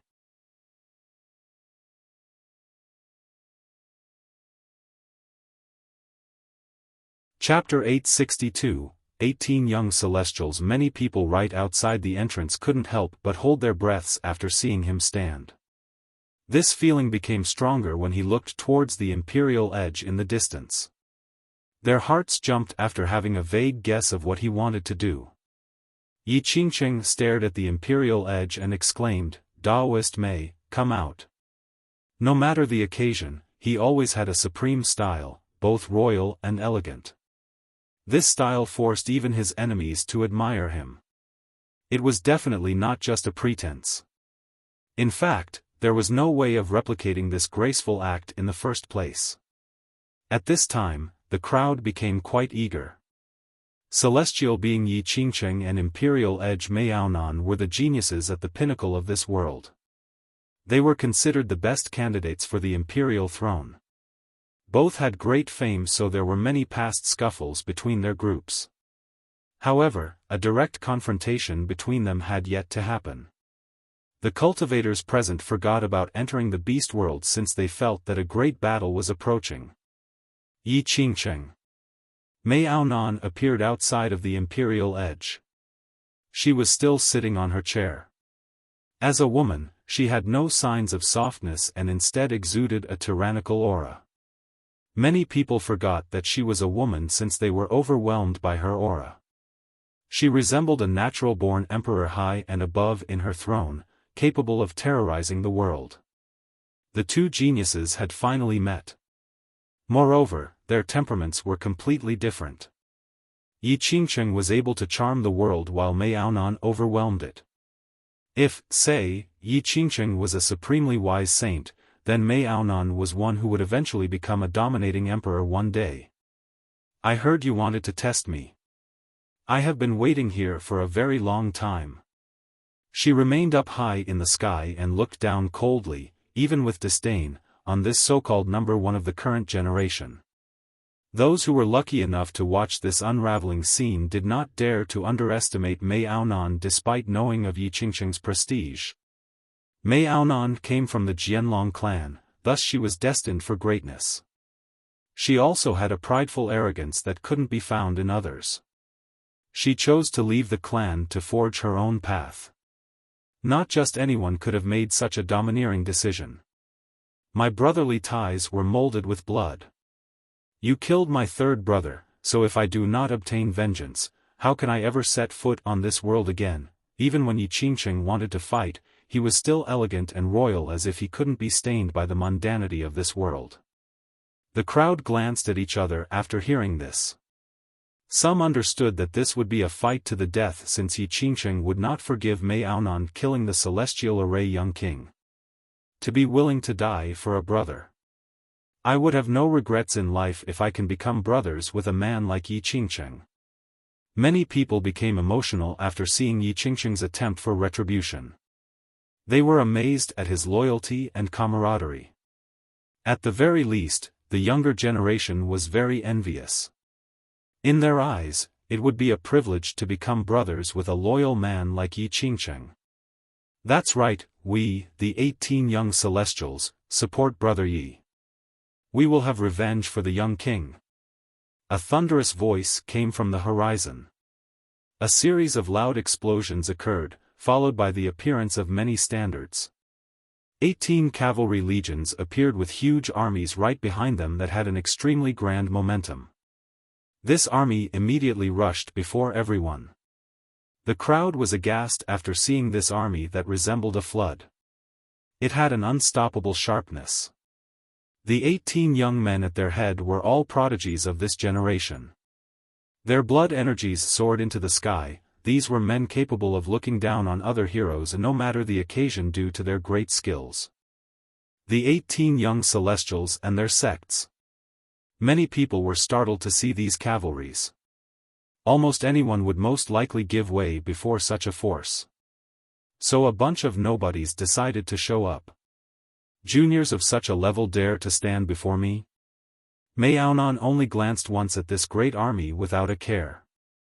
The 18 young celestials were all prodigies in the eyes of the world.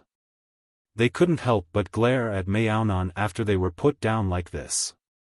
They were all descendants from great powers. Some were even from imperial lineages. Many weren't convinced of Yi Qingqing and had challenged him before. Later on, they lost to Yi Qingqing and were moved by his charisma. They willingly formed an army and called themselves the 18 young celestials. They commanded the armies from their sects and were willing to support Yi Qingqing. They viewed Yi Qingqing as their pride and claimed that if he wanted to compete for the heavens' will, they would open the path and fight the rest of the world for him. Mei Aonan, such audacious words. Do you think you are invincible? I shall have my revenge for my third brother. A loud and clear voice resounded at this time like the roar of a lion that instilled fear deep into the hearts of many. A middle-aged man came from the sky. This person had the head of a lion, so it was clear that he was a lion demon. There were also 8 images of lion heads around his body, seemingly capable of devouring the world and tearing apart all enemies. The 9-head lion emperor. Someone emotionally exclaimed after seeing this man, if the emperor is here, then the millions of lion demons should be arriving soon too. Before Yi Qingqing emerged into the world, there was once a genius of the demonic Tao. He had swept through the stone medicine world with no rival in the younger generation. Later on, he called himself the 9-head lion emperor. Coming from the ancient lion kingdom, his forefather was a terrifying demon. Later on, this demon joined together with a true god, and the kingdom came from their offspring. It had a cavalry that numbered in the millions who had swept through the world in the past, causing many great powers to tremble. Some even said that this was the most powerful demon lineage outside of imperial lineages. Later on, Yi Qingqing appeared and actually defeated the 9-head lion emperor. The always arrogant emperor was won over by Yi Qingqing, and they eventually made an oath of brotherhood. Just you? Mei Aonand glanced at the emperor while sitting imperiously on her throne. Nine-head, your trivial talents are not worth mentioning. It is not that I'm looking down on you, it's just that you are simply here to humiliate yourself. Either come fight me together with Yi Qingsheng or come with those 18 nobodies. After I take care of all of you, it still won't be late for me to fight Yi Qingsheng. Such words made everyone gasp. Her intention of fighting everyone alone was truly too domineering. Perhaps only she was this tyrannical among the younger generation. An expert from the previous generation emotionally exclaimed, "A man should be like Yi Qingsheng and a woman should be like Mei Aonan. Despite being a woman, she is no weaker than any man. Mei Aonan, if you want a group fight, then my million lion demons are ready to meet you at any time." The Lion Emperor was once a famous genius. He wouldn't be threatened by just one phrase from Mei Aonan. Mei Aonan stood up with both hands crossed in front of her chest and looked down at the world without missing a single detail. She loomed over the emperor and leisurely laughed. "Nine-head, do not boast about your million demons here. This kind of threat means nothing to me. Do you really think your army can scare people? In the present times, lineages like the Alchemy Kingdom choose not to come into being. Otherwise, your nonsensical group of cats would barely be considered anything. A few god monarchs can intrude on your ancient lion kingdom as easily as flipping their hand." "Good, Mei Aonan, my kingdom challenges you then." The Lion Emperor snorted and declared his challenge. "Okay, you and the 18 young celestials can come together. I will kill all of you and then destroy your kingdom." Mei Aonan sneered. "How presumptuous. Brothers, let's go." The 18 youths could no longer bear it. They were descendants of great powers as well as famous geniuses. Even if they were not as great as Yi Qingsheng, their fame still echoed across this world. Today, Mei Aonan treated them like nothing, so how could they not become furious? With a loud roar, the 18 lunged towards Mei Aonan. As geniuses, their combined power could be imagined. Spears shattered the void and sabers split the sky along with treasure pagodas capable of sealing even gods themselves. Such power left people trembling. This great of a force was willing to work for Yi Qingsheng. Just how incredible was this? Only a group of insects not knowing their own strength. Mei Aonan didn't even bother looking at the approaching force. After making this comment, a shield appeared in her left hand. Boom! This one shield was able to suppress gods and devils. Its attack caused the firmaments to molder and the stars to lose their brilliance. With a supreme momentum, her attack came crashing down. Treasures and weapons were blown away one after another. The 18 young celestials were immediately blown flying. Some crazily spewed out blood while others had broken heads. The crisp sounds of bones breaking were heard by everyone. So overbearing and invincible. Her one attack easily defeated the 18 youths. Everyone had to take a deep breath at this performance. "Don't get cocky." The Lion Emperor snorted. The 8 lion heads around his body roared and came biting towards her. They opened their mouths and absorbed the power of the stars, causing the sky to darken. Only an insignificant art. Mei Aonan didn't bother looking at the Lion Emperor either. With a clank, the divine sword behind her back left its sheath.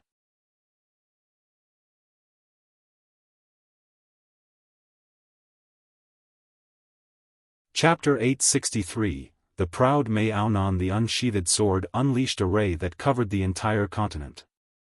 It could decapitate gods and annihilate the stars without a trace. Countless people lost their minds under this one peerless sword that could be considered invincible. 8 lion heads fell after this sword fell. Although they were only images and not real lion heads, the Lion Emperor still took several thumping steps backward. Her shield was unstoppable and her sword was unmatched. Everyone was shocked after seeing this since her power far exceeded their imaginations. Everyone knew that her fame was about to overcome Yi Qingsheng's own, but who would have thought that her strength had reached the level of killing virtuous paragons? They felt a chill after seeing just her first attack. Without an imperial weapon, any heavenly king that provoked her would only be courting death. A bunch of nobodies dares to compete against me? Maonan looked at the 18 young celestials and the Lion Emperor in disdain before sneering at Yi Qingcheng. Yi Qingcheng, it seems like you are nothing special either. You think these nobodies can be your generals and sweep through the world for you? You're going to attempt to seize the heavens with them by your side? You are simply a frog at the bottom of a well. You think the geniuses in the rest of the 9 worlds are all trash? Her tyrannical and contemptuous words made others speechless. However, no one dared to deny her as she was qualified to make such a statement. Daoist Mei, enough talk. Yi Qingcheng flew forward at this time in a gallant manner as if he was about to transcend this world. The sky matched his rhythm while the celestials circled him. Meanwhile, the 18 young celestials were both angry and ashamed. Although they went back to their armies, they couldn't help but glare hatefully at Maonan while gritting their teeth. They swore to never let this humiliation go unpunished. Yi Qingcheng floated to the same level as Maonan and slowly spoke, "The young celestials are my close friends. To be able to fight with them is my pride and glory, to be able to know them is my fortune. You humiliating them is the same as humiliating me." The angry youths were shaken after hearing this.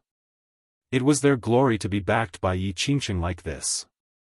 "Your blabbering is an annoyance," Maonan interrupted him with a disdainful glance which made the 18 youths even angrier. She didn't only humiliate them but also their pride, Yi Qingcheng.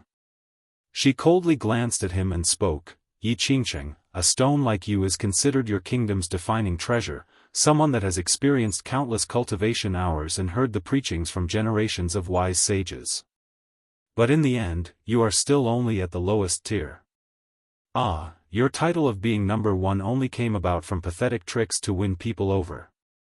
In order to reach the Grand Tao, one can only fight and defeat the 9 worlds, to never speak the word defeat. This is how one competes for the heaven's will. Yi Qingcheng, I am not looking down on you, but you simply aren't qualified to compete against me. You're only a villain who bewitches others. If such a person can become an immortal emperor, then immortal emperors are worthless." These caustic and domineering words silenced the crowd. This was too much swagger. One of the young celestials was not happy about Maonan's insult on their relationship with Yi Qingcheng and retorted, "Pa, you want to try and ruin our ties with Brother Yi?" Maonan ignored this youth. In her eyes, these 18 were not on the same level as her. Yi Qingcheng remained calm as he shook his head, "Daoist Mei, these words are too much. To be able to have friends all over the world, real friends who do not mind dying for your sake. It doesn't matter if it's becoming immortal emperor or any other noteworthy accomplishment, I can only say that I have no regrets due to all the friends and brothers I have made so far." Yi Qingcheng was cool-headed against the extreme Maonan. His attitude and temperament as well as character left many people feeling deep admiration for him. The 18 celestials were touched by these words. No matter the occasion, Yi Qingcheng always had their back. They would be more than willing to jump into a raging inferno for a brother like him. "Enough talk, come and fight." Maonan proudly stood there with a divine sword in one hand and a shield in the other. She was in high spirits while her aura soared into the sky. She gave off the impression that she was an emperor protecting a heavenly kingdom. Her sword could massacre an army of millions while her shield could withstand the onslaught of countless cavalries. Maonan was the embodiment of domineering and arrogance. This was a wondrous woman aiming to reach the heaven's will. No one would care about her supreme beauty when she stood in the sky. The only thing they could see was a domineering emperor. "Very well, let me experience your supreme arts then." Yi Qingcheng widened his eyes, causing the sky to light up. The blinding brilliance of his gaze caused the world to pale. The chants of saints and sages came about once more along with many strange images emerging from behind him. There were preaching god-kings and immortals with countless living beings in prostration. Each image carried an immemorial power as if they were their own separate worlds. The auras from these existences suppressed the entire area. People began to tremble after seeing all of these different images. Yi Qingqing seemed to be the center of the world. Since the start of time, saints and sages had always surrounded him while other living beings offered their pious worship. Just how terrifying was this power and protection that caused others to shiver in fear? The defining stone of the Stony Edge Kingdom experienced numerous empowerments from virtuous paragons and even the preaching of god monarchs as well as the worship of their citizens. Even an ancestor from a great power was startled by Yi Qingqing's invincible images. Yi Qingqing didn't need to make a move. These images alone could kill many enemies, even paragons, while he freely stood there. Even those who had fought him before still quivered in front of these images. They ensured his position of invincibility in the current generation. As the divine stone, Yi Qingqing was preached to by the strongest paragons from his kingdom, including supreme god monarchs. Moreover, generations of citizens worshipped and offered him their power, thus he was strengthened by the blood energy of an entire kingdom. Eventually, the high heavens felt this and he, in his divine stone form, finally gained life. And thus, an ultimate genius was born. Each image behind him represented a great paragon who had empowered him. Some might even be god-kings. This was why the younger generation and even veterans from the previous generation couldn't defeat him. These images alone could crush all opponents. The blessing of the wise sages, right? Mei Aonan only snorted in the face of his invincible aura without a care. You're only relying on the power of those from the previous generations. You aren't much more than this. With that, she began to walk forward while opening a fate palace with each step. 11 fate palaces. Someone shouted in horror as her palaces soared to the top of her head. Her palaces in the sky resembled a heavenly kingdom that could look down on the rest of the world. Meanwhile, she was its emperor with full control of her citizens. 9 deserves utmost veneration, 10 embodies extreme perfection, 11 creates a miracle across the eons, and 12 decides the immortal emperor's throne. Even someone from the previous generation emotionally murmured after seeing her fate palaces. Since time immemorial, very few were able to achieve 11 palaces. This was indeed very rare. There were only records of a very few cultivators who had achieved this. It is hard to not be arrogant while having 11 palaces. Those who didn't like Mei Aonan were completely defeated at this point. 11 palaces could outshine all other geniuses. Even Yi Qingqing might not have 11 palaces. Yi Qingqing praised, "Incredible, but I have already expected this." At this point, he turned serious. There was no doubt that she was definitely a great rival. Come. Mei Aonan soared to the sky and unleashed a fierce attack. With the turn of Yi Qingqing's palm, one image behind him emitted a bright light accompanied by a god monarch that reached out towards Mei Aonan to imprison her. However, she paid it no mind. Her shield pushed forward. Boom! Under the power of the 11 palaces, the shield lit up and actually managed to repel the hand of this god monarch.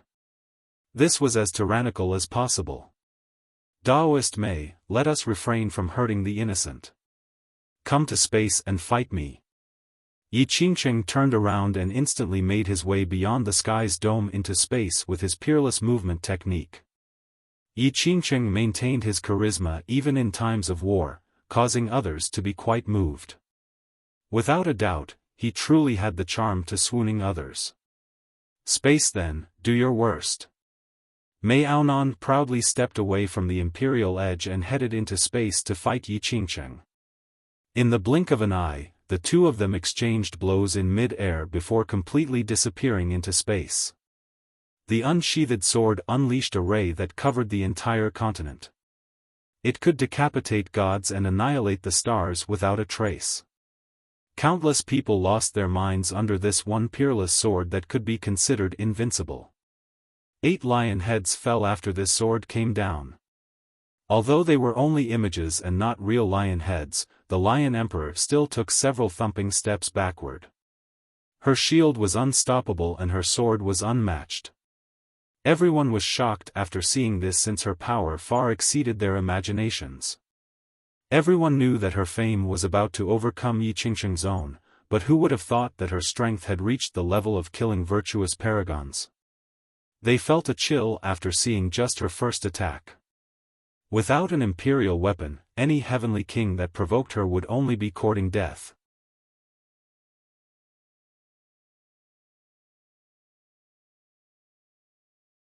Chapter 864. A handsome man as cold as ice. The majority of the crowd eventually regained their composure a long time after seeing Mei Aonan and Yi Qingsheng disappear into the sky.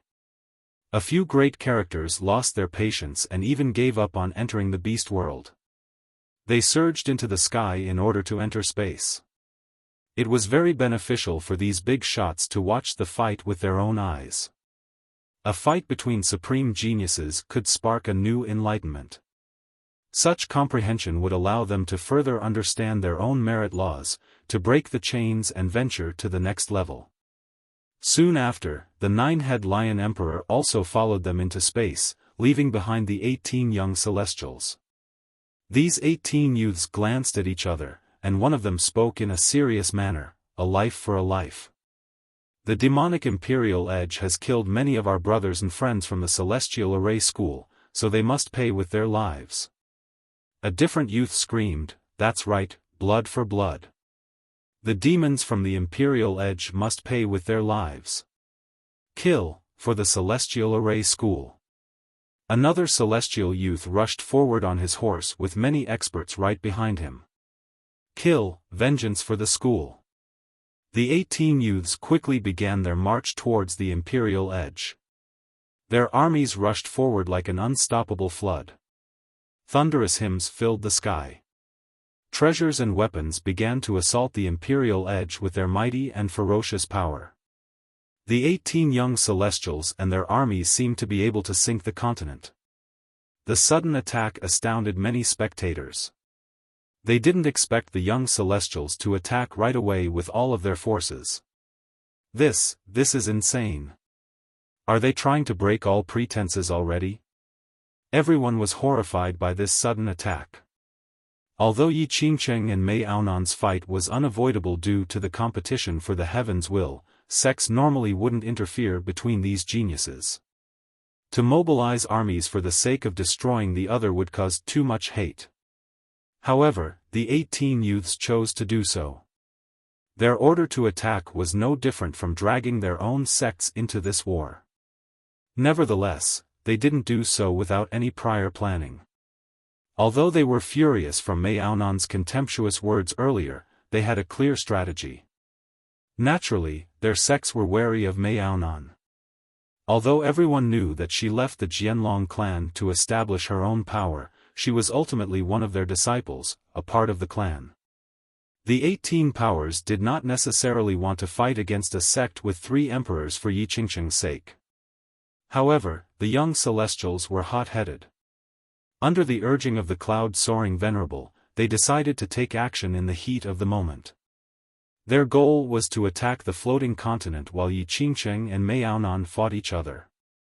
They were confident about destroying the continent and they battled alongside their armies.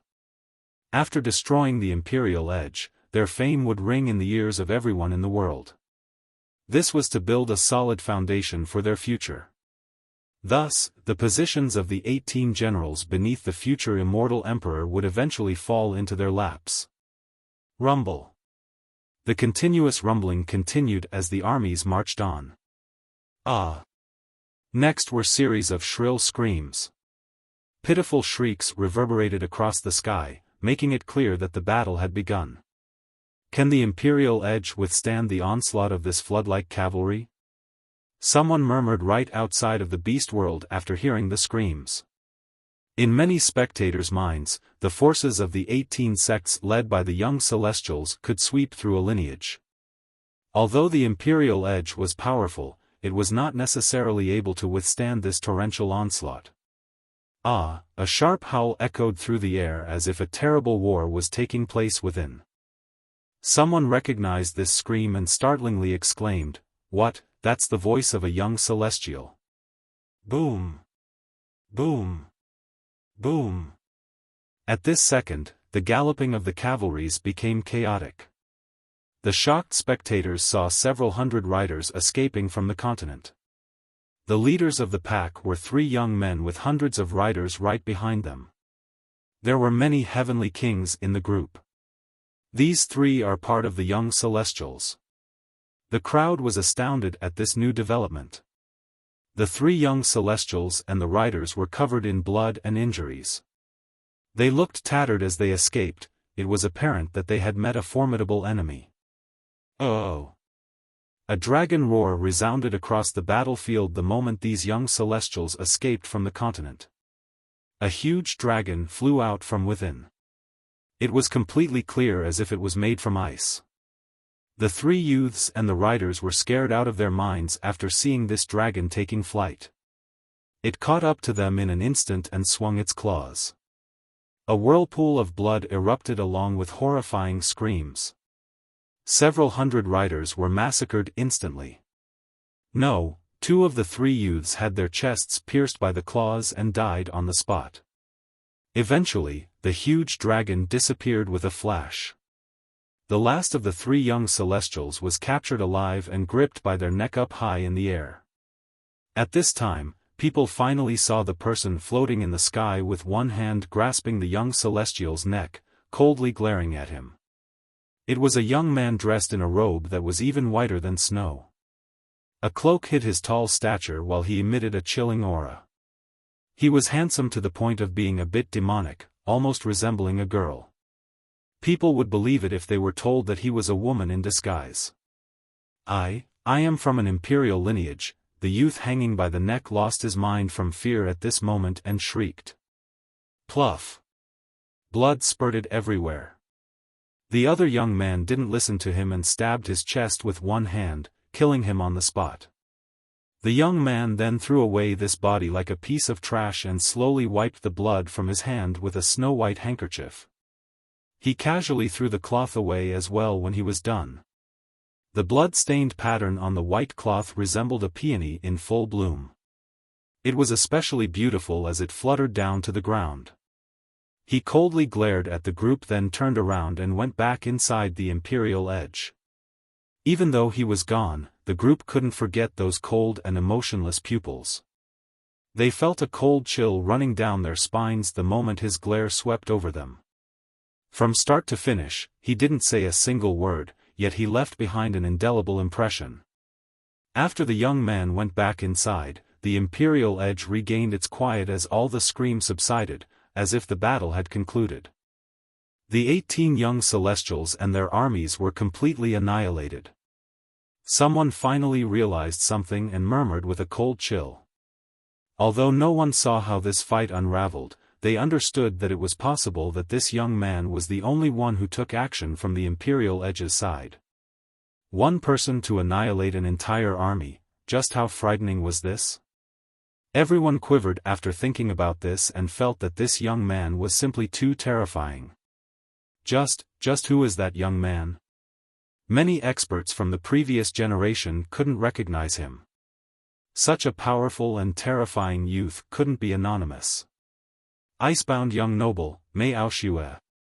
An old man from the Stone Realm with great ties to the Jianlong clan calmed down after his trembling and murmured, the Jianlong clan's descendant, Xiaonan's older brother. Very few people in the stone medicine world had heard of this name. Perhaps this was the first time they came across it.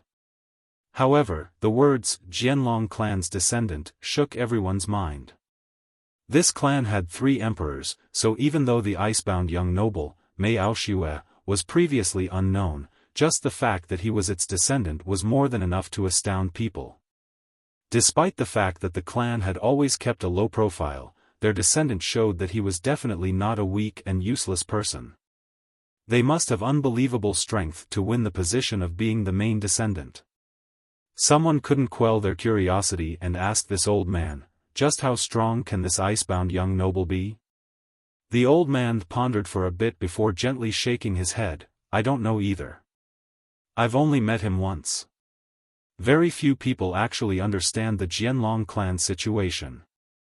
The crowd was disappointed after hearing this. Everyone knew about the notorious Mei Aonan who swept over the world and that she came from the Jianlong clan. However, the truth was that they understood very little about her. No one knew her position within the clan or who her parents were, and especially not why she left the clan to form her own force. Boom! With a loud blast, the Imperial Edge actually rose out of the first firmament to reach outer space. Someone saw the disappearing continent and asked, "The Imperial Edge went to spectate as well, should we go too?" "Not me. I heard someone has found Bayan City, so I'm going in." A few rushed into the beast world instead. Many composed themselves right afterward and quickly entered the beast world as well. Only a few traveled to space to watch the fight. The majority of the crowd eventually regained their composure a long time after seeing Mei Aonan and Yi Qingcheng disappear into the sky. A few great characters lost their patience and even gave up on entering the beast world. They surged into the sky in order to enter space. It was very beneficial for these big shots to watch the fight with their own eyes. A fight between supreme geniuses could spark a new enlightenment. Such comprehension would allow them to further understand their own merit laws, to break the chains and venture to the next level. Soon after, the nine-head lion emperor also followed them into space, leaving behind the 18 young celestials. These 18 youths glanced at each other, and one of them spoke in a serious manner, "A life for a life. The demonic Imperial Edge has killed many of our brothers and friends from the Celestial Array School, so they must pay with their lives." A different youth screamed, "That's right, blood for blood. The demons from the Imperial Edge must pay with their lives. Kill, for the Celestial Array School."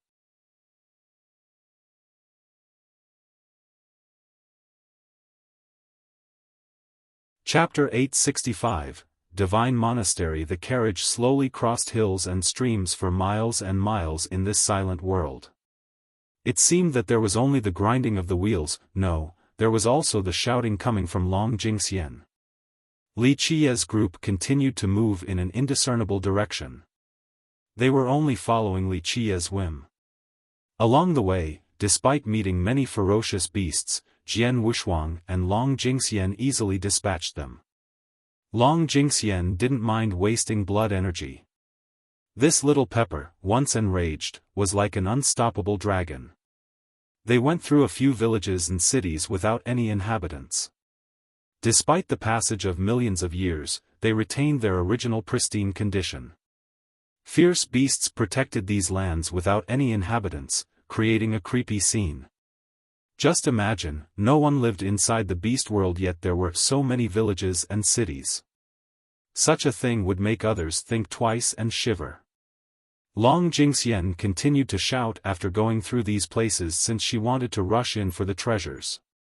However, Li Qiye denied all of her requests, resulting in her becoming even louder. She was very unsatisfied with Li Qiye. Eventually, the carriage stopped in front of a bamboo forest. This place was completely silent. The forest was lush and had running streams, giving others the feeling that they had transcended. There was a lone bamboo cottage in this place. There was nothing else, making it feel like there could be a seclusive immortal living inside. Li Qiye looked at the bamboo cottage and told the madam, "Ziyan, go inside, this place is right for you." She didn't say another word and descended from the carriage before walking towards the hut. Once she got close, a phoenix cry could be heard. A green phoenix flew down from the forest and blocked her path. It was carved from jade and exuded an oppressive spirit energy. Each of its feathers emitted the horrifying power of the Grand Tao. Without a doubt, this creature was extremely powerful. "We'll gather at Bayan City later." Li Qiye glanced at the bird and didn't provide assistance. He only told the madam where they would meet before leaving. Since the madam stayed behind, Jian Wushuang became the new driver for Li Qia as they trod forward under his leadership. Long Jingxian curiously asked, Smelly Qia, there are so many villages and cities here, so why are there no people? There's not even a single person. It's not like there are no traces of people here. Li Qia gently shook his head and smiled. In fact, there are many living creatures in Baiyan City. However, these life forms are different from us. They rely on the power of the city to hibernate. To put it simply, they are unstained by mundane life. But what about outside of Baiyan City? Long Jingxian gave him a look and asked, if, say, there is no one in the beast world, then who created these cities and villages? Their existence must mean that people had been living here before. Li Qia chuckled, this is related to the origin of the beast world, but I'm afraid no one knows the exact details and reasons. This is due to how this place was founded in an archaic time. It is far too old for research. Some people even speculated that this place has existed since before the old desolate era. Perhaps it's even older than the legendary era. Bah, it's fine if you don't want to say it, there's no need to trick me. Long Jingxian gave Li Qia a dirty look. This little pepper was very dissatisfied since she wasn't so easily fooled. She knew that Li Qia definitely knew a thing or two, it's just that he didn't want to tell her. Li Qia couldn't help but smile. He looked at her and said, little girl, since you are a natural-born immortal fate, you should be destined for greatness. You first set foot in the beast world quite a while ago now, have you sensed a location that is different from the others? She tilted her head a bit and pondered carefully for a while before speaking, yes. There's a fluctuation of beastly energy. It feels that there is a great power here, ferocious and tyrannical as if there exists a divine beast. This little girl, you are wasting your talents. Li Qia was somewhat at a loss from her answer and gently shook his head. What you're sensing is correct, but don't forget, you should be able to gain far more than just this if you actually take the time to try with your immortal fate. No one could compare to her peerless immortal fate and talents. Alas, she only wanted to play around instead of searching for enlightenment. Otherwise, an honest effort from her would definitely yield a frightening harvest. Don't blame this on me, you clearly don't want to tell me. She glared at him and pouted. Okay, if you want to learn more secrets, you will have to listen to me. I'll slowly tell you more in the future. Li Qia smilingly replied. Rehabilitating this little girl couldn't be done in 1 or 2 days. He needed to take his time.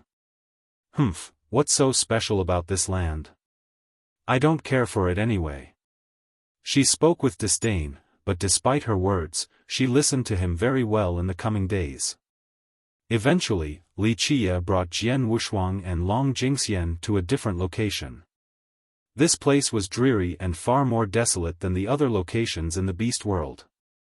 There were neither cities nor villages here. However, a solitary temple could be found on top of this desolate area. It survived the withering of countless years. A majestic aura could be felt permeating the air as one neared this temple. It seemed to be even more ancient than the villages and cities in the beast world.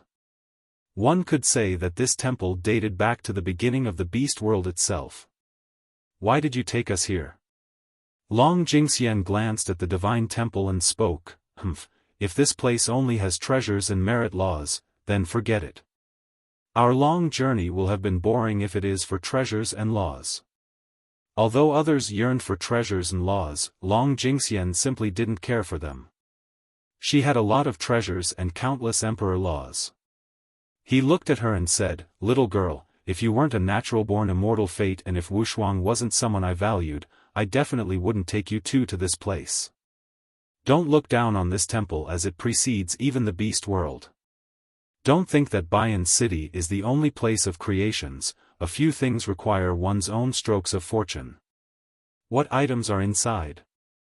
Such words piqued Long Jingxian's interest, prompting her immediate inquiry. Li Qia gently shook his head, there are no important items in here. It can even be said that this doesn't even matter. The crucial thing here is, he paused and pointed at his heart before continuing to speak, perseverance and training through the tribulations with one's Tao heart. Li Qie went on, if both of you can pass through this temple, the rewards in the form of treasures will no longer matter since you will have transformed. You will gain an extraordinary heart that allows you to calmly meditate and become enlightened. He gazed at them and spoke in all seriousness, I didn't bring you two here for any treasures but for the training within. Later on, feel free to argue and fight with each other.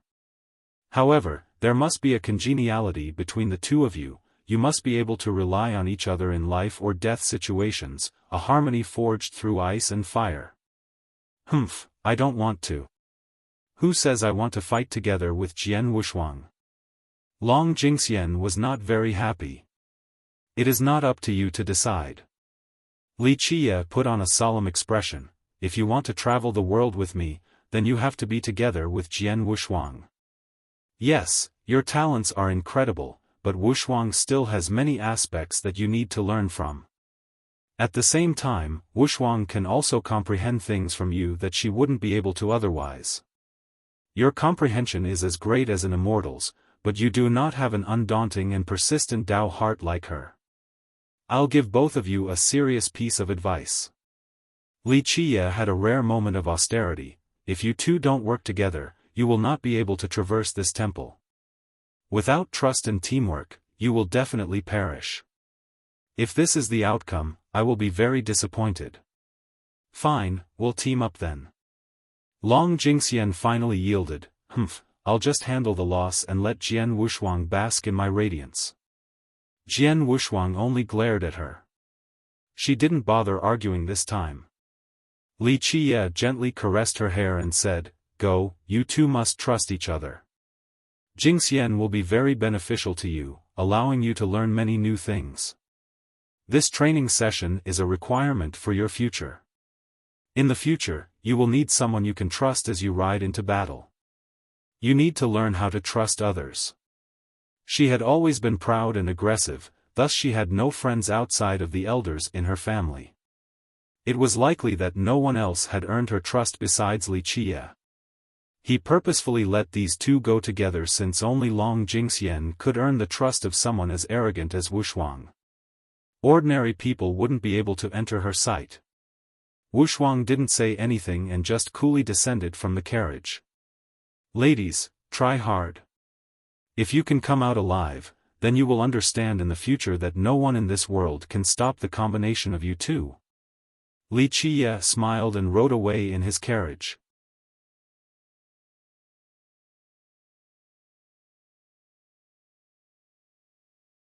Chapter 866, Unbeatable Legion. After leaving the temple, the carriage continued on. Li Qie continued on alone for an unknown amount of time, as if he wanted to reach the end of the beast world.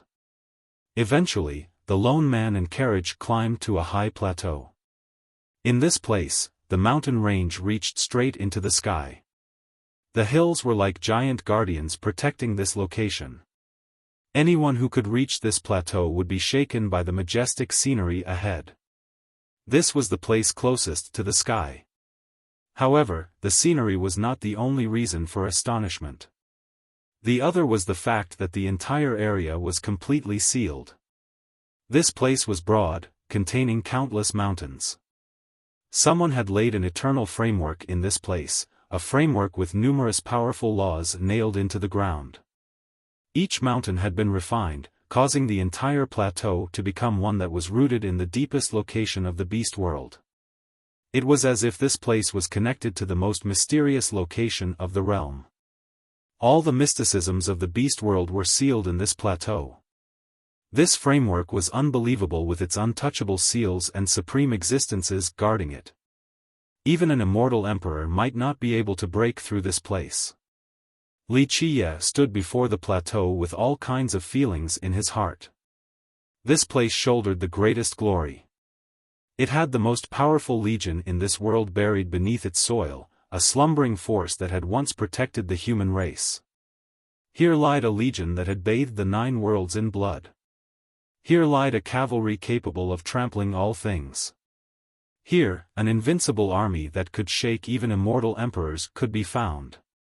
Li Qiye sighed softly and opened his mind. In the deepest part of his sea of memories, mysterious and magical immortal emperor laws derived and transformed themselves. Eventually, they became a supreme amnesty decree. Buzz, this supreme decree hovered above his head. The most profound Tao runes emerged and continued to spread, forming an ocean. Crash! A bronze bridge emerged in the sky over the plateau, under Li Qiye's feet. This bridge could only be activated with the amnesty decree that belonged to Li Qiye. Li Qiye drove his carriage on top of the bridge towards the depths of the plateau. One could see the panorama from above the bridge. This place was very steep and dangerous without any signs of life. Such a place was where Li Qiye chose to spend countless efforts sealing after destroying the divine beast realm. Later on, Empress Hong Tian blessed and graced this place with her protection. Li Qiye sealed his most powerful force here along with his crowning glory. At the end of the bronze bridge was a palace that occupied the deepest location of the plateau on the highest and most majestic peak. This palace had withstood countless moons, as if it had been there since the beginning of the heaven and earth. Clank, the bronze doors slowly opened as Li Qiye arrived in his carriage. They closed once more after he went inside. It seemed that the door broke all ties with the outside world, even the ties of time. Inside the palace was a different scenery. Bright sunlight directly shone down from above as if this was heaven itself. A fountain could be found in the center of the palace. However, it was not gushing out water but an indispensable and thick worldly energy. The energy here was ancient as if it had been here since time immemorial. However, this was not the craziest part. Countless natural treasures surrounded this fountain, including incredible immortal stones and jades as well as exceedingly rare fate metals. These ores were full of a vibrant life force. This rich life force cultivated the existences here to offset the erosion of time. They piled on like mountains. Just a single piece appearing in the outside world would drive everyone crazy. It would definitely result in a bloody competition between experts. This palace was huge. Outside of the central fountain and the piles of ore was a throne at the highest peak. This throne emitted a matchless aura, as if only the most powerful immortal monarch would be able to sit here. Others were simply unqualified. Around the throne were countless bronze coffins. Each of them was wrapped in a large amount of blood-era stones to offset the passage of time. Li Qiye got down from his carriage and slowly made his way into this palace. Eventually, he sat down on this supreme throne. Since the start of time, only he was eligible to sit down on this throne. Click, a series of heavy sounds rang out. The coffins here all slowly opened the moment Li Qiye sat on the throne. There were bronze statues inside each of the numerous coffins. All of them had different shapes and expressions. It was as if each was cast from the most ancient of bronze ingots, cold and tough without any signs of life. No need for formalities. Time has not been merciful, so continue to slumber. Li Qiye glanced at these statues as if he was counting his soldiers and generals. With more clanking sounds, these coffins closed up. From beginning to end, Li Qiye was the only one who talked.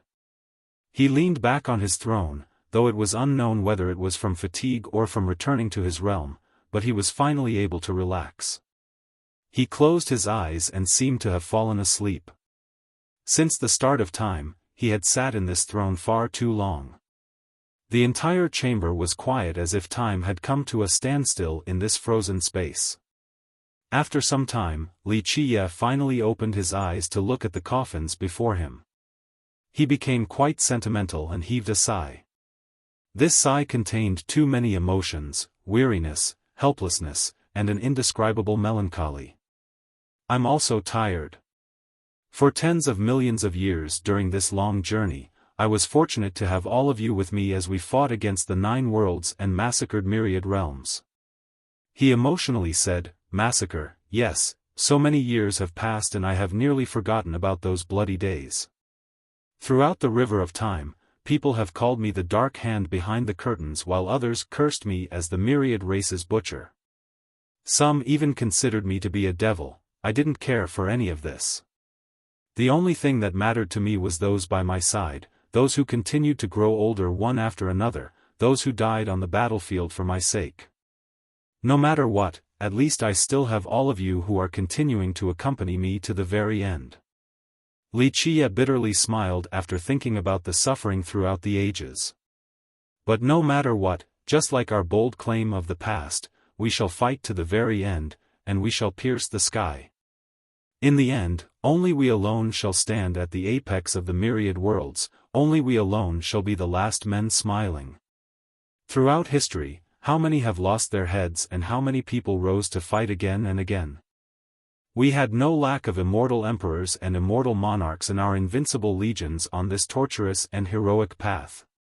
At this point, Wuxia's eyes began to emit a blinding light as a supreme aura erupted from his body.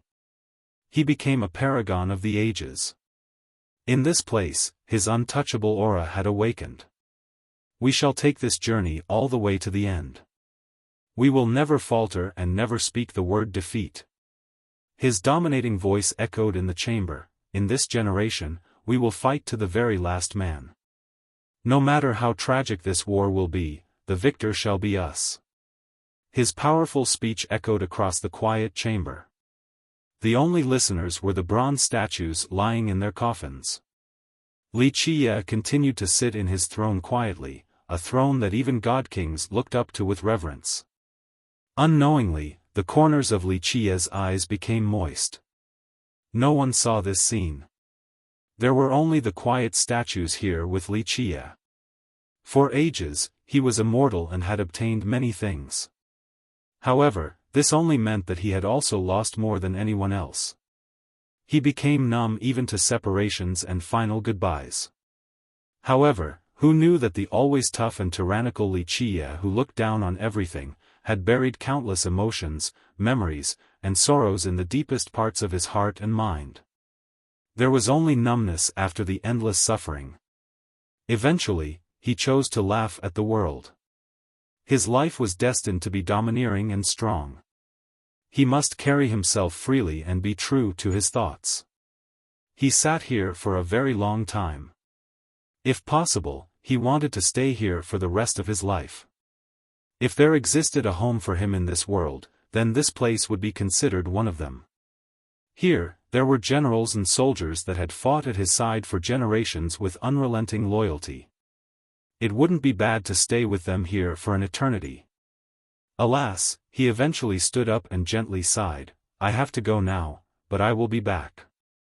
The day when we brave warriors come into being shall be the day our war begins. Our steps will never cease. We will fight to the end, until even the high heavens is destroyed. With that, he turned away and resolutely left. He didn't want to turn around since he was afraid of not being able to bear it.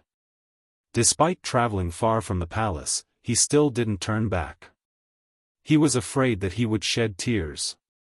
No one knew that in this place lied an invincible legion that had bathed the 9 worlds in blood. Its name was the Brave Tiger Legion. This name had frightened the courage and souls out of many existences and lineages.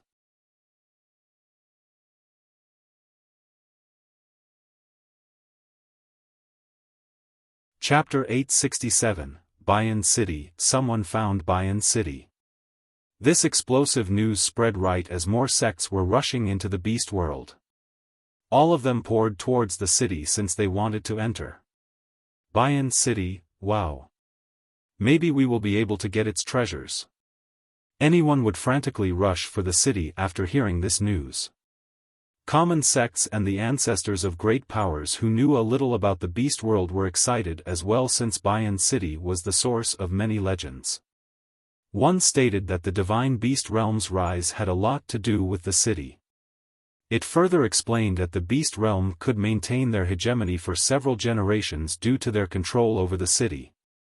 Even though no one knew whether these legends were true or not, one thing was absolutely certain, the story about immortal Emperor Bai Shi. At that time, a divine stone fell from the beast world and was picked up by the alchemy kingdom. In the end, it became an immortal emperor with the title of Bai Shi, lording over the 9 worlds. This divine stone was from Baiyan City. Thus, cultivators crazily rushed to Baiyan City in hopes of treasures. Some sects craved for a divine stone as well. Perhaps they would be able to groom it into an immortal emperor in the future. Baiyan City was a huge stone city that towered all the way into the sky. It resembled a gigantic behemoth. After seeing its appearance, anyone would know that this was the center and source of the beast world. There were many brown rocks made from unknown materials that rendered the city completely impenetrable. Its walls couldn't be scaled either. The doors were closed shut. There were no guardian beasts here, but the closed entrance stopped everyone outside. All the crazed cultivators here had no way of entering. No matter what they tried, they couldn't open these doors. Even the ancestors found no success. They attempted to attack it with great weapons as well, but all was for naught. Why won't the gates open? Everyone was anxious at this moment since no one could enter despite finding the city. They could only look on from in front of the gate. We need the Baiyan immortal rod in order to open the city. Eventually, a very ancient ancestor on the verge of death revealed this secret after seeing the city. The Baiyan immortal rod? What is that? Many people had never heard of such a thing. The dying ancestor spoke, according to the records of my kingdom, the beast world does not come out by itself and needs to be summoned. The Baiyan immortal rod is the tool for this summoning. Legends told that for generations till now, this rod would change masters, but for some unknown reason, when the divine beast realm came into possession of it, they were able to keep it, thus allowing the realm to control the beast world for several generations. The ancestor coughed here before continuing. Later on, the beast realm was destroyed and the rod disappeared. No one was able to find it, so the beast world ceased to appear until now. This revelation puzzled many people because no one knew who summoned the beast world. Who is the summoner? In a flash, everyone glanced around to find this unknown summoner. Someone couldn't help but say, perhaps the summoner is in this crowd right now. Stand out and open the city so that everyone can get to the good stuff. Yes, open the city. No one will try to take your rod. A big shot spoke as well. An ancestor from a great power even voiced a vow, open the city and I will make sure that no one will try to take your rod. In just a moment, many people agreed with this suggestion and began to echo the sentiment. More great powers quickly assured that they wouldn't try to seize the rod. However, no one stood out to open the city. This made everyone dejected. They couldn't even think about entering the city without the immortal rod. While the entire crowd was quite downtrodden, a keen eye saw a carriage in the distance and whispered, "Fierce is here." Instantly, countless people turned around to look at the carriage that was slowly inching closer. Wuxia was sitting in the carriage in a lazy manner as if he was still drowsy. Everyone quickly made a path for the carriage, no one dared to block him. Who would want to annoy this brute who would destroy sects and kingdoms so quickly? Let alone offend him, no one would even dare to stand before him. Offending someone like this was definitely seeking disaster. A single misstep might escalate into a sect-destroying calamity. Wuxia arrived before the gate. He slowly took out a bronze item that resembled a rod yet wasn't, and raised it into the air. The Baiyan immortal rod, the old ancestor stood up in shock after seeing the item in Wuxia's hand. The Baiyan immortal rod. Many cultivators in front of the gate were astounded as they stared at the item in his hand. Of course, no one dared to have any funny thoughts towards Wuxia or his possessions. The example of the Tombskull sex group was still fresh in their minds. Who would want to take something from Wuxia? Zzz, the rod suddenly changed and became a pair of bronze gloves that covered both of his hands. Squeak, he pushed the gate while wearing the gloves, causing the doors to slowly open. Everyone quietly watched the scene play out. No one dared to rush forward before Wuxia had entered. After he went inside, everyone finally swarmed into the city like a broken beehive. They were shocked by the scene inside. Bayan City was gigantic. It was probably even bigger than the biggest city in the stone medicine world. It was very orderly with millions of pavilions and buildings. Every single one of them was made from the same brown rocks as well. Because of this, there was a seamless feel to the city as if it was all just a single piece. It wouldn't be inaccurate to say that it was just a big piece of rock artfully carved into this form. There were no signs of life in this huge city either, not even an insect let alone a human. The difference between this city and the other cities and villages is that there were many stone statues scattered on the streets and sidewalks. They had different appearances and expressions. Moreover, there was a vivid feel to them as if all of them were fine works of art. The intruders were attracted by these statues. Some completely marveled.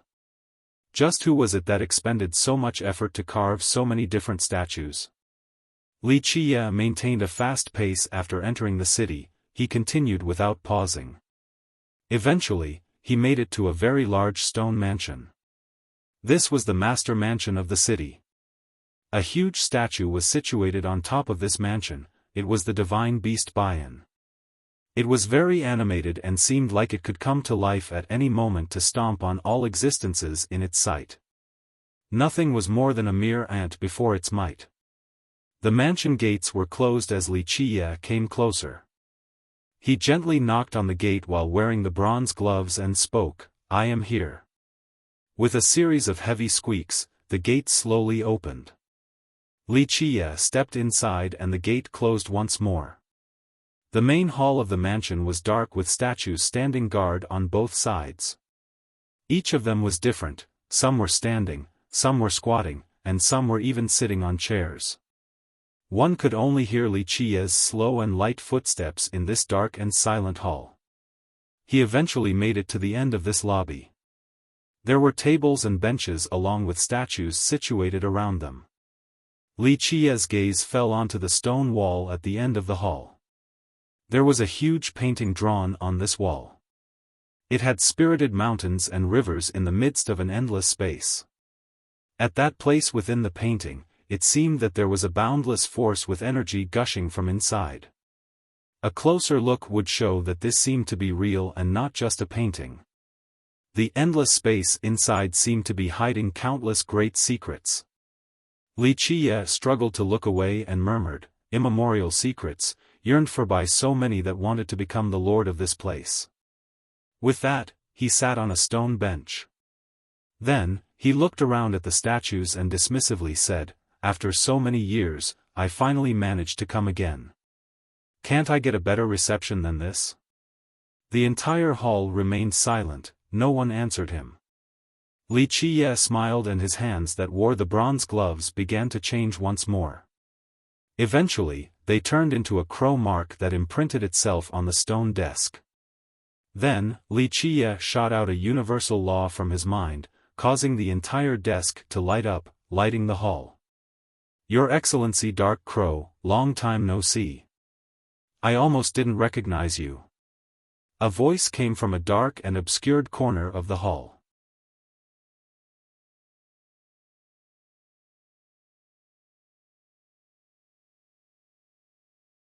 Chapter 868, Golems in Bayan City. The beast world was devoid of life and living creatures, and this was even more true for Bayan City. So now, a voice coming out of nowhere in this chamber would horrify any timid person. A golem came out from a dark corner, the place where the voice came from. This golem wasn't too different from the other statues. The main discerning characteristic was that there was a divine crest on its head. It was exactly the same one as the crest on Mao'nan's master. Wuxia glanced at this golem and spoke, "Even after millions of years, all of you are still the same. Just a bunch of rocks without any humanity at all. Your Excellency is funny.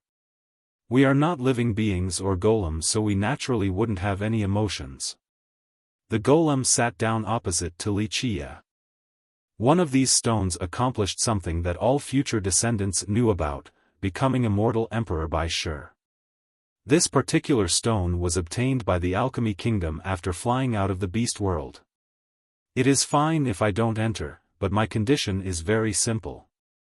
I shall be in charge this time, only 2 people chosen by me will be allowed inside. As for the others, I don't care for their fortunes, they will not enter. Wuxia uttered slowly. This time, his expression was completely serious.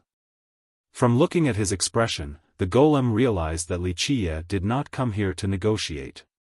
He awkwardly asked, "Your Excellency, our beast world was sealed for so long, must we wait for another generation? Is that so? You're truly underestimating me." Wuxia smiled. "Do you think the people I nominate won't be able to succeed? Do you think there is someone else in the world who understands this place better than me?" "Your Excellency, you are saying." The initially helpless golem became excited after hearing this. "You are saying that your candidates can definitely succeed?" Wuxia replied, "I cannot say for sure about the other candidate. That is someone trained by your old friend who said that you all promised him something. I don't know if it was you, the current commander, or someone else who agreed. That's your problem.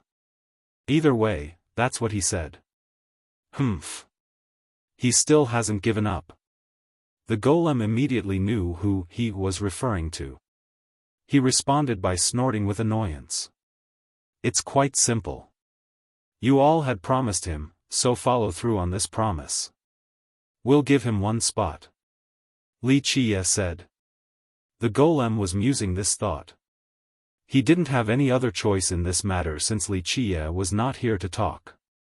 Even if he said no, Wuxia would continue to do as he pleased, and the consequences might be even worse at that point. "Moreover, I'll tell you some good news. My own candidate has deep ties with your beast world. In terms of origin, all of you golems carved out of stone are far weaker than her." Wuxia spoke. The golem's eyes widened as he immediately stood up after hearing this and asked, "Your Excellency is saying that you were successful?" "I'm not sure, we'll have to give it a shot to see." Wuxia replied, "However, after all of this talking, it seems like you don't really understand me. I'll just be frank then. The beast world will belong to me." The golem was stunned from both shock and excitement. He fell back on his chair, not questioning Wuxia's ability and determination. After calming down, he looked at him and asked, "If your Excellency is successful, what are your plans afterward?" "I know what you golems are thinking," Wuxia said dismissively, "but rest assured, I will give all of you an answer by bringing everyone along." The golem stood up in astonishment and loudly exclaimed, "Your Excellency, you really mean it?" "Correct." Wuxia slowly said, "Do you think that I need to lie to you? Well, in that case, I wholeheartedly agree to your Excellency's proposal." The golem took a deep breath and voiced his agreement. The beast world was devoid of life and living creatures, and this was even more true for Bayan City. So now, a voice coming out of nowhere in this chamber would horrify any timid person. A golem came out from a dark corner, the direction where the voice came from. This golem wasn't too different from the other statues. The main discerning characteristic was that there was a divine crest on its head. It was exactly the same one as the crest on Maounan's master. Wuxia glanced at this golem and spoke, "Even after millions of years, all of you are still the same. Just a bunch of rocks without any humanity at all. Your Excellency is funny. We are not living beings or golems, so we naturally wouldn't have any emotions." The golem sat down opposite of Wuxia. Wuxia lays there and told the golem, "People who come are guests. I am a guest who has come such a long way, so your city should at least treat me with a bit of sincerity. Your Bayan wine is the best in the 9 worlds, so give me 2 cups."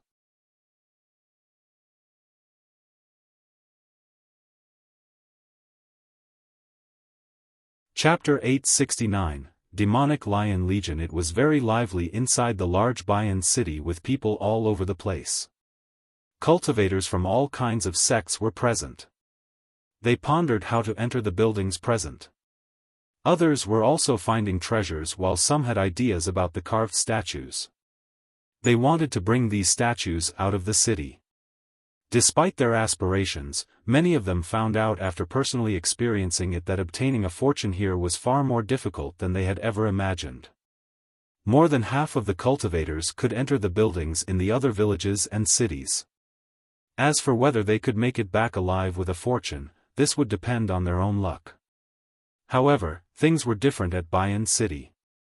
Entering these buildings was far more difficult compared to the locations outside. Moreover, it didn't have much to do with strength and more to do with one's fate and talents. No more than 10 were able to enter a building inside the city. They were either geniuses or grasped the exact right time. Without great perception, one wouldn't be able to understand the seals from the buildings no matter how strong they might be. Even though there were millions of buildings here, the sects and experts that had sufficient strength focused on the master mansion. There was no lack of masters and brilliant geniuses here. All of them wanted to open the gate and enter the master mansion. This was because of the legend stating that there was an incredible fortune inside. It was the reason why the beast realm was able to reign supreme for several generations. However, no matter how hard they tried, they couldn't open these gates. One talented genius after another tried to connect and understand the gate ahead, but there was no reaction at all. Someone exasperatedly said, "I clearly saw Wuxia go in."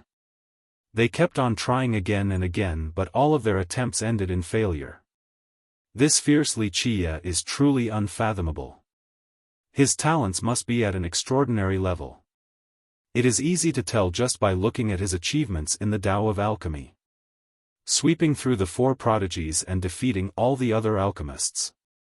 Only celestial being Yi Qingcheng and imperial edge Mei Aonan can compare to his talent. A sect master said with a tinge of emotion. He couldn't have been feeling good when there was a mountain of treasures right in front of him, just out of his reach. Not necessarily. Wuxia has the Bayan immortal rod in his hands. It is not strange that he could enter. One genius was unconvinced and scowled. While the cultivators were wondering how they could enter these buildings, a thunderous rumble echoed in the sky. The earth started to spin as a demonic energy as great as a flood rushed forth and engulfed the entire city. Bang, bang, bang. A very domineering army rushed into the city in a bullish manner. It drove all the other cultivators away from the streets. This was a supercilious rampage with wanton disregard for others. The army consisted of powerful demonic lions, a legion that had a majestic aura capable of looking down on the world, allowing them to run amok as they wished. The demonic legion of the ancient lion kingdom, many were alarmed at the sight of this legion. Even if the legion wasn't chasing people away, they would still quickly retreat to make way for them. The leader of the legion was the 9-head lion emperor, the eldest sworn brother of Yi Qingcheng. He and his legion were extremely famous in the stone medicine world. Not only was he a renowned genius, but his kingdom also claimed to be the strongest demon race outside of imperial lineages. In the last few years, the legion under his command had many illustrious victories and even destroyed a few lineages. Their lion formation had actually trapped and killed a virtuous paragon. The Lion Emperor came to support Yi Qingcheng, but now he suddenly appeared here. This made everyone wonder if Yi Qingcheng had come back victorious. The legion under his guidance directly went to the master mansion and chased away all the cultivators who were trying to open the gate. On what basis is your kingdom chasing us away? Bayan City isn't your home. This was met with dissatisfaction and opposition right away, especially from a few powerful great powers. Although they considered themselves to be number one, this didn't mean other great powers didn't dare to oppose them. The Lion Emperor only fiercely glared at the unhappy cultivators like a great demon king capable of devouring others. He raised his voice, "The imperial lineages want to reinstate the Bayan agreement. Everyone's wish is for my second brother to become the host, so before the agreement takes effect, no one is allowed to come close to the master mansion. Such words alarmed everyone. Many cultivators were very wily and experienced. They immediately understood that this was Yi Qingcheng trying to take the Bayan mansion for himself. The agreement was only an excuse. What is this about imperial lineages wanting to reinstate the agreement? I haven't heard of any imperial lineage coming to this place. Don't speak so boldly if you don't have proof. An unconvinced cultivator sneered. Despite Yi Qingcheng's worldwide infamy and the plethora of great powers willing to support him, a few other sects were very annoyed at him. In recent years, he rose to prominence too quickly as if he was about to become the young prince and future leader of the stone medicine world. This naturally made sects who didn't want to join him uncomfortable. In your eyes, just what kind of sects would be considered an imperial lineage? But at this time, a proud voice appeared. This person arrived at the scene as refined sunfire erupted like a scorching volcano, causing everyone to retreat. Many people gasped after seeing the newcomer. All eyes fell upon him immediately, the Golden Crow Prince. His eyes swept through the crowd with a frightening and awe-inspiring aura as he proclaimed, "My Heavenhoof Ravine and the Stony Edge Kingdom along with 54 other sects proposed that Brother Yi be the host." Anyone else got something to say? The crowd glanced at each other after hearing this. Everyone knew that if the Alchemy Kingdom, the Jianlong clan, and the Beastmaster Citadel trio didn't come out, then no one would be able to compete with the Ravine. Its prestige was currently incomparable. Although the elders of the Ravine had yet to arrive, the prince's support also meant that the Ravine had Yi Qingcheng's back. Despite his prior defeat to Jian Wushuang, the prince's reputation wasn't harmed. In the eyes of many, even if he lost, he was still a contemporary genius, the unshakable descendant of the Ravine. Moreover, Jian Wushuang was the golden daughter of the Jian clan with peerless archery. This arrogant phoenix was also a contemporary genius, so losing to her was not necessarily shameful at all. Even the Ravine and the Stony Edge Kingdom cannot represent the imperial lineages of our world. There are still the Alchemy Kingdom, the Jianlong clan, and the Citadel. A heavenly king from a great power was unhappy with the prince's overbearing actions and spoke his mind. Is that so? The prince's eyes turned cold with a murderous glint. The legitimacy of our representation is not up for you to decide. Having said that, he instantly shifted his body like a serpent and unleashed a palm towards this heavenly king. The king was shocked. His blood energy soared to the sky as he revealed his techniques to stop the incoming palm. However, the prince was extremely agile. It was as if he was everywhere at the same time. The king's techniques couldn't stop this palm. Boom! His heavenly king's arts couldn't stop the attack. He was blown away while spurting blood. With an unsightly expression, he struggled to stand up again. He glared at the prince and angrily shouted, "Golden Crow Prince, do not push us too far." He was the ruler of a country, yet he was wounded by a junior in front of everyone present. How was he going to show his face again? Push you too far? The prince arrogantly sneered, "So what if I push you too far?" Losing to Jian Wushuang left a simmering fury in his heart. Right now, he needed to kill in order to feel better. Such words annoyed many people. They were too overbearing and bullish. However, no one wanted to provoke the descendant of the Ravine. The ragged heavenly king was at an impasse. If he chickened out, how could he have a place in this world in the future? The heavenly king laughed in anger and declared, "Very well, the younger generation shall surpass us in time, right? Let me witness the emperor laws of an imperial lineage to see just how powerful they are."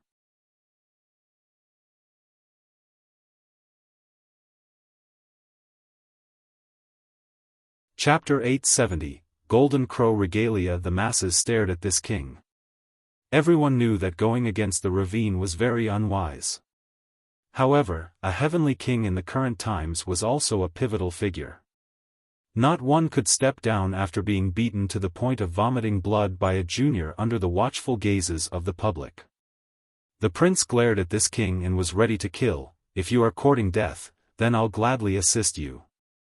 Make your move. The king was riding a tiger and couldn't get off. He made his decision to stand strong till the very end. His life wheel started to spin, increasing his longevity blood. Inside this surging longevity blood was the weapon of a god monarch. It was as if one was here in person. Everyone understood that this king wanted to fight to the death after seeing him summon a god monarch weapon. Die. The prince turned into a cold murderous beam that instantly soared into the sky, aiming straight for this heavenly king. He was as fast as a golden eagle and as agile as a dancing serpent. The king also shouted as he stomped on the air to propel himself upward. He was determined to go big and channeled his boundless arts. The god monarch weapon came down, suppressing everything with its aura. At this time, he didn't mind offending the ravine, he just wanted to kill the prince. A heavenly king using his arts while controlling a weapon of the god monarch level had incredible power. With an explosion, the surrounding 1,000-mile radius shattered beneath the weapon. The loud screech of a bird was heard piercing through the sky.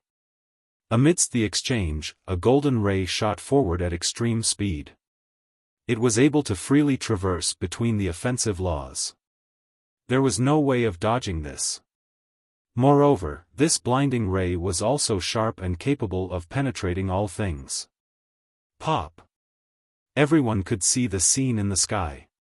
This golden ray pierced the god monarch weapon. With a miserable scream, blood stained the blue sky. The heavenly king fell from above and slammed into the ground. He never stood up again. The prince landed at this time as well. His body radiated a golden brilliance as if he was wearing a sacred robe. Moreover, behind the endless lights was the image of a gigantic three-legged bird. People finally noticed that the prince was wearing a feathery golden robe. It seemed to be woven from soft yet sharp feathers. This seemingly fragile robe had sharp edges capable of slashing anything apart. Someone shouted after seeing this battle armor on his body, "Golden Crow regalia." A few from the previous generation were alarmed at this name as well. Legend states that the feathers of this golden robe came from the Golden Crow progenitor himself. People's expressions quickly changed when the Golden Crow progenitor was brought up. Although he was not an immortal emperor, he was an existence capable of assailing one. The Golden Crow regalia was the defining treasure of the tribe. Whoever wore this robe would be able to have both a sharp and penetrating offense as well as ultimate speed. The prince had fused the essences of two different schools of arts on top of being a peak heavenly king. The moment he put the regalia on, the increase in his power would allow him to challenge even virtuous paragons. Many were astounded at the sight of the prince's quick disposal of that king. Without an imperial weapon, even a more powerful heavenly king would only be courting death against the prince. Perhaps even normal paragons wouldn't want to provoke him. Anyone else got a problem? The prince's excessively sharp glare swept over the crowd nearby. At this moment, he didn't try to hide his murderous aura in the least. The crowd was very displeased with this attitude, but the majority chose to back off. They were reluctant to provoke the prince. For ordinary great powers, it would be suicidal to go against the ravine. Who is being so noisy? A lazy voice rang out at this time. A young man could be found outside of the mansion's gate, seemingly appearing out of nowhere. Wuxia. The crowd erupted after seeing the young man standing there. All eyes gathered on him. Many people suddenly saw a ray of hope. They knew that Wuxia was a ruthless person that would kill gods if they were to stop him. They only wished for him to fight against the prince. Wuxia lazily stared at the Lion Emperor and his demonic legion for a bit before speaking. "What's going on? Surrounding this place like this, are you trying to move the master mansion back to your home or something?" The Lion Emperor glared at him and coldly uttered, the imperial lineages are reinstating the buy-in agreement with my second brother as its host. Therefore, before my second brother arrives, no one is allowed claim the mansion. What imperial lineages? Get the hell out of my way. Li Qiye waved his hand dismissively. Buy-in city is under my jurisdiction. I will decide who gets the spots. This buy-in agreement, in my eyes, isn't worth shit. Such words left the Lion Emperor with an extremely unsightly expression. He leered at Li Qiye and deepened his tone. Li Qiye, do you really want to go against imperial lineages? Since when have I, Li Qiye, been afraid of imperial lineages? Scram or I'll kill all of you. Li Qiye looked at him with one eye and spoke without a care. Damn, that felt good. So domineering, fierce is indeed fierce. Someone couldn't help but applaud. Even those who didn't like Li Qiye before found him to be cute at this moment. At the very least, he was much more likable than Yi Qingsheng's group. Li Qiye, a furious scream reverberated through the sky. The prince rushed forward at this time with an aggressive momentum and an unstoppable murderous intent. Li Qiye only looked at the enraged prince with disdain. Oh? Isn't this the chicken that ran for its life? What's going on now? Wuxia spared you last time but you still chose to come here to act like a clown. This was poking the prince's sensitive spot. His eyes instantly spewed out flames of anger after hearing this. Huh, this is just the way I like it. Someone was especially happy after seeing Li Qiye making fun of the prince's weak spot and laughed deviously. Li, come out here, I want to fight you. The prince gritted his teeth and issued his challenge with a shout. He wanted nothing more than to skin Li Qiye alive and taste his flesh and blood. It seems that you are quite confident about killing me. Don't forget the mistakes of the past. Li Qiye smiled and leisurely quipped, you managed to escape out of sheer fortune last time. I'm afraid you won't be as lucky this time. Humph, such arrogant words. The Lion Emperor snorted, you think you are unbeatable just because you hide behind women? Without Wuxuang's protection, you would amount to nothing. That's right, what is this about being the fiercest? It is only a fake moniker. You can't reach the apex when compared to His Highness Golden Crow and young noble Yi. Someone spoke from within the crowd. At this time, there were still people who wanted to use this opportunity to flatter the prince's group to make good relations and potentially benefit from it. This type of traitorous act was not taken well by the rest of the crowd due to the prince and his people's arrogant conduct earlier. They glared at the speaker, but he continued to laugh. His skin was quite thick. Li Qiye, come out and fight if you are courageous. There is nothing skillful about hiding beneath the skirts of women. The prince pointed at Li Qiye and shouted, don't tell me you don't dare to fight since there are no women around you? Are you actually a cowardly turtle? The prince's pride was crushed after the previous defeat, so he needed to regain it by defeating Li Qiye. He would reclaim his glory from Li Qiye and use his blood to wash away the disgrace. If you are afraid, it isn't too late to surrender. The prince showed an evil grin. His handsome face became a bit twisted as he sneered, crawl under my crotch and I'll forgive you. The spectators couldn't help but glance at each other after hearing this. They understood that the prince wanted to fight to the death against Li Qiye. Really? Li Qiye wasn't angered by the prince's provocation. He remained nonchalant and carefree as he spoke, since you are so full of confidence, I'll spar with you for a bit. If I don't actually make a move, people will start to think that I am just a cowardly turtle. Don't worry, I won't kill you. The prince gave a cold smile and had a touch of cruelty in his ferocious eyes. I'll let you experience a fate worse than death after beating you. I'll lock you up in chains and treat you like a dog. Brother Golden Crow's idea is too awesome. A human dog, how incredible. At that time, why don't you give it a name? How about calling it Fiercest Mutt? The Lion Emperor laughed and clapped his hands to support the prince. The two of them sang a tune to deliberately taunt Li Qiye. This was especially true for the Lion Emperor. As Yi Qingcheng's sworn brother, he wanted the prince and Li Qiye to fight to the death. Thus, he used this rare chance to fan the flames. "You talk too much."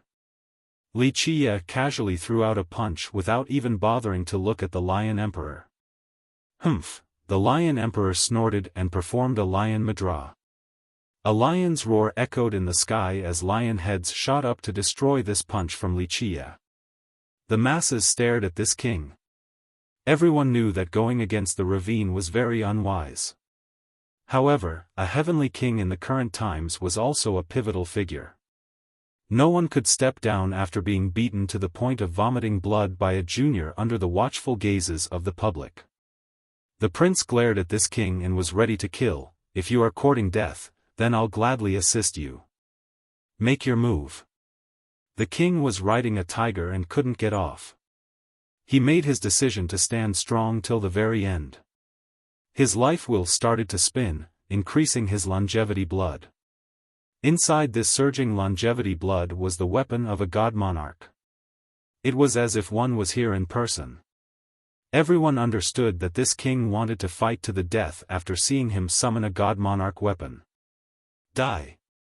The prince turned into a cold murderous beam that instantly soared into the sky, aiming straight for this heavenly king.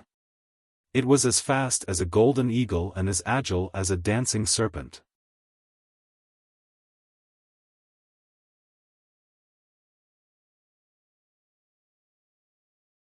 Chapter 871, Fighting the Golden Crow. Bang.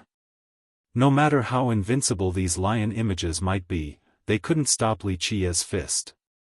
With a loud explosion, all the images were annihilated. Pop! The emperor's lion madra was shattered on the spot.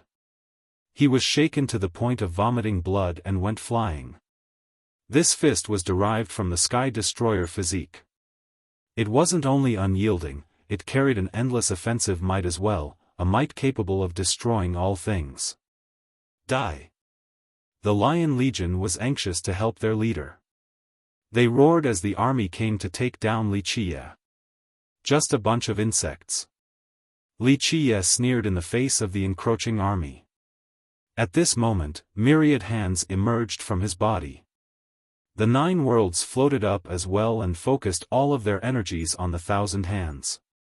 Myriad slash. Li Qiye laughed freely. The 1,000 hands came together and, with a swooshing sound, countless arcs flew out. These arcs were above everything, capable of cutting down all the laws of this world. Myriad slash was a great technique from the 1,000 hands against the 9 worlds technique. Heads flew after they were decapitated by the arcs. All the power in the 9 worlds was focused in these slashes. Not to mention a group of demonic lions, even a legion of heavenly kings would be killed in the blink of an eye. As heads fell down to the ground, the headless necks finally began to spray out columns of blood. Crashing sounds ensued as the countless bodies without heads fell to the ground, dyeing the land red. This legion that was the pride of the Lion Emperor didn't even have the chance to summon their strongest formation. All were massacred under one move from Li Qiye.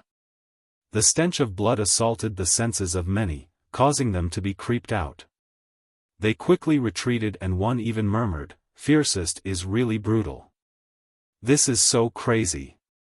Halt your assault." The prince screamed after seeing Li Qiye destroy the Lion Legion.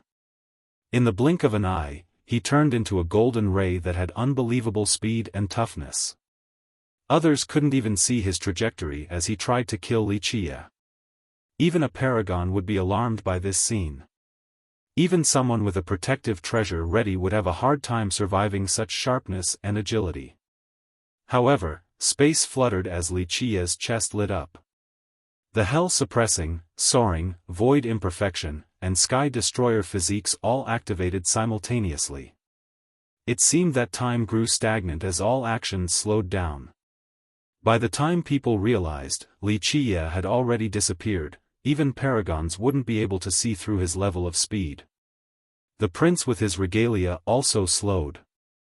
It wasn't a stretch to say his speed was as slow as a snail compared to Wuxia. It wasn't enough to reach the apex. Bon! A monstrous blast dragged everyone back from the stagnation of time. No one clearly saw what had just happened. However, they noticed the prince being smacked up high with blood splattering everywhere. Even the golden crow regalia couldn't save him. The hell-suppressing physique had matchless weight capable of crushing all things. The soaring immortal physique had extreme speed that surpassed all else. The void imperfection physique was unstoppable and caused all laws to retreat. The sky destroyer physique had an untouchable sharpness alongside infinite force. The combination of these four physiques held unthinkable power. Even the regalia failed to protect the prince. Remember that the sky destroyer physique held the most destructive force. It had even penetrated imperial weapons before. The prince continued to vomit blood as he was blown upward. Time stopped once more. The speed that the Golden Crow tribe was so proud of was nothing before the soaring immortal physique at minor completion. The increased agility from the regalia was not enough to offset the disparity either. Bang! Time began to flow again. Everyone saw an unforgettable scene where Wuxia up high heavily stomped down onto the prince's body. Countless feathers and laws from the tribe emerged from the regalia, but they still failed to block this stomp.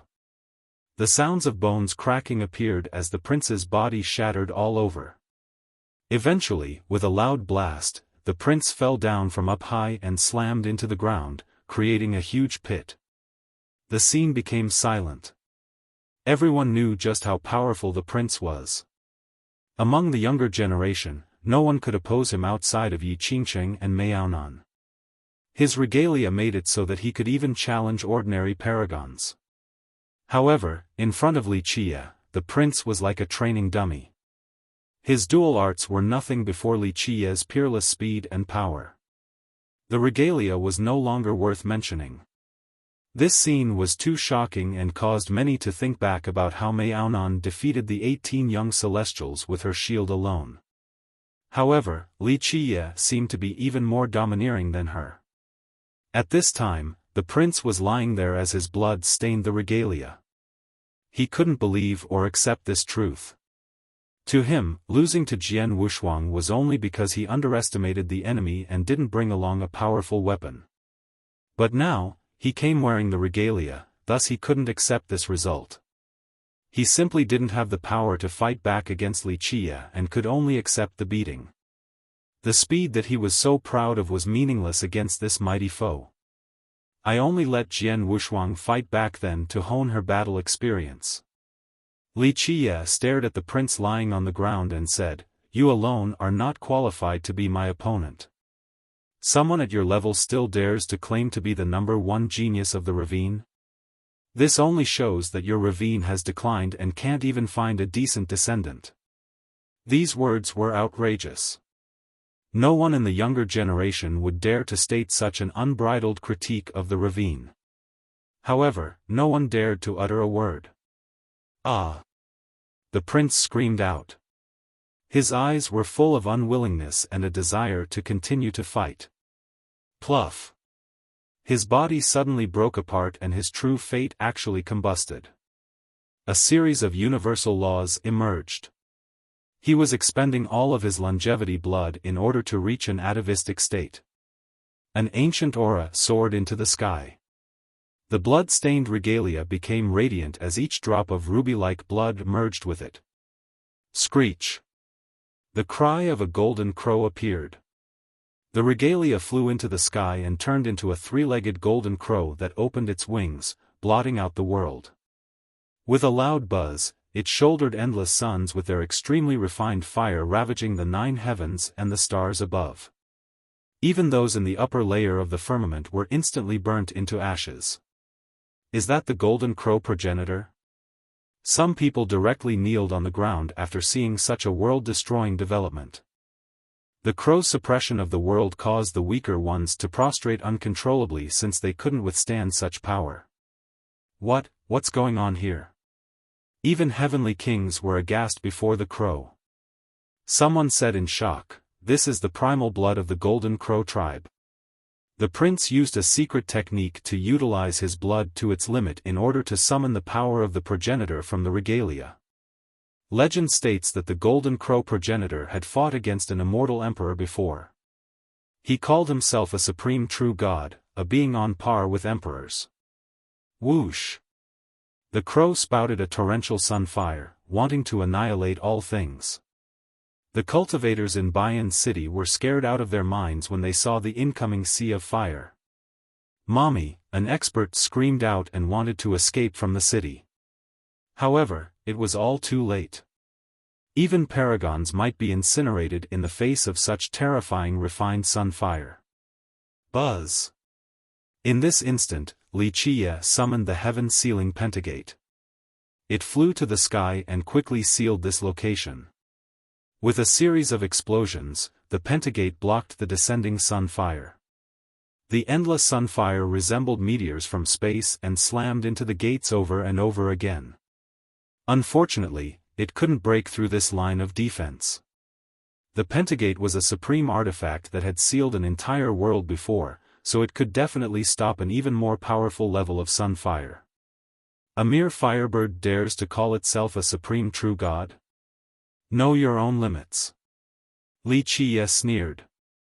Another buzz resounded as the yin-yang sea of blood engulfed the sky.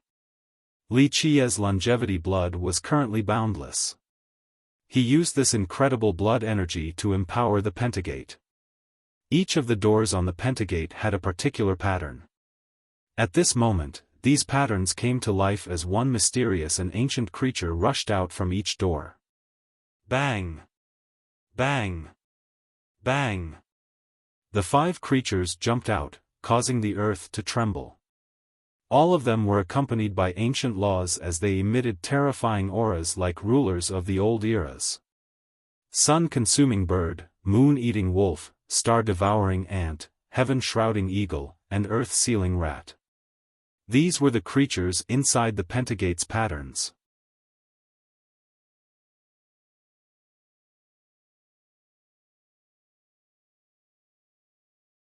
Chapter 872, Slaying the Golden Crow Prince and the Lion Emperor. The 5 ancient creatures quickly pounced on the 3-legged golden crow. The crow screeched and flapped its wings that could cut down the stars in the 9 heavens. The sunfire blazed for millions of feet to burn the space above. At this moment, it seemed to be a supreme true god capable of slaughtering millions with just a single move. This bird was a powerful and ancient divine beast. In the distant past, it had swept through a heavenly realm before. However, the creatures inside the pentagate were even older than the golden crow and had a much more incredible origin.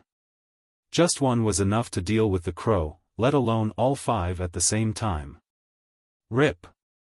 The 5 ancient creatures were unbelievably savage. They tore apart the sky and destroyed the fabric of time as they lunged forward.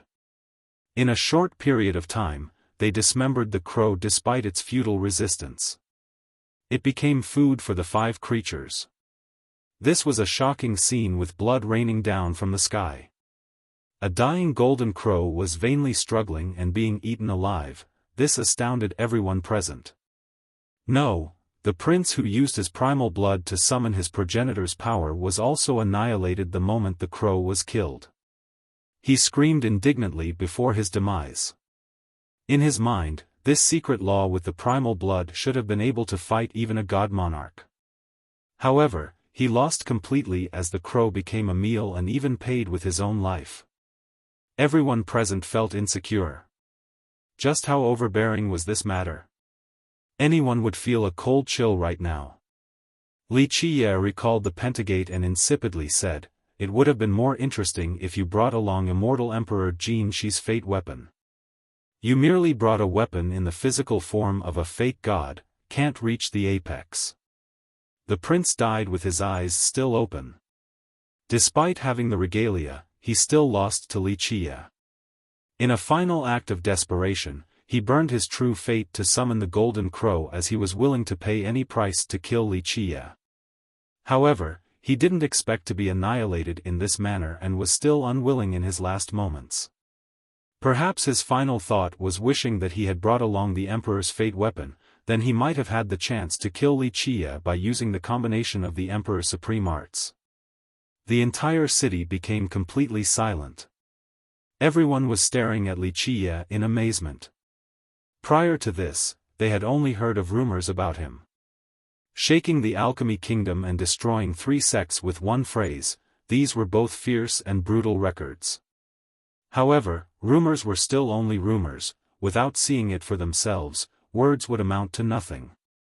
However, his actions today had shaken everyone's hearts. The Lion Emperor wanted to secretly escape since he was terrified as well. Although he was confident that he was not weaker than the prince that was adorned with the regalia still died pitifully even after he summoned the Golden Crow. Thus, he wanted to use this opportunity to escape from the city. Unfortunately, his trivial speed was incomparable to Wuxia's. Wuxia blocked his path and stared at him while lazily speaking with a smirk. Still want to run after you're already here? The crowd shifted their attention to the Emperor. He had an extremely unsightly expression since he was at a dead end. Earlier, he was extremely overbearing for a very simple reason: he had both strength and the Lion Legion. This gave him confidence that he was definitely capable of sweeping through a great power. Moreover, he had the ravine and the Stony Edge Kingdom as his backings. With the imperial lineages behind him, on the condition that the 3 behemoths didn't come out, no one would dare to oppose him. However, his Lion Legion was massacred and the prince that supported him was killed by Wuxia. He had no other means to fight at this moment. He was a big character as well as a genius. Today, he tried to run but was caught by Wuxia. This was the complete ruination of his fame. However, he took a deep breath and maintained the style of an expert as well as a genius. He slowly said, Taoistly, the verdant mountains are still there and the pure springs continue to flow. Learn to forgive and forget, don't go too far, you are mistaken. In my eyes, the verdant mountains and pure springs shall be destroyed if they oppose me. Forgive and forget, these words are mere nonsense to me. Wuxia smiled and shook his head. You have chosen to oppose me, so prepare for death. The Emperor took a deep breath and arched his chest forward to proclaim, Taoistly, there are 3,000 grand Tao and the Emperor's path is endless, there is no avoiding each other. My second brother has millions of elites backed by hundreds of sects. Okay, don't try to scare me with your backing. Wuxia interrupted him, Yi Qingcheng is nothing to me. Even the ravine is not worth mentioning in my eyes, let alone Yi Qingcheng. If you attack now, at least you can die an honorable death. Otherwise, I'll peel your skin and pull out your tendons to let you experience a horrific end. The Lion Emperor tried to calm down. He knew that there was no other option, so he stared at Wuxia and slowly said, I want to fight with you bare-handed, will you accept this challenge? The smart lion knew that Wuxia had supreme treasures, so he picked this option. At least this way he would have a glimmer of hope of survival. Of course, you can begin. Wuxia smiled while posing with both hands behind his back in a leisured manner. The lion had a newfound confidence. He was a genius after all, so he was very sure of himself. He let out a lion roar that echoed across the sky, open. In the blink of an eye, he turned into a golden lion. It was even more gigantic than a mountain. Its foot could crush a hill as he pounced forward, destroying all in his path. The earth shook as this giant golden lion turned into countless other lions. It became a sea of lions that was ready to devour all things. Just how terrorizing was this scene of ferocious lions? Perhaps this massive amount of lions could even take down a divine beast. Myriad Lion Era, this is the supreme technique of the ancient lion kingdom. Someone paled at the countless lions pouncing towards Wuxia with an unstoppable momentum. This pack was capable of slaying both gods and devils. Wuxia continued to stand there in his cool pose while the lions were swiftly approaching. He eventually reached out with his right hand that tightened into a fist. In this split second, the endless time and boundless space were within his grasp.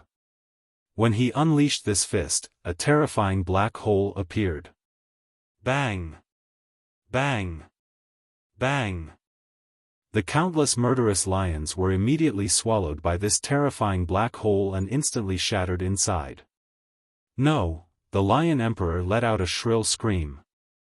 His golden lion body disappeared as his flesh was torn apart by the black hole. He was instantly decimated without leaving behind a single trace. This fist was derived from the heaven-devouring evil physique, one of the 12 immortal physiques. It was capable of engulfing all things. None could escape its power. Li Qiye destroyed the 9-head Lion Emperor with one fist and nonchalantly spoke, "A mere sick lion dares to proclaim himself an emperor." The lion didn't know that no one was Li Qiye's match in hand-to-hand combat. His myriad Dao fist could suppress all enemies while his Heaven Supresian fist was even more unbeatable. As for his immortal physiques, they could simply sweep through anything and everything. The city grew quiet once more. The crowd's gazes towards Li Qiye began to fill with fear. After witnessing his ability to slaughter, they finally understood that his notoriety was not limited to tales alone. This was definitely a lawless brute who would destroy anyone who provoked him. Someone looked at him and murmured, "Fiercest, this name is quite fitting." At this point, Li Qiye was standing in front of the master mansion and glanced at the crowd to say, "Disperse, go do what you want to do. All the buildings in the city are open to you so long as you have the strength and fortune. However, don't even think about the master mansion, this place is under my jurisdiction." Those who were unwilling couldn't do anything about it. This fierce man even dared to kill the descendant of the ravine, so who would he not dare to slay? Li Qiye quietly sat in front of the mansion and closed his eyes to rest without caring about other things. Although some did not give up on entering the master mansion, no one dared to go forward and try while Li Qiye was sitting there. This was a bee's nest no one wanted to touch. It was not worth the risk of being killed by this monster. Eventually, as Li Qiye sat there waiting, a carriage entered Bayan City. This was a common carriage that was not very eye-catching. However, the woman that stepped down from it instantly attracted the attention of countless cultivators in the city. Many were immediately swooned and marveled at her sight. You're tuning into the Xiaofan's Wuxia Tales YouTube channel. Don't forget to subscribe and join us on this journey to catch the most captivating stories.